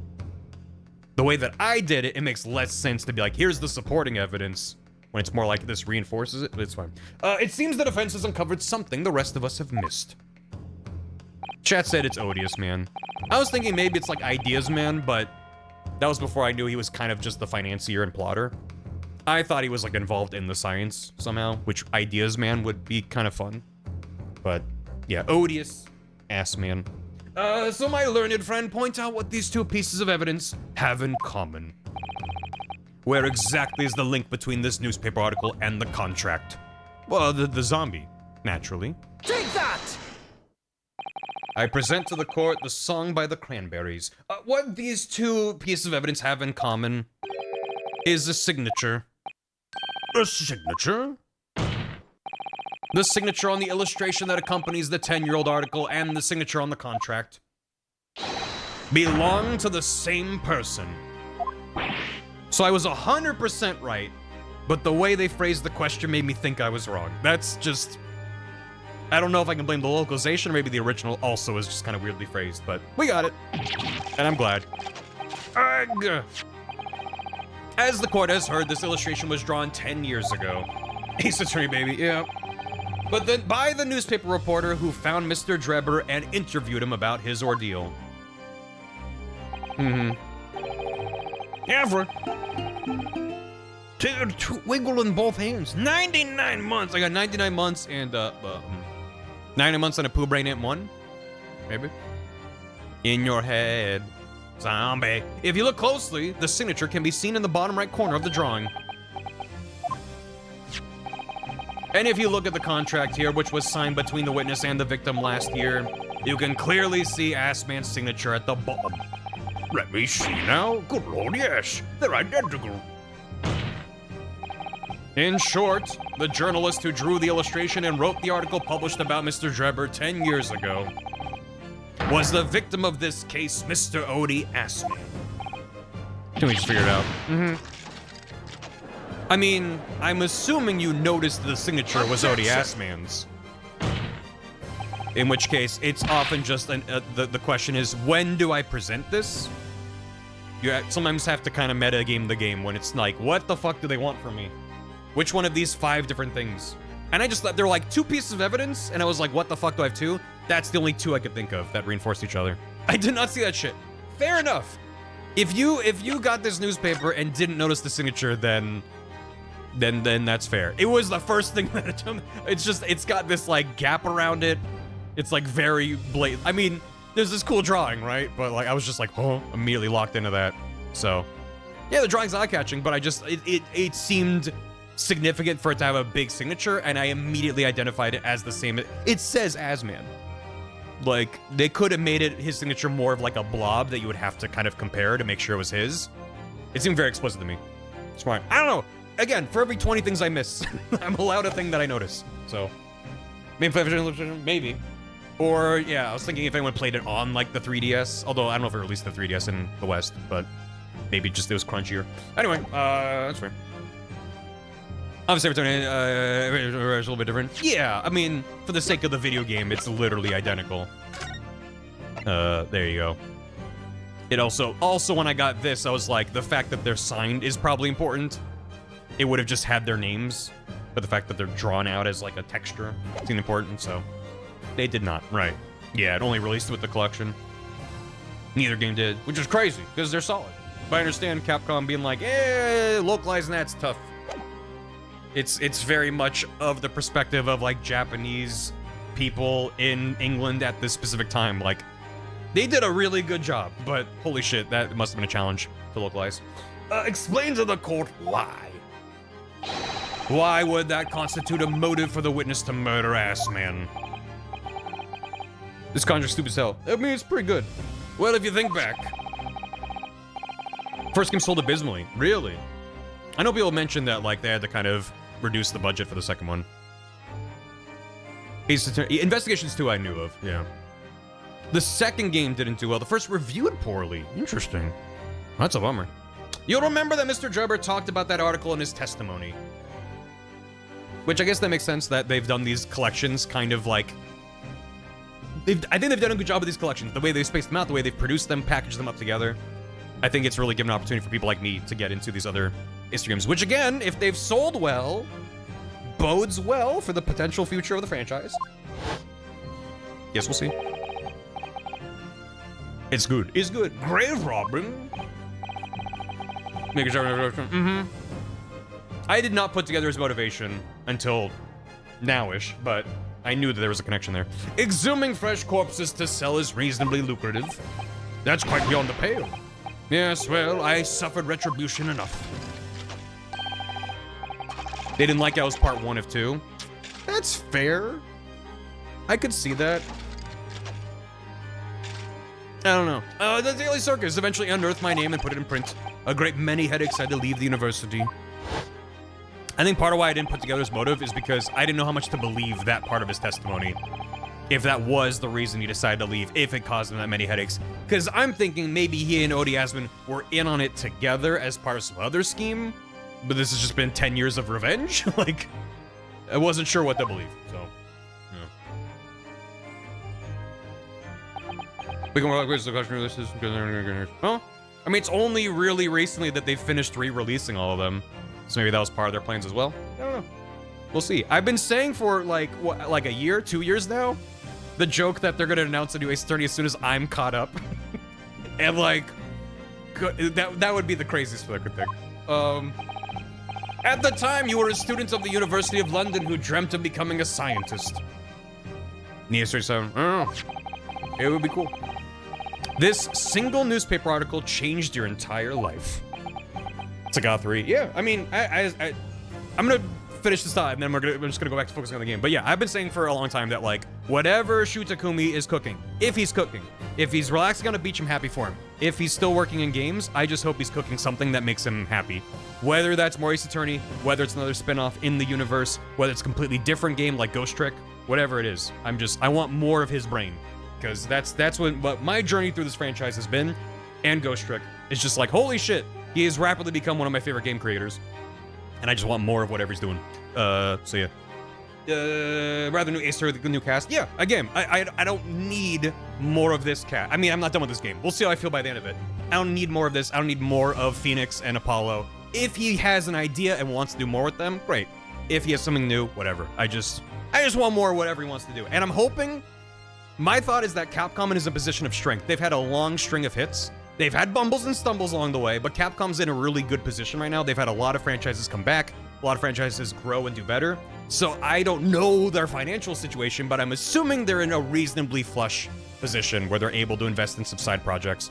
And I'm hoping that that's an environment where Capcom can be like, here you go, here's a team, make something stupid. That's my hope. And if these collections have sold and reviewed well, which I think they have, I don't know. Probably been doing it okay, so. We'll see. Anyway, back to the game. Just had to get all that out of my brain. So, Mr. Assman used to be a newspaper journalist, did he? He did, my lord. In fact, it's a widely held belief that Assman managed to position himself at the heart of his criminal network, thanks to the many dubious connections he made during his time as a reporter. Oh. An evil reporter. So you had to give up on your dream and leave university. You lost everything. Yeah, natural evolution. Eventually you found yourself working in the field of science, but only in the shadows. And all because of that article, written by Mr. Assman. Enough!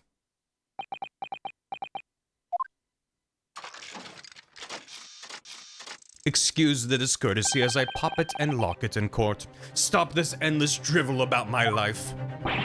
But... Explain yourself, Mr. Drebber. Yes, it's true. I had to leave the university as a result of that article. But it was just the straw that broke the camel's back. What do you mean? Almost every student of science in the faculty was too poor to actually conduct any research. But they were struggled on with their hypotheses anyway. We all did. Only to have them taken by vultures. Is he saying, here's my real motive? Sooner or later, you knew your ideas would be stolen and patented by some wretch or other after all. Pop, lock, and drop this farce. This collection sold 1 million, which is better than both grades 3 combined. That seems pretty good. Good gracious. Making a name for yourself as a scientist in a climate like that was a miracle only select few geniuses could ever hope to achieve. Personally, I wasn't one of those geniuses, so it was hardly a wrench. Being forced out of the university because of Lowgate was the best thing that could have happened to me. Objection! Mr. Drebber, do you genuinely believe that? Of course I do. Who's better placed to know whether or not I possess a talent for science than me? I'm sorry to say that your words don't ring true at all. How dare you? And I have evidence to prove it.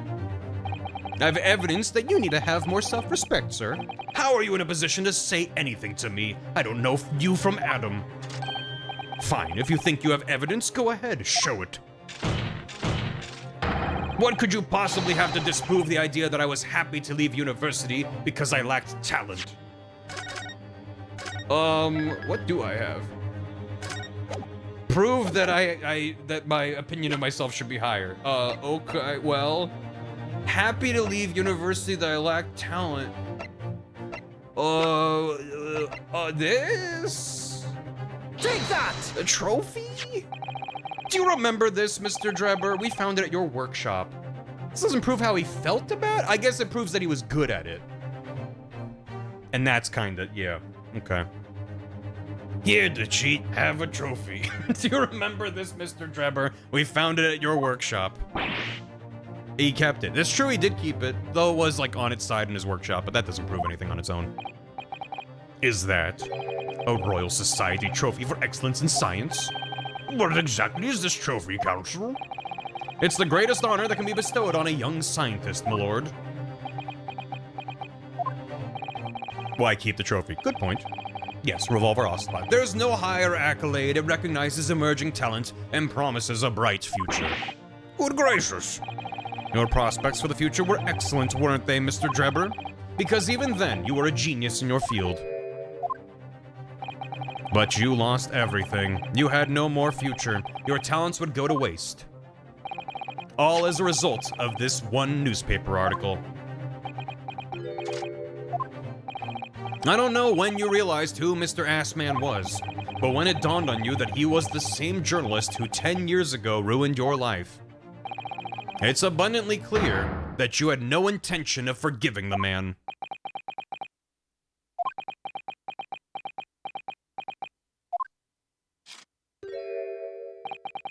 The truth is... Finally, he is going to fold, unless something terrible stops him from speaking.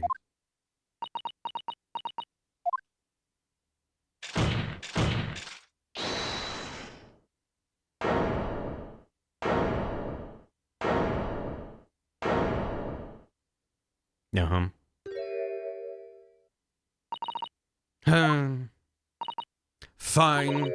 Clearly this has run its course now. What? I admit it. All of it. Let's go. What? What are you doing? It's exactly as the Japanese man said. I was coerced into going along with this man's plot to murder the victim, on the condition that he kept my dirty secrets from 10 years ago. No. Good lord. Jumping afraid to hide something. Maybe. Unless. Dr. Scythe, do you realize what you're saying, woman? It's all true. That day, when I arrived at the Crystal Tower and saw the birdcage, my heart nearly stopped beating. Oh, you had a clarification? No, I missed it. That memory from a decade ago that I'd done my best to bury deep inside myself. She's realized to pee, honestly. That's understandable. It was the professor again, staring me in the face. And then, before I had a chance to react, I noticed something else. There was a note tucked inside the model's jacket. Throw him under the carriage, carriage fast. Throwing under the carriage. You will go along with my plan, Dr. Scythe, from someone who knows the truth about what really happened that night 10 years ago.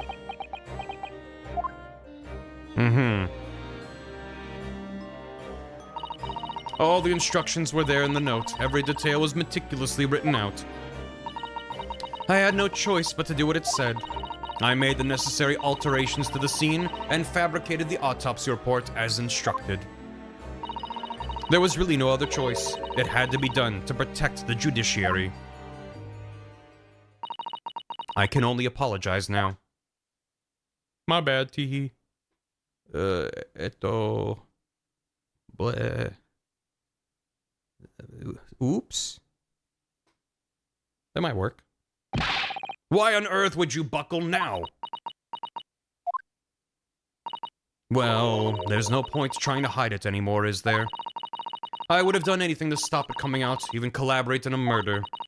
But the great lie about that execution 10 years ago has been exposed. Whatever happens, I'm finished. So then, Mr. Drebber, what do you say to that? Your accomplice has admitted everything. Surely it goes without saying. You admit your part in it too, then? I admit nothing at all. But have you forgotten that the kinesis machine was ripped to shreds by an explosion? To shreds, you say? Short of me admitting to a crime, there's really no possible way for you to prove I did anything wrong. No! I don't believe her. I mostly believe her. I'm choosing to believe her right now. But there's probably more to it. What now? First game sold decently. It sold better than Leighton vs. Ace Attorney, but got review bombed the sites like it was such a ending on a cliffhanger and the other unsolved stuff. This was one that sold abysmally. Worst selling entry in the series. Since reviewing well, and even being gotcha. That is a bummer. I'm glad that it's selling better now, all these years later. I don't know, it's hard to say because I wasn't there. I think if at release it was very clearly like advertised, maybe not advertised as part 1 of 2, but just like that we're making a second one. I don't know. It's hard to say because I went into it knowing it was part 1 of 2. I can't really put my mind in the place of someone who like bought a game hoping for a new Ace Attorney, and then it ends with a cliffhanger. The thing is, it didn't so much end as a cliffhanger for me as like it ended unresolved. A cliffhanger would be like, oh my god, he's about to die. The end? It just ended with clearly there's more to this story. But I did feel mostly satisfied by like the mysteries were wrapped up. There were just these lingering threads that would be continued in the second game. So being reviewed bombed just because they were making a sequel is like, I don't know. For me, it depends a lot on the context of how it was presented at the time. Because if it was like, this is the start of a new chapter in Ace Attorney, then it's like, yeah, he's telling a story that's more involved. Like, as the series has gone on, they've done more and more intertwining things. Not necessarily between games so much, but just like, you know, it seems like an evolution that makes sense. So, I don't know. Yeah, well, I don't know if that's a good example. Exactly, because FF7 Rebirth is very clearly part 2 of a 3-part thing that they've said is going to be 3 parts. I'm like, at the time, did they not really talk about it? Or are they just like, here's the new one, enjoy. By the way, it's not done. It's just kind of like, yeah. Usually sound right, so that's why I'm like, I don't know. Review bombing feels weird to me, but it's in general, I don't like review bombing as like a thing. It's like very rarely justified when it's just like a subjective. It's not like it's broken or something. The game doesn't work. It's not what was promised. It's like it's a full fucking game with dozens of hours of gameplay and stories. So it's just like, it's weird. It's weird to me, but yeah. But in general, yeah, I think there are situations where it is warranted when it's just like, you know, people need to know, don't buy this game. If it's just like, hey, this is part 1, before part 2 is out, just know it's not done, but it's not, I don't know, it doesn't feel unfinished. Anyway, moving on. Whatever this man says, I admit everything. Yeah, Helldivers too, that's like review bombing. When it's just like, hey, there's this change that's being made and I'm mad about it. When it's like, that's a way to profess that, I guess, but yeah, I don't know. But then it's weird that part 2 didn't sell well, maybe in part because of the review bombing, which better explains why Capcom didn't localize it at the time, because it's already a difficult game to localize based off of the premise. And then on top of that, it didn't sell well, so there were even fewer ideas that it would sell well in the West, so that's tough. But I'm glad that they released it here finally. And I got to skip all that waiting. Although I'm glad that there were like fan translations and stuff. Shoutouts to the fans. Always doing amazing work. He threatened to expose my secret, so I went along with his plan. Poo brain out of 10. There you go. Yeah, well, that's also... I'm also thinking of review bombing in a modern context where people just spam negative things on Steam with 5 seconds of playtime and then refund it just to bring the score down. It's just like, come on. There's got to be a better way. And Lord Van Zeeks. Yes. Can't go with the reason the chief coroner would have been called to the scene of a crime at all. They work from the morgue, not on the field. Well, she's the head of the field investigation team, and because of the law they keep referencing, they've made it make sense. If they didn't have the field investigation team and all of those restrictions on who can have access to the scene in these kinds of circumstances, a coroner being at the scene of the crime would have been fucking weird. So they did a good job setting that up, at least. It doesn't feel out of left field. 5 ended on a cliffhanger, so much feeling dying, and 16 caught for off because weird people get upset. The kind of again, that's why I'm like, eh. On the one hand, why are you mad about it? On the other hand, yeah, it's not usual for this franchise, but also I don't think Yakuza really does a lot of cliffhangers like that, so no. Yeah, I bet.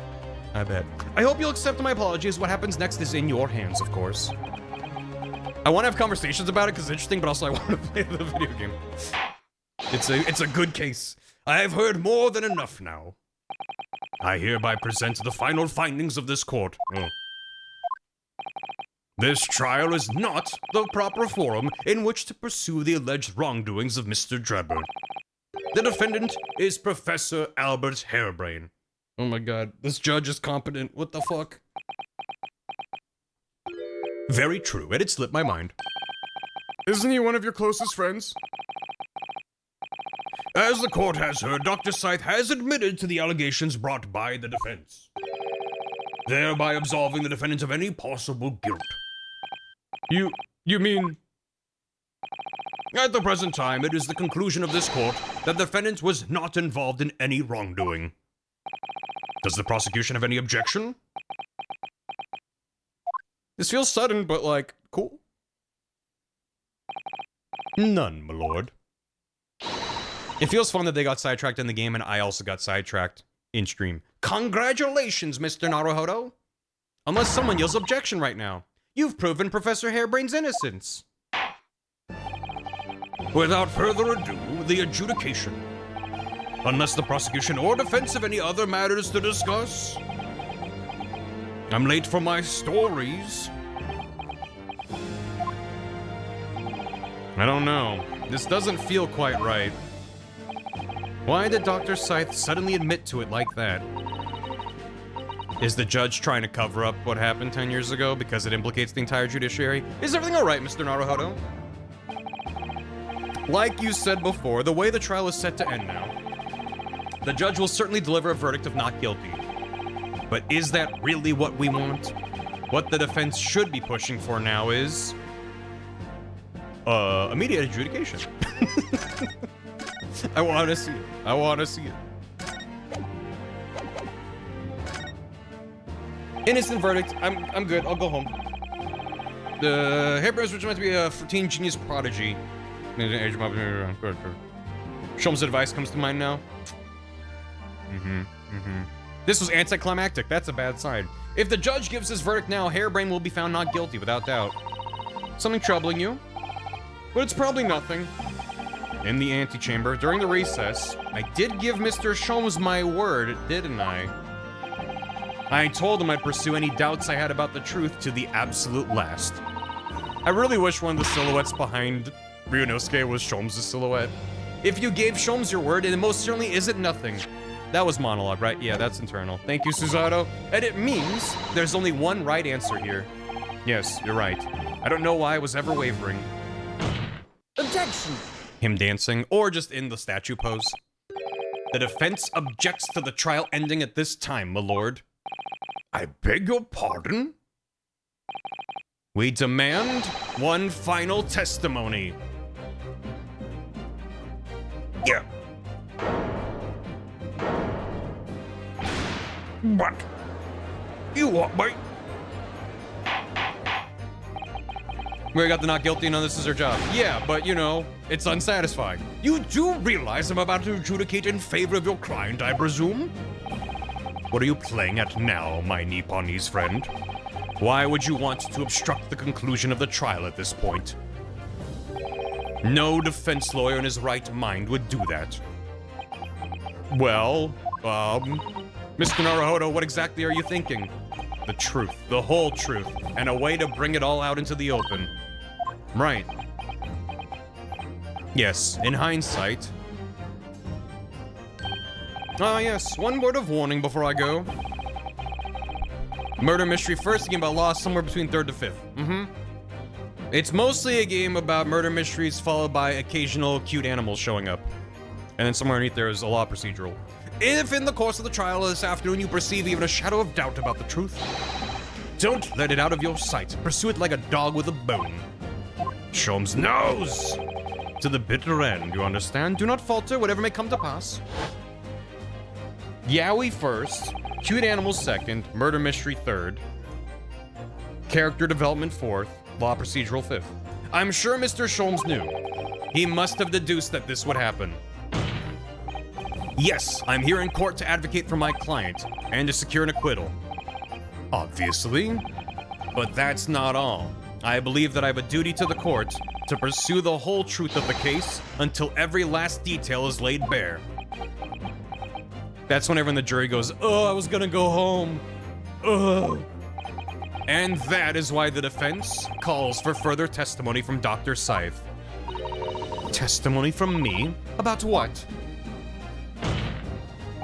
About the nature of your collaboration with Mr. Enoch Drebber.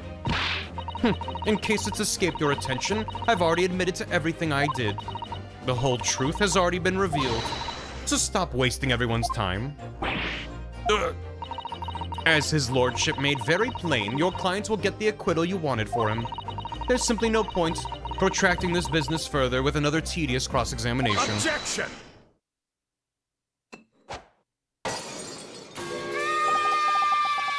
Pray forgive my careless handling of that hallowed bottle. I slipped. That's what you call it? What is your objection, Lord Van Zeeks? The prosecution. Chat wakes up. Chat wake up. You're missing good shit. Also calls for supplementary testimony from the witness. Don't be stupid. If there is more to this case than has yet come to light, then I will join my learned friend in pursuing the facts until the bitter end. You're what? Lord Van Zeeks.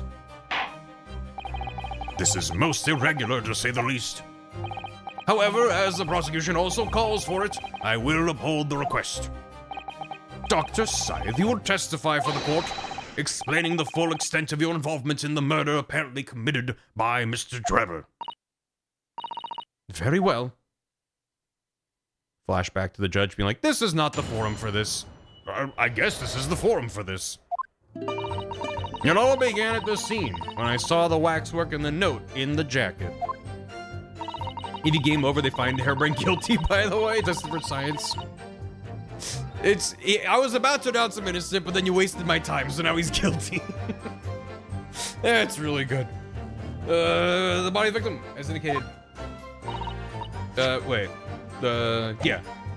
Wait, no. The actual body of the victim, as indicated in the note's instructions, was beneath the experimentation stage. The body had to be arranged in certain ways to implicate the defendant, which was my job. I enlisted the help of the entire forensic investigation team to dress the scene appropriately. The truth about the execution 10 years ago is a state secret of the highest level. I had to protect it. So I was right. The stage and the machine were all specially designed for the deception. So it seems, and all meticulously prepared, you did well to see through it. You're a very shrewd boy. I'm no boy, I'm a man. So kind of you to say. And what about this autopsy report, then? All I did was record the location of the body as being in the Crystal Tower instead of under the stage. That's all. That's a terrible corruption. So he did still get stabbed. Well, I guess the real body did wind up in the tower, so fair. When did he get stabbed, though? Only my team were aware of the deceit, and then only under my explicit instructions. You're very shrew. I'm a what? Little shrew. Shrew jam. Nobody else at Scotland Yard knew anything about it, I assure you. We must be thankful for small mercies, I suppose. Well, I believe that testimony has clarified everything. There's no particular need for a cross-examination, I would say. No, I disagree. I can't shake the feeling that something's wrong. Just look at that expression on Dr. Scythe's face. It's the defense's right to cross-examine any witness following testimony. Tisk. What is it about you Japanese that makes you all so doggedly persistent? Ma'am? Very well. If you so desire, counsel, proceed with the cross-examination. Yes, my lord.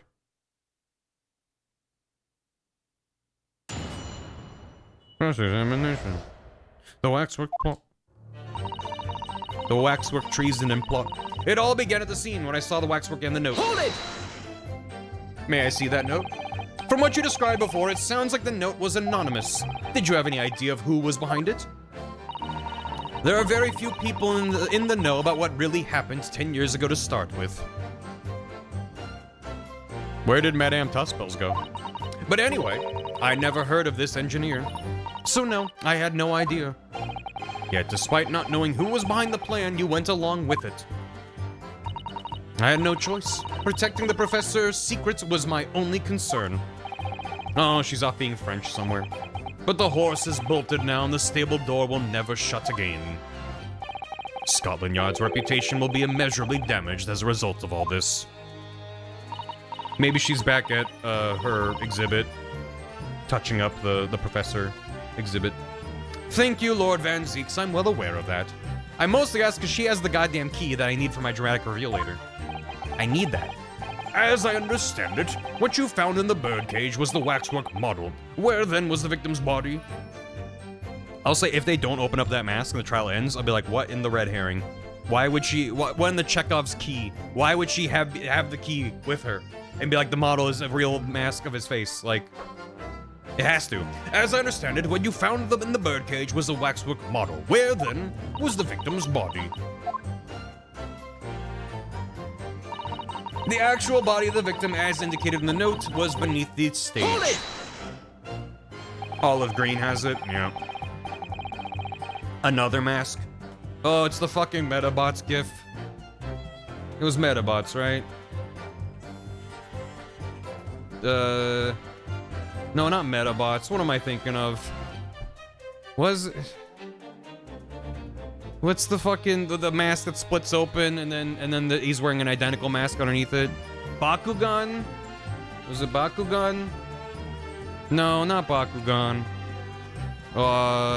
It is Metabots. Then why is it not showing up?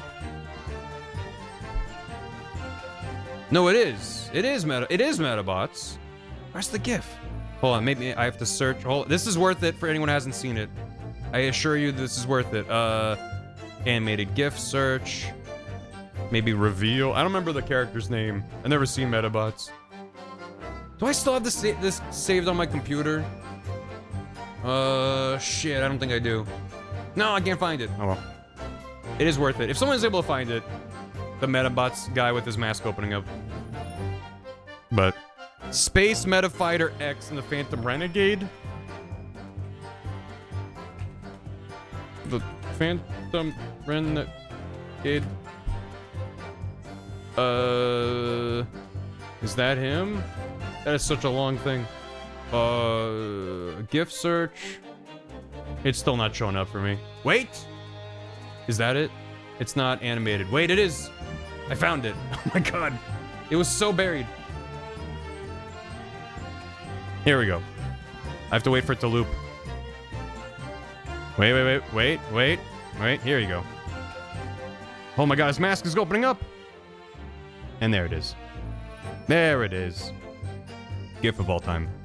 I have no context for this bit, other than I'm assuming he's just the masked guy, but yeah, it's the when the mask has a mask underneath it. I had no idea. It's a good GIF. Okay, anyway. Sorry about the tangent. It was worth it, right? Everyone is like, yes, it was worth it. You knew about the special construction of the stage used to carry out the trick then. He's like the tuxedo mask. Okay, gotcha. It's also obvious who he is in the show. That makes it funnier. If it's obvious who it is. Yeah, I'll save for next time. It was quite obvious that what had happened with the victim and the waxwork. And you switched the two over, didn't you? In other words, you recorded the victim's bodies having been discovered in the tower, and the waxwork. I wrapped it and sent it by carriage to the specified address at the specified time. And why were you given such directions? Presumably so it could be recovered by Drebber and returned to Madame Tuspels. I see. And then you put the birdcage back on the experimentation stage. Yes, although someone obviously made a mistake about which cage should go where. I thought I'd made it perfectly clear to the team, but still. I suppose you were focused on the victim's body, that being a more important detail?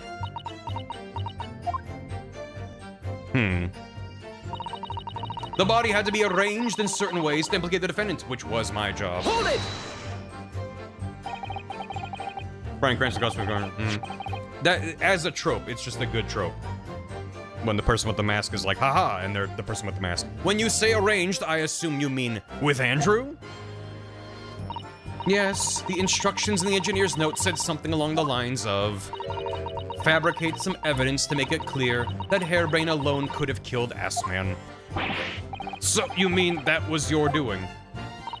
I fetched Hairbrain's ridiculous screwdriver from the stage and took it with me alone to the abyss under the stage where the birdcage had fallen. Alone, Doctor? I didn't feel it would be appropriate to involve anybody else in that particular part of the deception. How'd that go? Oh. There was a void under the stage where I found the birdcage lying in the dirt. It's cool to get like a reenactment of this. I approached it, leaned down, and slowly opened it up. Then, I took the screwdriver in both hands and plunged it into the man's chest. No, not Andrew. He did nothing wrong. And then you noted that in your fake autopsy report as a fictitious cause of death. Exactly. So, the actual cause of death was the trauma resulting from the 30-foot drop. I hope for her sake he was dead from the drop. My word. Not just legally speaking, like, cover up the murder, and if he's just like, I'm not dead yet, quiet you, that's rough. What is it, Miss Susato? Something about Dr. Scythe's last statement is playing on my mind, that's all. Very Layton, I'm sure this is the same. Oh yeah. Oh yeah. Mine too. That's before I even knew there was a trapdoor involved. Just the vibe alone. Dr. Scythe! Quiet, you. Stab, stab. There's really no need to shout. I can hear you perfectly well. The defense calls for you to add what you just said to your formal testimony, and I do need to shout. It's part of my character. Which part? What I want her to supplement her testimony with is the real cause of death, what she did to the victim. Oh. Let's go with the what she did. How you stabbed Mr. Assman in the chest, that part. Fine, if that's what you want, but there really is no need to point. The prosecution concurs. There's no need to point? Is that what he's concurring with? Or is he concur that you need to add the testimony? Very well, you will supplement your testimony now, witness. If you wish, my lord. She's basically Dr. Kimishima from Trauma Center. I played Trauma Center back in the day. Who is Dr. Kimishima? You said Dr. Kimishima. Oh, her. Yeah. Yeah, I don't disagree. Yeah, I see it. From the Wii version, yeah. I mostly know the DS version, but I played a bit of the Wii version. Yeah. Okay. Trauma Center is a fucking trip of a game. It was also, I've thought about playing Trauma Center on stream, like replaying it. That game almost broke my DS and me. It gets so hard by the end, and I don't know if I want to go through that a second time. But I do recommend looking it up if you've never seen Trauma Center, or like playing it somehow. This game takes place around the turn of the century, 20th century, so like 1900, 1901, somewhere. It's why it's called Trauma Center, yeah. But it's good. Yeah, oh, Trauma Team. I'm not familiar with Trauma Team. Look at Trauma Team design. Gotcha. Acing with doctors? Yeah, and with the gameplay being the most stressful fucking series of minigames ever. Because you're having to... It seems even hard on the Wii, because at least on the DS you were like 1-to-1 on the touchscreen, but the Wii you're like, with your shaky ass hand having to do these fucking precise procedures. But it just gets nuts. I stood over the victim's corpse where it lay in the toppled cage and plunged the screwdriver into the chest. Hold it! Just draw pentagrams. Just keep drawing pentagrams until they live. Don't worry about it. So it was you who stabbed Mr. Assman with this. Check back at Trauma Team as a forensic specialist. One of the GDQ runs, dressed up in scrubs. Far easier than dissection, I assure you. No precision required. What a welcome change. The victim died instantly from a snap neck. All I did was carry out the instructions I'd been given. As unflinchingly as ever, no doubt. I imagine you didn't bat an eyelid when you drove the weapon into his body. There was no need to bat my eyelids. And what else did you do to twist the facts? Remind the court, why don't you? If you wish. I enlisted the help of the entire forensic investigation team to dress the scene. Hold it! The entire team in perverting the course of justice? I was the only pervert at the scene, I assure you. My team consists of the very best investigators there are. I demand loyalty from all members. We operate on a code of chivalry of sorts. Chivalry? You aid and abet a murderer, commit perjury, and dare talk of chivalry? It was a matter of priorities. What? Nothing was more important than protecting the secret of the professor. It consists of top men. My team did what was necessary without losing sight of the primary goal. I consider their conduct exemplary. Don't concede the point. You mustn't let her win. I need a lawyer. Has that line ever showed up in Ace Attorney? That's so good.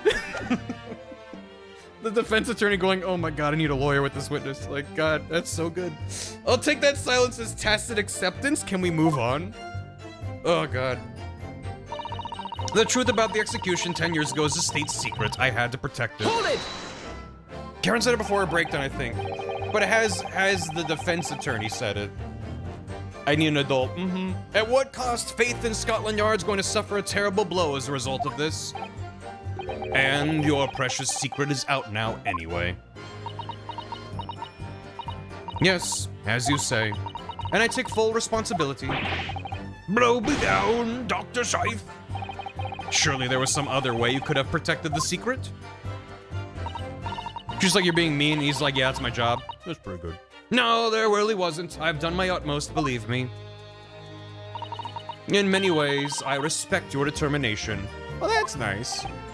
You could be less racist about it, though. I nearly froze under that cold stare as she said that. I do believe she was being genuine, though, Mr. Naruhodo. So, that's her story. She admitted everything and revealed her full involvement in the crime. I do wonder if there could really be much more to it. Well, I don't know, but I just have a feeling. Do you, Mr. Naruhodo? The truth is, I find it strange, too. How those two are reacting to this in completely opposite ways, I mean. Yes, exactly. For some reason, I feel sure they're still trying to hide something. But what? And do I need her other testimony instead of this one? Is this duology the most bisexual disaster game in the franchise? Oof. Maybe. That is a tough question. Of course, I landed so many punches through Evan's chest. So it's either this or about... What about the body? How she found it? I forgot. Is there something problematic with this? She punched her into the chest. Let me quickly... Come to the chest. Yeah.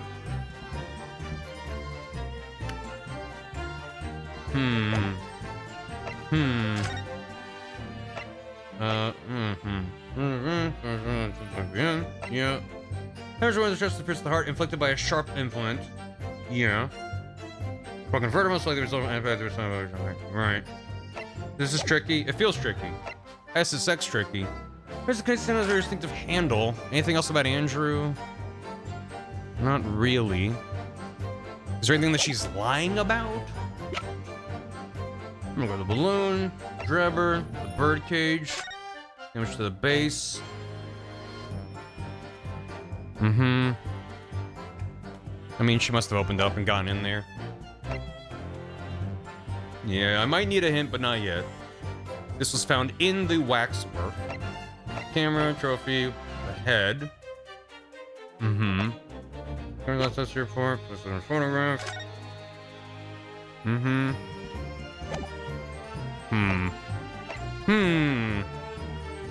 What does story mode do? Story mode, I think, is just like an autoplay thing where you don't have to actually think through these parts of the game. It just picks the right answer and moves on. Yeah, I'm gonna try to get her other testimony.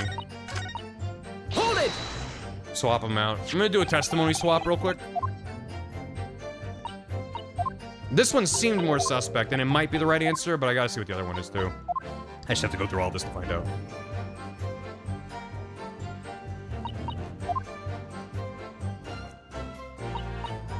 Mm-hmm. It advances text and picks evidence for you. Yeah. Yeah. Mm-hmm. Change it. Please serve for the real cause of death. I believe that may significantly change it. Yeah. The real cause of death. Oh, I think I get it. Cause she was saying the only thing she changed about the autopsy report was the location. But she changed the location and the cause of death. Because this says the cause of death was the stab wound. She said previously that the only thing she changed was location. So that's gotta be it, actually. Okay. Hold it! Still press her on it. You're quite sure of that? It was as if it's not that, then fuck. If it was a result of a broken neck? Yes, as a professional, that was more than apparent. You never know just by looking at the photograph of the victim, though, would you? No, that's very true. Obviously not. Which is precisely why coroners are needed to determine the actual facts. Yes, assuming they can be trusted. There's no point calling her assessment into question without evidence. Let's get back to the testimony. Evidence, you say? Evidence, you say? Man, I've blown the corpse is assessed for a post-mortem wound. If she stabbed him shortly after death, then I think it's reasonable.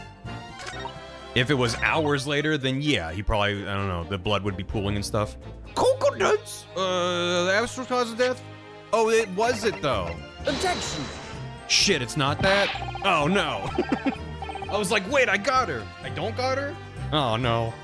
Oh no. Would you care to mull over precisely what you find odd? Oh no, maybe I need a nudge then. Oh man. I felt really good about that too. Because I was like, wait a second, we actually have a contradiction there. A single word hint? Go for it. What you got? Gravity. Okay, I'll mull over it. Is it that he landed feet first? Cause I don't know, man. Maybe you can land on your feet and break your neck. He was strapped into a device the way that it like, you know, sent a shockwave through him. I didn't know if that was necessarily sus, but I'll present it. Objection! Never mind. Not that, not that, not that. Maybe it's the wrong approach.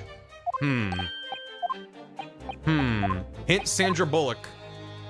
Not that. His legs would have gone through his torso. I mean, I don't know about that. Anti-gravity device time bomb. Anti-gravity device. Is there anything else that could have been presented on? The body had to be arranged in certain ways to become defensive, which was my job. The actual cause of death was neck trauma. He suffered from the 30-foot fall. He had fall fear and shock, breaking neck. That's whiplash. Yeah. An unhinged hint? Yeah, give me your unhinged hint as I continue to mull over it. I enlisted the help of the entire team to dress the scene appropriately. The truth is a state secret. I feel like it has to be this or the swapped out one. But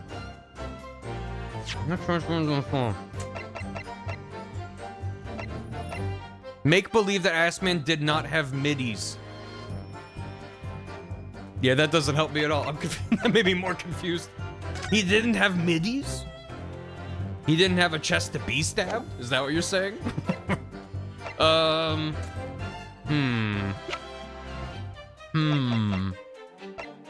What else could be related to that? God. Unless I do need to swap it out again, but I don't know. Insane hint. Yeah, I don't know. Middle diddle. Hey, fiddle fiddle. The middle diddle diddle. He's ass man, not Bob man. That's true. No Bob. God damn. I felt so confident. That's always the worst. It's being like, wait, I got you, and then it being wrong, and then having nothing is a really bad feeling in this game.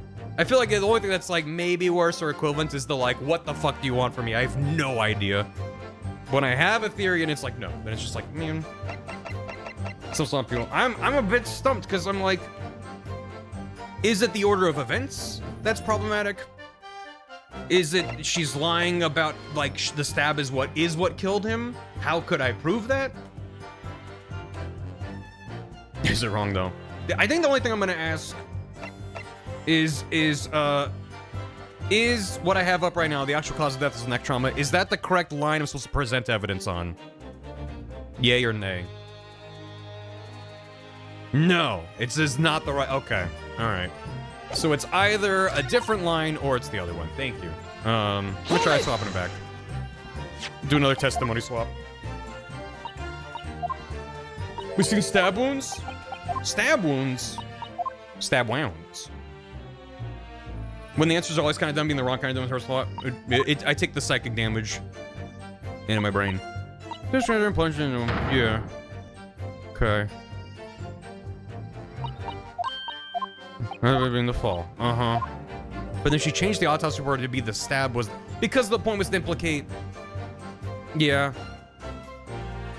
That is consistent, is the thing. The whole point was to implicate, Hairbrain. But she said the only thing that she changed was the location, and I'm hung up on that, but I could just put it on my brain. Fiddles and diddles. You can't discount the stupid theories instead of saying stupid theories truth.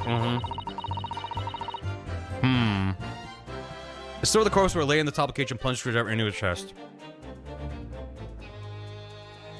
Is this the line? Is this the line I present evidence on? It's a very smart theory, not stupid. It is. Okay. Thank you. Thank you. Yay or nay? Thank you. It's funny that my first gut was this, and then I went to the other one and was like, wait, the other one feels better, but this was the right one. Okay. Let me go into my brain. Let me go into my mind palace, which is an empty room in a wheat field, and not like a this brings me peace, but in just like a, oh, there's nothing here. The wheat field is barren. What? I stood over the corpse where it lay in the top of the cage and plunged the screwdriver into the chest. So what's the problem with that? Is this? Because I did the opposite. Objection! I did it earlier. But that's wrong. That's wrong. Then I did it the other way around. Put me in the corn. Ugh. My members at the museum was working on Godot. My brain's in a ball rolling around. I should maybe make a safety save in case the game doesn't work the way I thought it did. About putting me right back here. Don't know much to something. Not right this second. I know this is the right line, so I just need to kind of figure it out.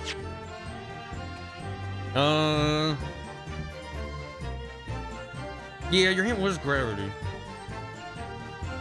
Have I presented the cage on this line? Objection! Doesn't matter, it's wrong. So it's not the thing. It's not the thing.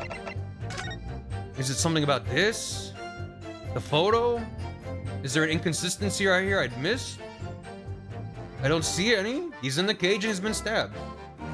His neck is supposedly broken, but she's like, that's what we need a coroner for. I don't think there's an inconsistency there. Unless... Objection! Okay, that was just a Hail Mary. What is wrong with that photo? What is wrong with that photo? Now that I know that's the right answer, what is wrong with this photo? Funny science moment. She said it's fine that he doesn't look like he has a broken neck. Gravity. Now work it out. It'll make sense. Gravity. He would have fallen, and if he fell, then he would his glasses would have fallen off. Is that maybe they're really pinched on there? I don't know. Is that just been? We'll see. This inconsistency points to an extremely uncomfortable truth. What on earth is the matter, Counsel? Have you lost your tongue? I don't know what the fuck's happening. I apologize, my lord. Dr. Scythe, in that last statement of yours, there's just one point. That seems to defy explanation. Out with it, my learned friend. There's an obvious inconsistency between your description and this photograph. But what? Which shows the victim in the birdcage following the events that led to his death. Objection! The court has already examined that photograph in depth. There's nothing new we can learn from it. Objection! Yes, we have already considered it. That's true. Dang it, Snow Beetle. 86. The prelude to Pursuit Is good. We now know the facts to be different. What do you mean? I believe we should let the defense explain. Where in this photograph would we see the alleged inconsistency with the witness's statement? Yeah, I'm gonna show you right now. Here I go, showing you. I'm glad, it makes me feel better about myself when people in chat are like, I was also stumped. So thank you. Even if you're just lying to make me feel better, which I don't think you're doing. Where in the photograph? The glasses again? Take that! The point that makes no sense is the one being made at this very moment. Okay, good? I didn't feel good about that. That didn't feel satisfying. So, huh? Panic? Your roving eyes and wavering hand undermine the bold words you started with. And if you're looking for something that makes no sense, you're pointing the wrong way. I wish he did a little high five with his apprentice there. Apparently the victim was lying dead in the birdcage when Dr. Scythe stabbed him in the chest. That was the essence of her testimony. I know, and hearing that is when I thought, got it. But then somehow I lost my train of thought at the last moment and it turned into a not it. Don't worry, I'm sure if you try again, it will turn back into a got it. Thanks, Ori. 47. 47. Thank you. I believe we should let the defense explain. So he fell and then she stabbed him. He was already dead. How does anything here disprove that? That he fell 30 feet, landed, broke his neck, and then was stabbed. What is the, what would, how would? He was strapped in there. I really don't. Is it the stab itself? Take that! Look closely at the blood stain on the victim's chest. Oh my, wait. It clearly extends in a downwards direction. Gravity was a good hint. I was not thinking there. Towards the man's feet. Oh, that is sneaky. Oh, that is sneaky. I did not. No, it was a good hint. I didn't connect the dots. Wow. Huh. So he was upright for some time after he was stabbed. That is sneaky. Gravity no middies. Okay. Huh. And why is that significant, Counsel? If the victim was stabbed moments before the kinesis machine was set in motion, that's entirely expected. Of course, no, that's not what happened. That's so good because it's Nice. preying on your understanding of the case from earlier that you have to second guess. That's really good. Because when it's presented as, oh, he stabbed him and then he was beamed through the air, you're not even meant to think twice. Even if you notice that it's dripping down, which I didn't. I just went, oh, he's been stabbed, there's blood. You would be like, yeah, he's been upright. So you have to then be like, wait, no, he's not upright. And I didn't even notice that in the first place, so. Oof. Udgy paid attention, yeah. Reno's gonna tell things, he is. Because Susato's by his side, and she's like, well, actually, in this case, she's like, what's wrong? She's not, doesn't seem to be aware. Exactly, my lord. Dr. Scythe made it very clear in her testimony just now that the point at which she stole Professor Hairbrain's screwdriver and stabbed the victim was after the grand deception was set in motion when the birdcage had fallen below the stage out of sight. From the shape of it, it's clear the birdcage would have fallen on its side after the 30-foot drop. And if the victim had really been stabbed whilst inside the birdcage in that position. They also went out of their way to make the birdcage not have a flat bottom, so it had to have fallen over. You couldn't be like, well, maybe he landed upright. It's like, no, it definitely fell over. The blood from the wound would have spread out equally in all directions. For it to have formed the longitudinal appearance we see in the picture is inconceivable. But then why would she hide that other than to prove that she didn't stab him? The stab is what killed him. But then when did it happen? Given that the victim's blood seeped vertically downwards from the wound, it must be the case that when you stabbed Mr. Asman, he was standing up. In short, Dr. Scythe, your latest testimony was a total fabrication. Oh, we got it. The fact that we can't trust the autopsy makes it difficult. It does. And that's interesting. I knew it. I was right. Now I've identified that contradiction. There's only one way to explain the facts. We've all been under a great misapprehension here. What? What sort of misapprehension? Dr. Scythe?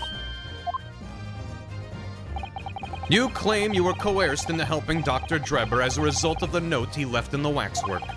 You claim that you made changes to the scene of the crime to implicate the defendant. And you claim that you authored a fake autopsy report to cover your tracks.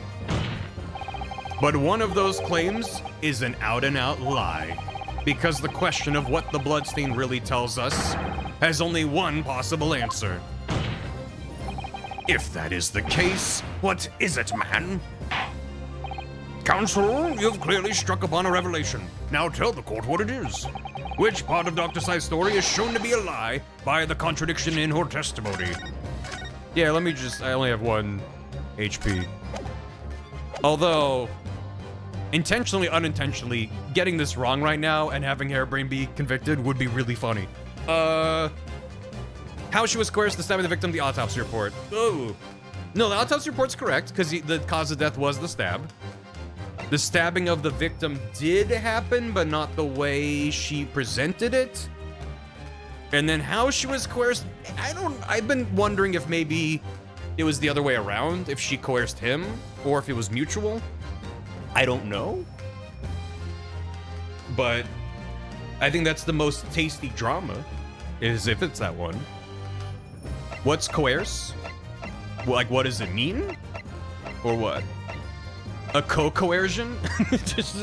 They've been coercing each other back and forth in like a sexy way. Lost unintentionally was really funny. Nice.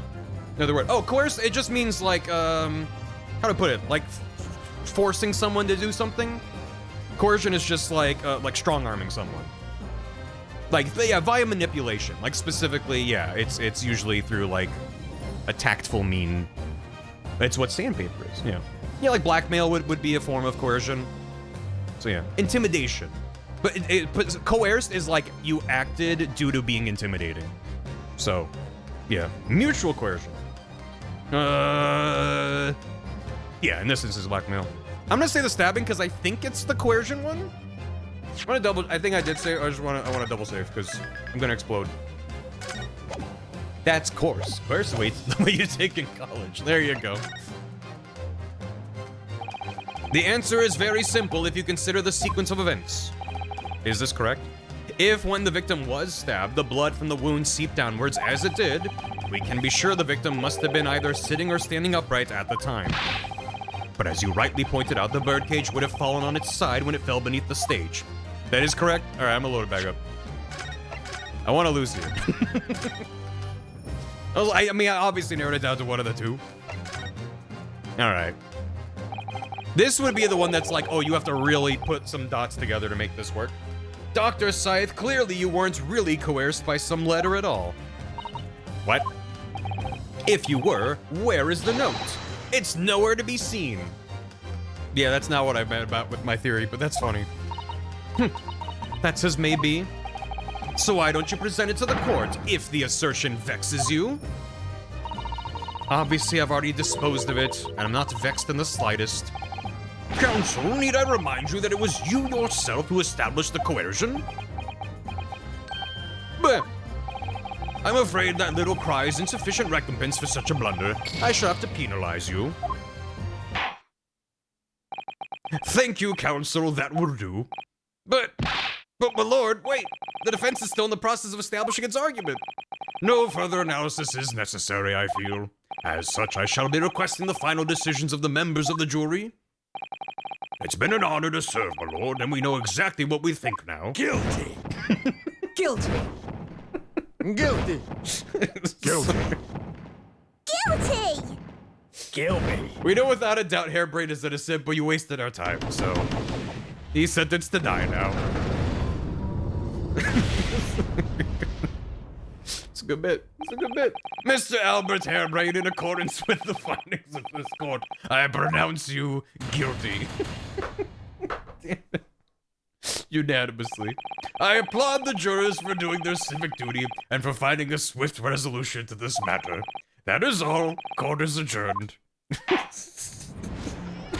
Fucking stupid. Retry from this scene. Yeah, we'll just go back. From the start of the scene? I don't know how far back. I can just load the save. You've struck upon a revelation. Which part of the story is a lie? Yeah, the checkpoints are so nice in this compared to the earlier games. Anyway, the stabbing. We're back. That's so funny. For this case in particular, that he's like, he is innocent. We can end the trial now. No, we're close to the real truth. Anyway, he's guilty again. Even consider the events. If when the victim was stabbed, the blood was there, he might have been upright, but he was on his side. Yes, which tells us the victim must have been in that position of his own accord. Objection! That's impossible. The man was dead, remember? No, that is the misapprehension. He survived the drop. But then when did his neck get broken? Did his neck get broken? Maybe he doesn't have a broken vertebra. When the birdcage fell from the stage into the void below, it must have hit the ground with considerable force. Yeah, he was still alive. Remember earlier when I was like, I hope that he was dead for her sake? That's crazy. He didn't die in the fall. Ow. Ow. He probably lost consciousness for a while, but when he came round, he got to his feet to climb out of the cage. I had to bite my tongue, and I appreciate it. Just as Dr. Scythe appeared. And now her scythe is a Grim Reaper scythe. It's come full circle. If the victim was in fact alive at that point in time, hydrate, it changes everything.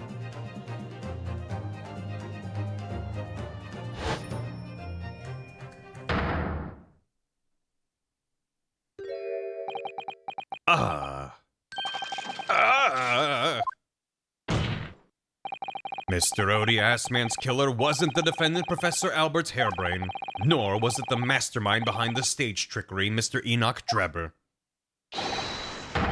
The big double spin! It was you, Dr. Courtney Scythe. My scythe. And that's why she was smiling earlier. I couldn't figure out why she might be smiling. That's what made me think maybe she was the one leading, like it was her plan. And she had blackmail on him somehow. Because she was smiling. I was like, why would she be? Can this possibly be true? But Drebber didn't know. Have you been taking me for a fool? It was you, was it? You killed him? Well, no. You hoped that by admitting to being an accomplice in Mr. Drebber's scheme, the trial would end. Before you were accused of a far worse crime. Cold-blooded murder. Oh, do shut up. You're so desperate now, you're making all this up. As if I would ever do something like Objection. that. I assure you, the defense is not desperate, Doctor. Mr. Naruhodo has established the facts using evidence and logic alone. Huh, logic? Don't make me laugh. Sadly, your logic has a gaping hole in it. What? What do you mean? I'd have thought it was obvious. A motive, boy. You're lacking a motive.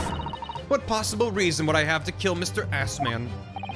Assman was involved in any number of criminal activities, from coercion to theft to murder. But there is no known connection to Dr. Scythe there.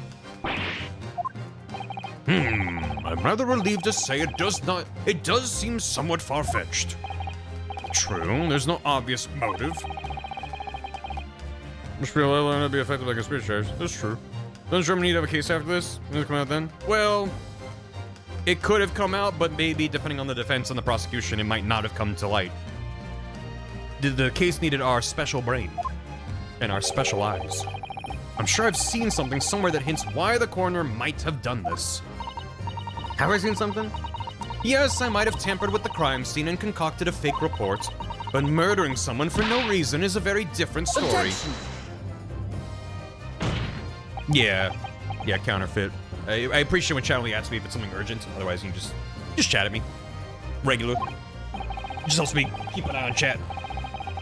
No, when you questioned what possible reason you could have for wanting to kill Mr. Assman. I forgot I was watching live. Huh. Something did come to mind. What? What was it, Counsel? Enlighten the court at once. What is it? We saw it yesterday, didn't we? Something that seemed strange, but we had no reason to suspect it at the time. What did we... There's an object that explains why Dr. Scythe would have wanted to kill Mr. Assman. The mask, the scalpels, the screwdriver.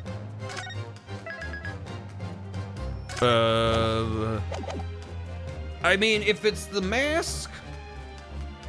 If she wants the identity of the professor... And that's why the mask was still separated from the body even after it was sent back. But they didn't have a way to open it if they were kind of working together or something. I don't know. I don't know why she would want to kill Assman over it. The scalpels? The screwdriver? This is a memory test. Yeah, and I don't remember. Andrew craved blood. I don't think it was a screwdriver. Sure, it explained how it got where it was. I don't remember anything suspicious about the scalpels. No, wait, I do. Wait, it came back to me. There were 1 million scalpels. They had a ton of scalpels. But why would that... How could that? Why would that be connected to Assman, and why would that provide a motive? We didn't know anything about it. She just has a fuck ton of scalpels for some reason, and that's weird. Is it that? Why would it be that? It's a scalpel, or rather, scalpels. Why did they drill tweet the scalpels? Why? Did you say scalpels? I'm glad I remembered, but I'm like, I don't have a theory. Her scythe scalpel. It would appear that word has struck a chord, Doctor. You... Come on, out with it. She knows the identity that Iron Mask doesn't really matter to her? I guess so? I don't know. Because they explained that the professor's face was covered and his identity was kept secret. And it was a closed trial. But it wasn't established who might have known his identity. And we don't know where and when the mask was put on him. So, I don't know. Someone please help me budget my forensics team. The mask, gloves, 500 scalpels. Come on, out with it. She was the coroner. Yes.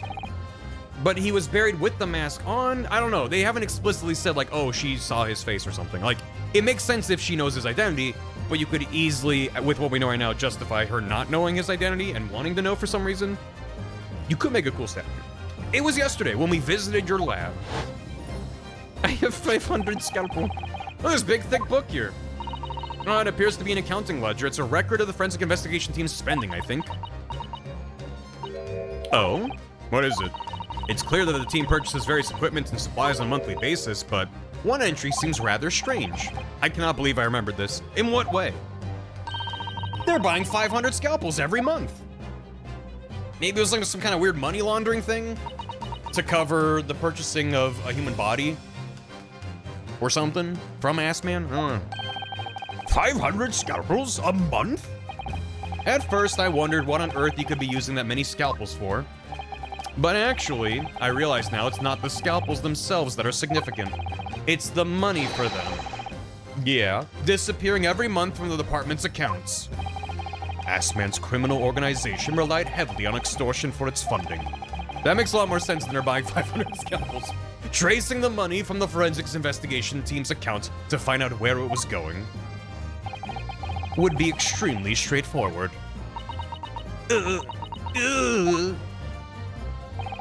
10 years ago, when Mr. Assman was still a journalist and wrote this article about Mr. Drebber. My family is starving. He may well have stumbled upon information as he was researching the story. Non-generic and non-spoiler advice for future cases. I kind of want to say no. I don't have a good reason to, other than like, I think I'm fine. Generic, not non-generic. That's what I assume. I'm like, yeah, I think I'm okay. I appreciate it though. Information relating to Dr. Sai's darkest secret that he would use to rack money from her for the next decade. 100 scalpels, 100 bandages, 300 tongue presses. But that would not be as suspicious for us to just glance and be like, wait, what? I agree. That would have been easier to... In fact, just spreading it amongst everything, just increasing the counts a little bit, would have been much easier to hide. Her darkest secret? Good lord, you mean? I don't know what happened on the night of that execution 10 years ago, but clearly the opportunity to rid yourself of that menace was too tempting to pass up. So in the end, you weren't coerced at all, were you? You did it entirely of your own free will. You stabbed Mr. Asman in the heart with all your might. To silence the blackmailer who knew your dark secrets forever. You'll never understand. None of you. Son. Here's Tom. What we've had to keep covered up all these long years. Mm-hmm. Go on. Who was the professor? I want to see the face and go, oh my god, I don't know who this guy is. Like the, I don't know what show it was from, but like, it was The Flash, right? And then like is it, I think it was Lex Luthor winds up inside the Flash's body and then like takes off his mask and he's like, aha, finally I know his identity. He's like, I don't know who this is. I've seen that clip out of context, but yeah. He was on Gilligan's Island. Oh, just League Unlimited. Yeah, it's a good clip. As very little of the machine remains after it was ripped apart by the bomb. The truth of this case can never be properly established unless you speak out.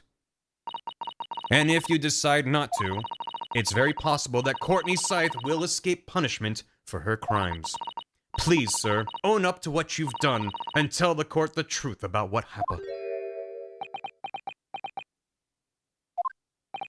10 years ago, you told the truth, and you were robbed of a bright and successful future as a result. I can certainly understand your bitterness and your consternation now. However, this is surely the chance you've been waiting for to sever the hold that fate's had over you all these years. Super high voltage instantaneous kinesis? I mean, really.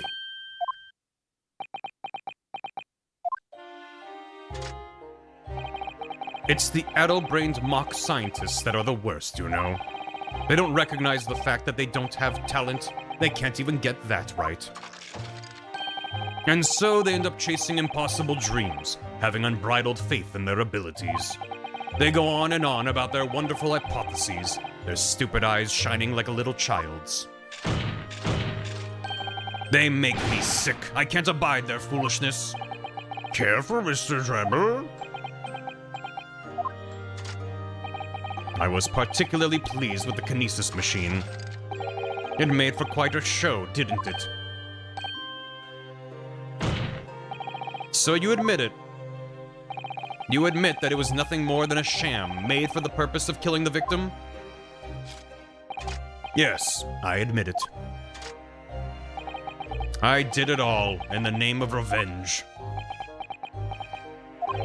Revenge for the future that Mr. Assman's article had deprived you of 10 years earlier. But the revenge you sought didn't stop at Assman, did it? Which is where that very particular waxwork comes in. I see.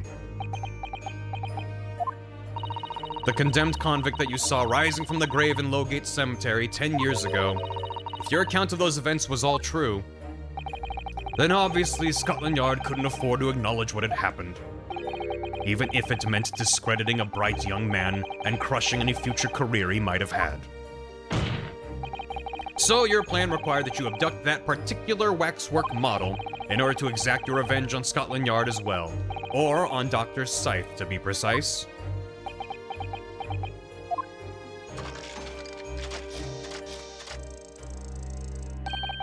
It was a year ago. By some extraordinary twist of fate, Assman turned up at my workshop. He didn't remember who I was, of course. He just wanted to employ my services as an engineer. And he happened to have a paper with him. An article on the front page caught my eye. about the coroner who'd handled that bogus autopsy being appointed head of a new forensic team.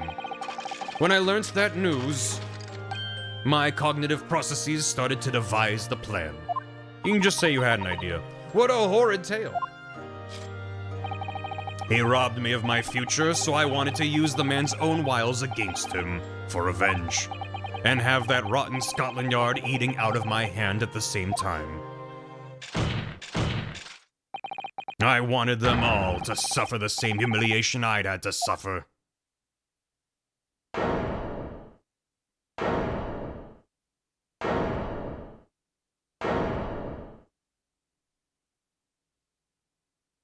Alright.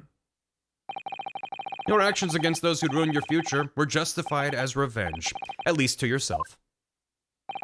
Certainly, no one has the right to destroy another's prospects, especially for purely selfish gain. And yet, in carrying out your plan, you did exactly that to someone else, didn't you? Did I? Professor Hairbrain's only crime was passion for his hypothesis, but you had no compunction about sacrificing his future to effect your revenge. You knew that he would be forever branded a failure and a fraud. Yeah, but like, oops. Perhaps life treated you unfairly 10 years ago, and others' misconduct left your life in tatters. But remember this. Your own actions resulted in exactly the same thing for another perfectly innocent young man. He did previously say he doesn't care about scientists who have bad theories. But still, got him. Guy's outfit is very extra. Were click bleh. There you go. Instead of doing this, it's like the Lord Van Zeeks, what of Dr. Scythe?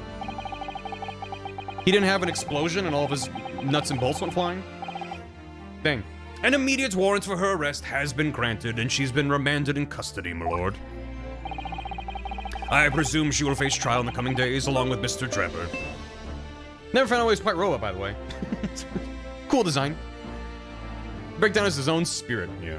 It also could be a budgetary thing. I'm sure those sequences are resourceful, resource-intensive. A most regrettable situation indeed. His nuts? His bolts? She's made great contributions to her profession over the years. It really is a hard truth to swallow. However, that is a topic for some future occasion. For now, Professor Hairbrain. Yes? It seems there was a great deal more to your experiment than you realized. However, I think we can assume now that all the sordid details have been brought to light. This has been a very long and profound trial, but I'm pleased to say you are absolved of all guilt. But your science machine did fuck up real bad, so you probably should have a hand more in its construction next time. You should have known there was a giant trapdoor underneath the machine at the very least. Still guilty. Thinking about Scythe and Driver having very subdued reactors is a nice touch. Yeah, no, even if it was, like, my theory is just that maybe budget reasons forced them to be a little bit choosier with those kinds of sequences, but it does feel appropriate that both of them just have these, like, kind of slow, just like, oh no. It's kind of nice. You are absolved of guilt, please get good. Yeah. This whole experience has taught me a very great but painful lesson.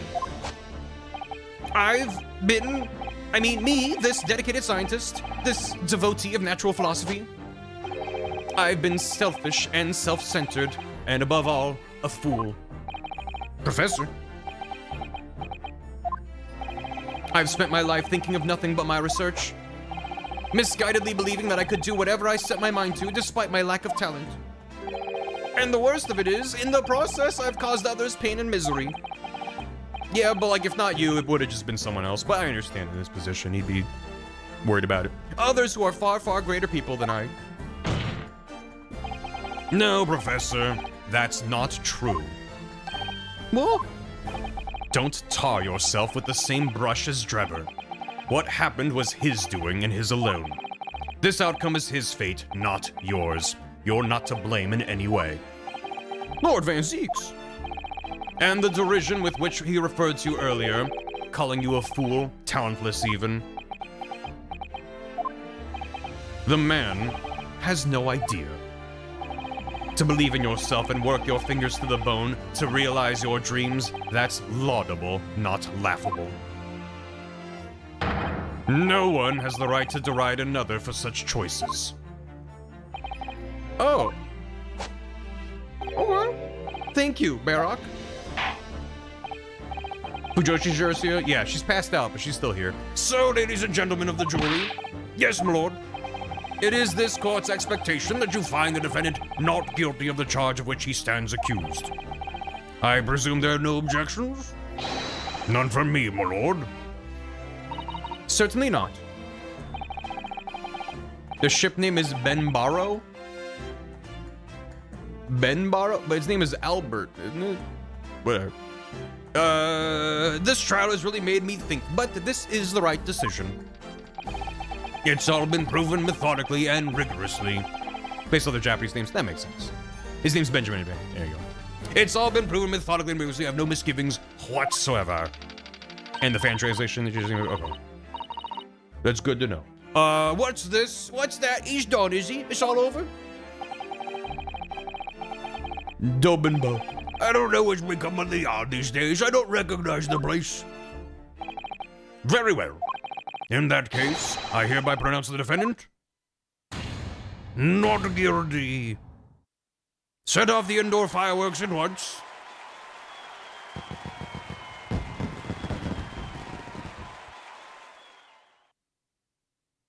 Yippee. Yeah, woo. Ben Franklin, Albert Einstein. Court is adjourned.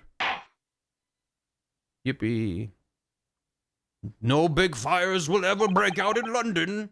Ever have, ever will. It's over. That was some trial. Did we do it? What a case, am I right? Whew. Can't believe the whole game is over. What do you mean that was only case 3? 4:33 p.m. I believe it. Professor, what a splendid outcome, isn't it? No more plague. Bad news. No more London. It is. Congratulations, Professor Hairbrain. What do you say under the mask? Yet. There's no way. I think it might come up in a later case, maybe. I don't know. I don't want to know either way. No one say a word. I'm just saying, if they went, here's this masked guy, no one knows his identity, she has the key, and we went out of our way to prove when and how and why it's actually his real face, and then they don't open up the mask, I'm going to eat my controller. Mr. Naruhodo, Miss Susato, I am truly beside myself with gratitude. How can I ever thank you enough? I'm just glad it's all been cleared up, that you realize you were just caught up in a bad situation. Promise? Yeah. Right now, if I had that research grant money, I'd give the whole lot to you, every penny.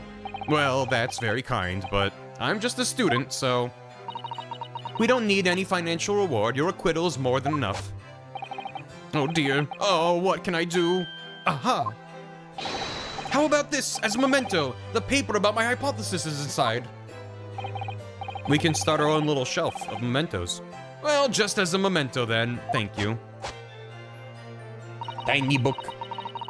This guy's named Herobrine, is he? I've been wondering, Professor. What are you going to do now? Hairbrain? Herobrine? Oh my, what am I going to do? My hypothesis of my great machine lie in ruins. But still, it's been too long since I was last in London, so perhaps I'll enjoy some sightseeing. I must explore the great exhibition whilst I'm here too, and see if new inspiration hits me. Oh yes, that's a wonderful idea. I can't allow that. Lord Van Zeeks, what are you doing in here? Rotates to face you. Barak! I'm sorry you had to go through that, Albert. Well, if I'm honest, it was terrifying. You were like a great demon behind your bench there, snarling down on your prey. You're one of the very few true friends I have. I couldn't leave it to anybody else to handle the prosecution, or the defense. Oh? Sorry? Or the defense? Did I just hear that right? I always knew that you had my best interests at heart, don't worry. How about you show me around while I'm here in town? It's been a long time since we left university. We have a lot to catch up on. Listen, Albert. In a few days, your acquittal will be made official. When that happens, you must head straight to Dover. I'll accompany you. What? From there, you'll cross the channel and make your way back to Germany. I've already purchased the tickets. It's so Dover. But no, hold on a minute, Barack. What about the Great Exhibition? This is the chance of a... This is the chance of a lifetime for me. I want to look around. No sightseeing, Albert. Give up on the idea. Bend over. Sometimes it's hard to see any warmth in those eyes, Barack. Lord Van Zeeks. What's all this about? Unnecessary precaution. Yes, I think I understand. You do? Well, Iris told me that when you meet Lord Van Zeeks at his office some days ago, when you met Lord Van Zeeks at his office, he asked how Mr. Natsume was doing. Yes, that's right. I remember being surprised and thinking it was nice of him to ask. The point is, Mr. Natsume is still alive and well, even though it's been more than 6 months now since he stood trial with the Reaper as the prosecutor. You mean the Reaper's influence doesn't stretch overseas?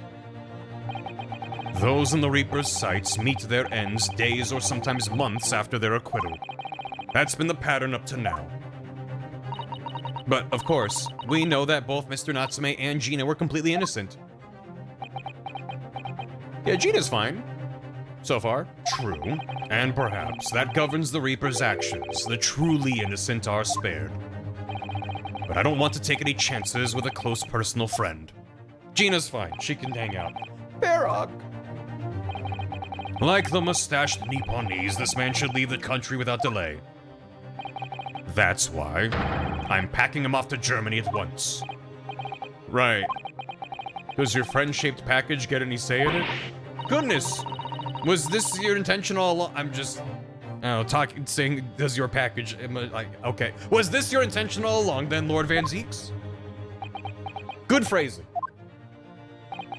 In court, where people think of him as the Reaper, this man seems absolutely merciless. And yet... I'll take a lap. Sometimes I feel as though I don't understand him at all. Just gonna chuck him in the direction of Germany. I'll load you into the finest trebuchet at the cliffs of Dover. Yeah. It's time to go, Albert. Back to the prison for the time being. What? Huh? What? I know he said his acquittal won't be public for a little bit, but why does he have to go back to prison? Alright, yeah, well then, Mr. Naruhodo. Thank you so much for everything. Not at all, Professor. He's still in holding? How long does that take? It was a pleasure getting to know you. His chalkboard's in there. The wall. Best wishes, Professor Hairbrain. Acquittal's tomorrow. Prison is not equal jail. That's fair. Well, once the dust has settled, you must come and visit me in Germany. No, I'm scared I'll run into little German boy. Goodbye for now. AVRs. Okay. Hopefully it's just paperwork done. He's in the just visiting spot in Monopoly. Okay. That's a good way to dumb it down for me. Now, my Nipponese friend. Yeah, I thought you'd gone too. We have matters to discuss. Can you spare me some time?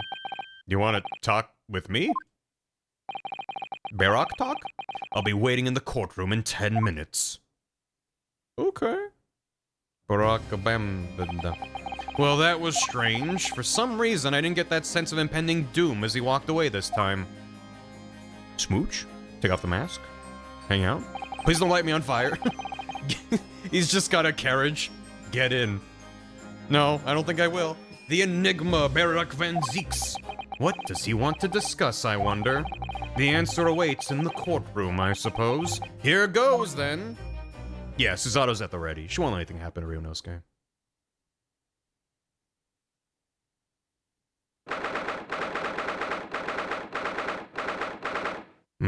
This is neat. In the next episode... Oh, maybe. Maybe? Just maybe. So, are you satisfied? You saved a guileless scientist from a great injustice. Yeah, I think so. I'm relieved, at least, that the man's innocence could be proven. Anyway, I really wish there was, like, a janitor in the background with a mop up behind him.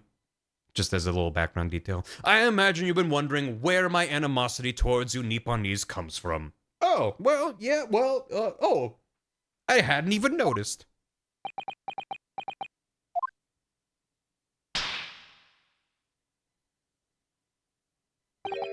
Well, at first I thought you just didn't like me. I imagine you saw me as a pretentious child from an unimportant land who had no business being here. But now I think differently. You clearly know our ways, so I would guess that some specific incident led to your thorough dislike of my race. Will you tell me what happened, please? The Professor. I thought I'd never hear that name in this courtroom again, to be honest. Was the Professor Japanese? Oh. He took your brother... They take off the mask and it's Soseki. Oh my god. He took your brother's life. Remember that? Uh-huh. Clint. My brother was Clint Van Zeeks. 16 years ago, when I was still just in my teens, he was already the director of prosecutions and a key member of the judiciary. I looked up to him. He was everything I aspired to be. Clint, Shiv. He was involved in the establishment of justice systems in foreign countries as well. Serving Clint. There were exchange programs between Britain and other nations then too, to share knowledge and ideas. As part of one of those programs, 3 judicial students came to Britain from your homeland, the Empire of Japan. Oh. If it was 16 years ago, then one of them could have been my father. Of course, I remember Dr. Mikotoba as well. I remember him well. I had no idea. I was a minor at the time, training at the prosecutor's office. One day, Clint introduced me to 3 visiting Nipponese. So, you've actually met my father. He and his colleagues were polite and amicable. They were adept at their work and exacting in their standards. It was my first encounter with the Nipponese spirit, and it made a very great impression upon me. But 6 years later, that's when it happened.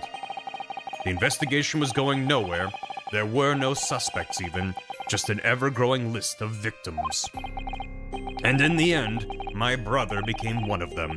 The last, in fact, before the case was finally resolved. I'm so sorry, Lord Van Zeeks. Truly. Clint was always ready to put his life on the line for justice anyway. So he wouldn't have wanted it any other way. He lost his life to the killer, but it was his victory in the end. For me personally, though, it was a great loss. I found myself in a very dark place indeed. When I finally found out the killer's identity, the reason why no one had been able to catch the man sooner ceased to be such a mystery. He'd been hiding in plain sight all the time. In plain sight.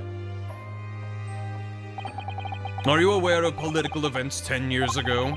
It was a period of extremely sensitive diplomacy between the British and Japanese empires. A new treaty was being forged, I think. Correct. The Anglo-Japanese Treaty of Friendship and Navigation was being concluded. We were holding hands and frolicking in a field. The leaders of both countries were deep in extensive political discussions. Which is why this particular killer's appearance in court was conducted as a closed trial. It's giving me flashbacks to Giselle Brett's case. Sorry. Asian's case. It's not over that. Just like a politically sensitive case, British person in Japan versus potentially Japanese person in Britain, so... Although, with their name being Asian, I'm like, I don't fucking know. If the British public had known the identity of the killer, not only would the treaty have been in jeopardy, it would have been in double jeopardy. With Alex Trebek, it would have could very well have ended up as war. What? A war between Britain and Japan? But that would mean... Oh my. You mean to say the professor was... Yeah, Giselle Brett's name is... When the Asian. trial reached its conclusion earlier, I thought to myself, yes, it's time. Oh shit. Time for you to come face to face with this hideous monster. How does he know his face? It's fine. I borrowed the key for the mask from the proprietress of the Waxwork Museum. So see for yourselves now. Confirm it with your own eyes. The truth that's been hidden this past decade. I'm glad I don't have to eat my controller, chat.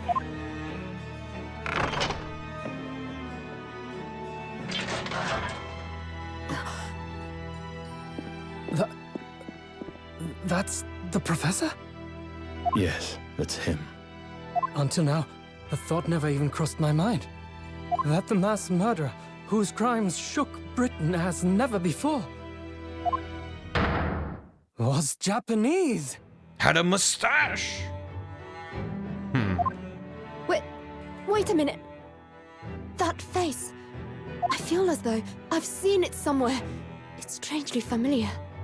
I mean, if he was a friend of Mikotoba. Oh, oh.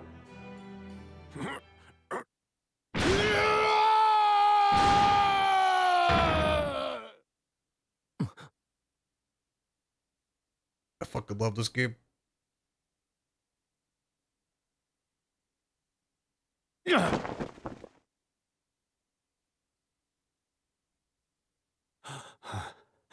Father. What? No, what the? What? What? Father? Father!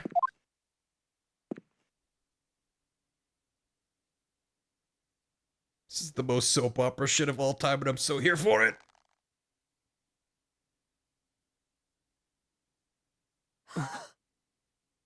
Kazuma!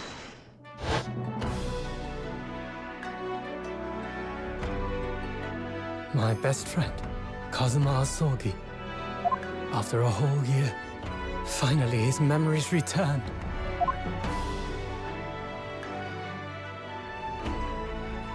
There's that breeze. As he stood there before me, Yeah, I had no idea.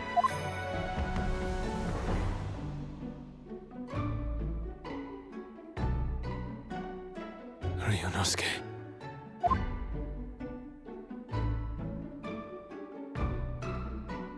Hello again.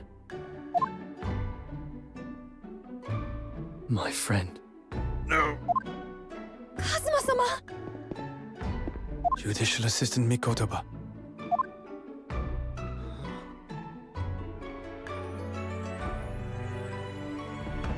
It's been a very long road.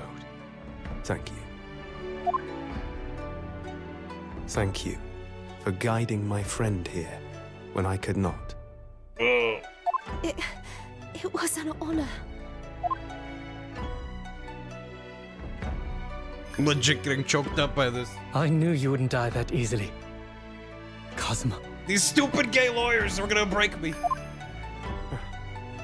I owe you thanks, too, for taking good care of that in my absence. Oh. Karuma, the great blade of the Asogi clan, passed down through the generations. This is case 3. If this was the end of the game, I'd be like, oh, I'm satisfied. This is case fucking 3. When we left Japan, this sword was at my friend's side. Thank you. They got everything as a 2D animated, right? I think it would have hit just fine as a 2D animated cutscene, but I'm loving this. The Japanese man's katana is his soul, and he couldn't be parted from it. What a game. It's only case 3. But then, when the incident happened, it was Susato-san's wish that I inherit the sword. The soup, I mean the sword. Thank you. And I've kept it with me ever since, along with my memories of the friendship we shared. I wish for With soup. this by my side, I always felt that you were watching over me somehow.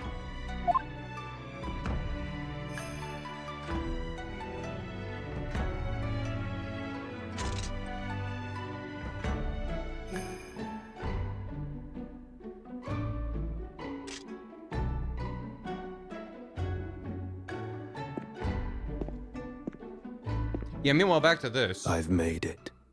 At last. Father. Are you saying... Surely not. You mean, you knew all this time? I'm looking at it, but I still can't believe it. This mass murderer is Kazuma's father.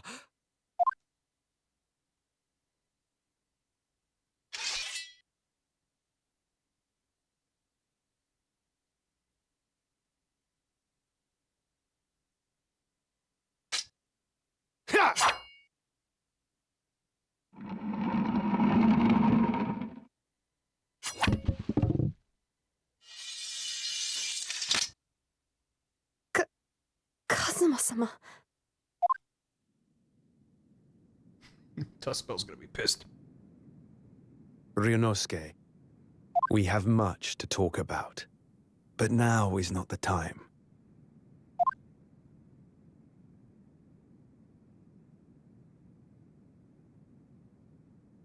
I'll be seeing you.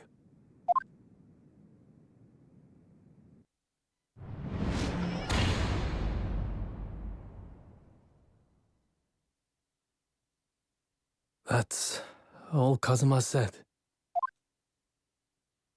Before he turned and left us there, in the courtroom. And then he tripped over a cat and fell. Sadly.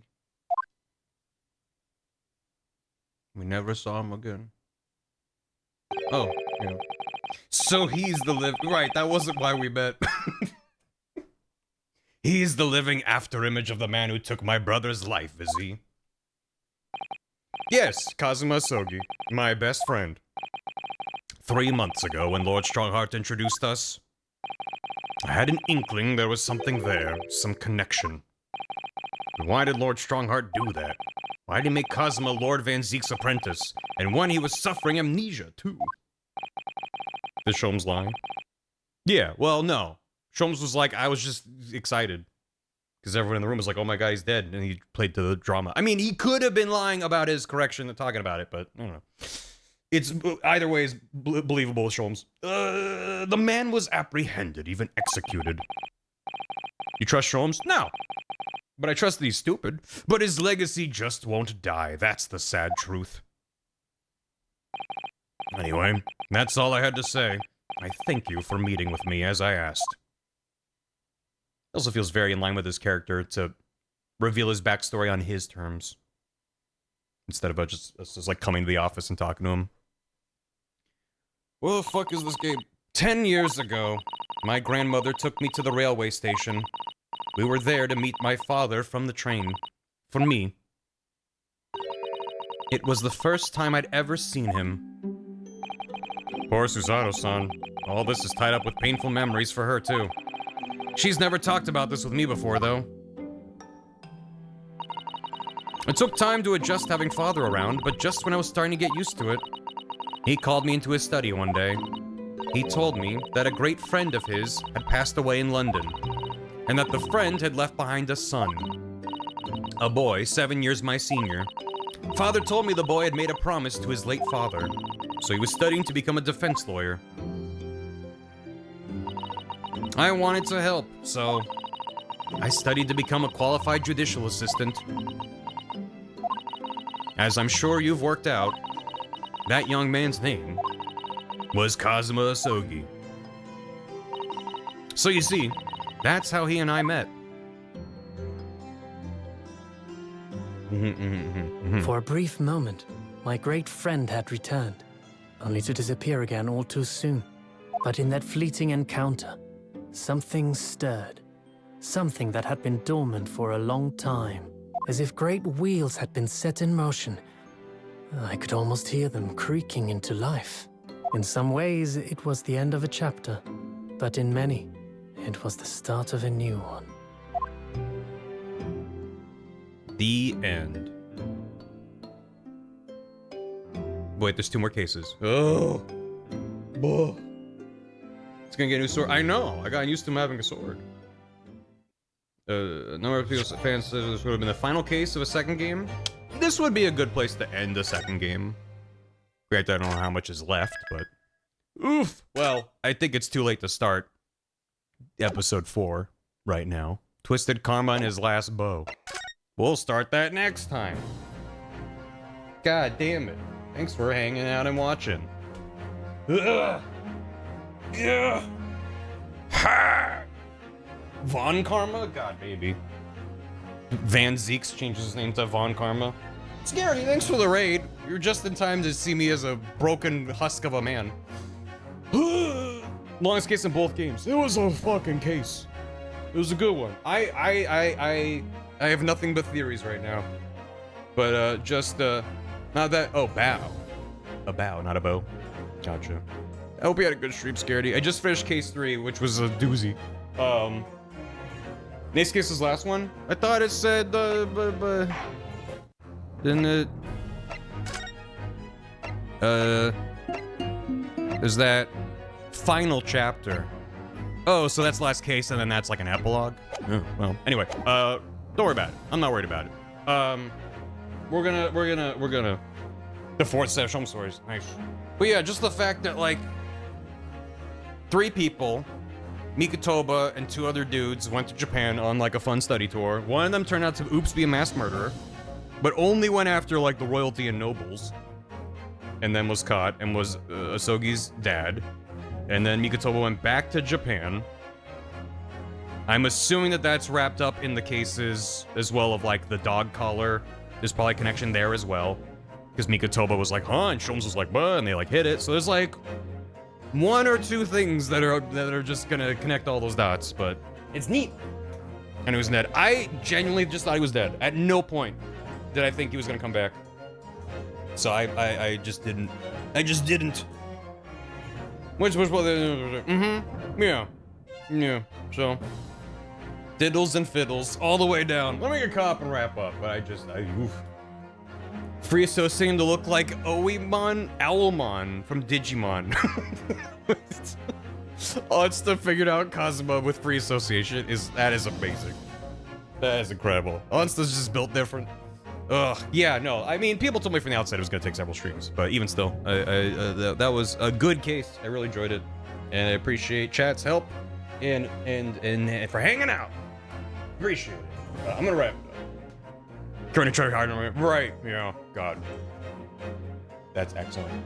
How much is rest tape? I don't know, but we're gonna pick it back up probably tomorrow. I think Sunday is gonna be a game with friends stream.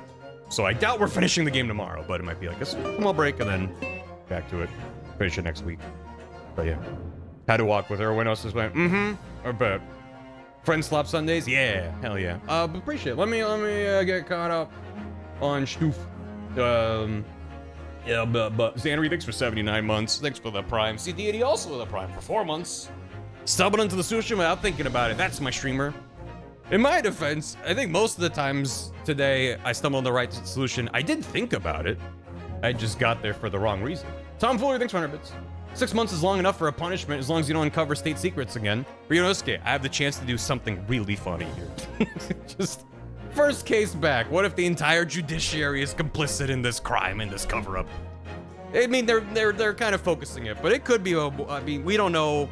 Strongheart specifically was like, Dr. Scythe is not allowed to testify, so that makes it seem like Strongheart knows more, obviously, than he's letting on. So it is possibly a big conspiracy. So it's fun that immediately Ryunosuke is like, haha, I'm pulling back the curtain and revealing everything. Goodbye, going back to Japan now.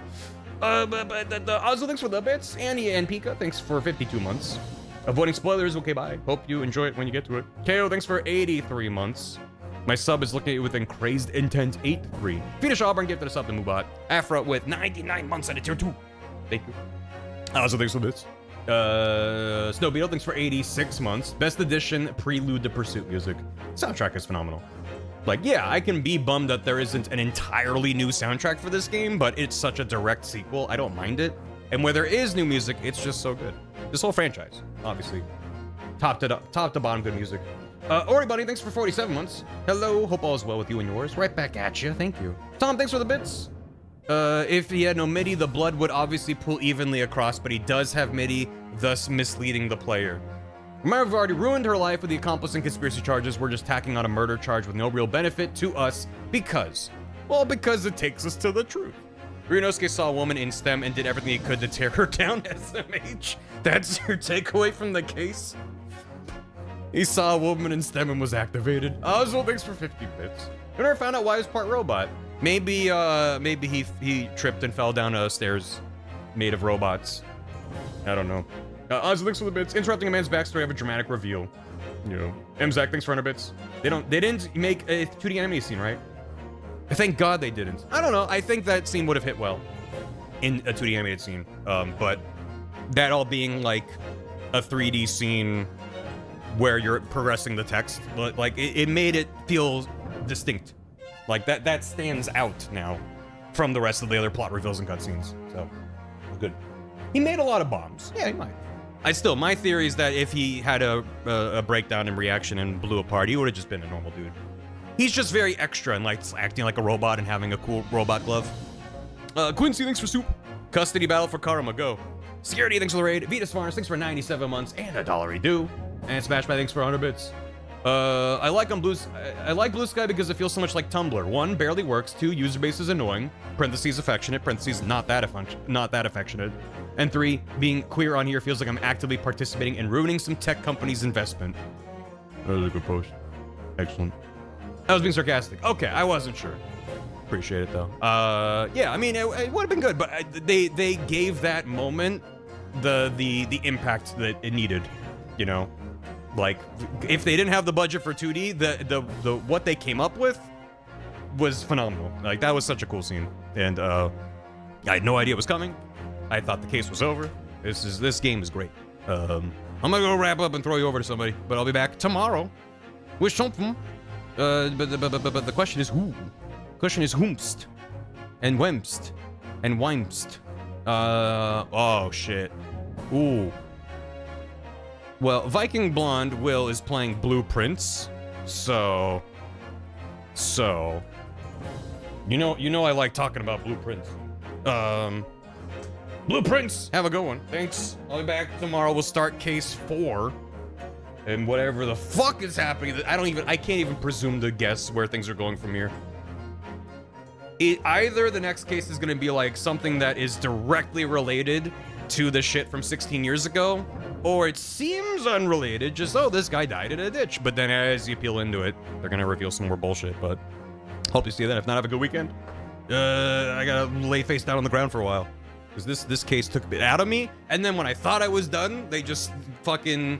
Shutakumi came with a steel chair and fucking beat me up. That was a wild time. Hopefully we go to France. Oh. What if we just time skip ahead like 60 years and it's just a whole new cast of characters and it's an unrelated bottle episode and then the game ends? That'd be great. Maybe HimSpin comes back. I don't want HimSpin to come back. He got the chair. Getting Shulm's head out of a peanut butter jar. Help me, Iris, I'm running out of air. Do something. Hope it's wild filler. Yeah, I hope it's just filler and not even good filler. It's just waste your time for 20 hours. And then a video of Shutakumi plays where he walks around a corner and then walks towards the camera for like 20 seconds. And then it just cuts to black. And you're like, what was that? And it's just like an art film. Anyway, I don't know what the raid message is. Someone's got something. How I long for the halcyon days of Skulkin? I don't know. I appreciate it. Have a good one. Goodbye. Thanks for watching, Pod Watchers. Hope you're enjoying Ace Attorney, Great Attorney Chronicles, etc. to resolve. Have a good one. I'm gonna go. Goodbye.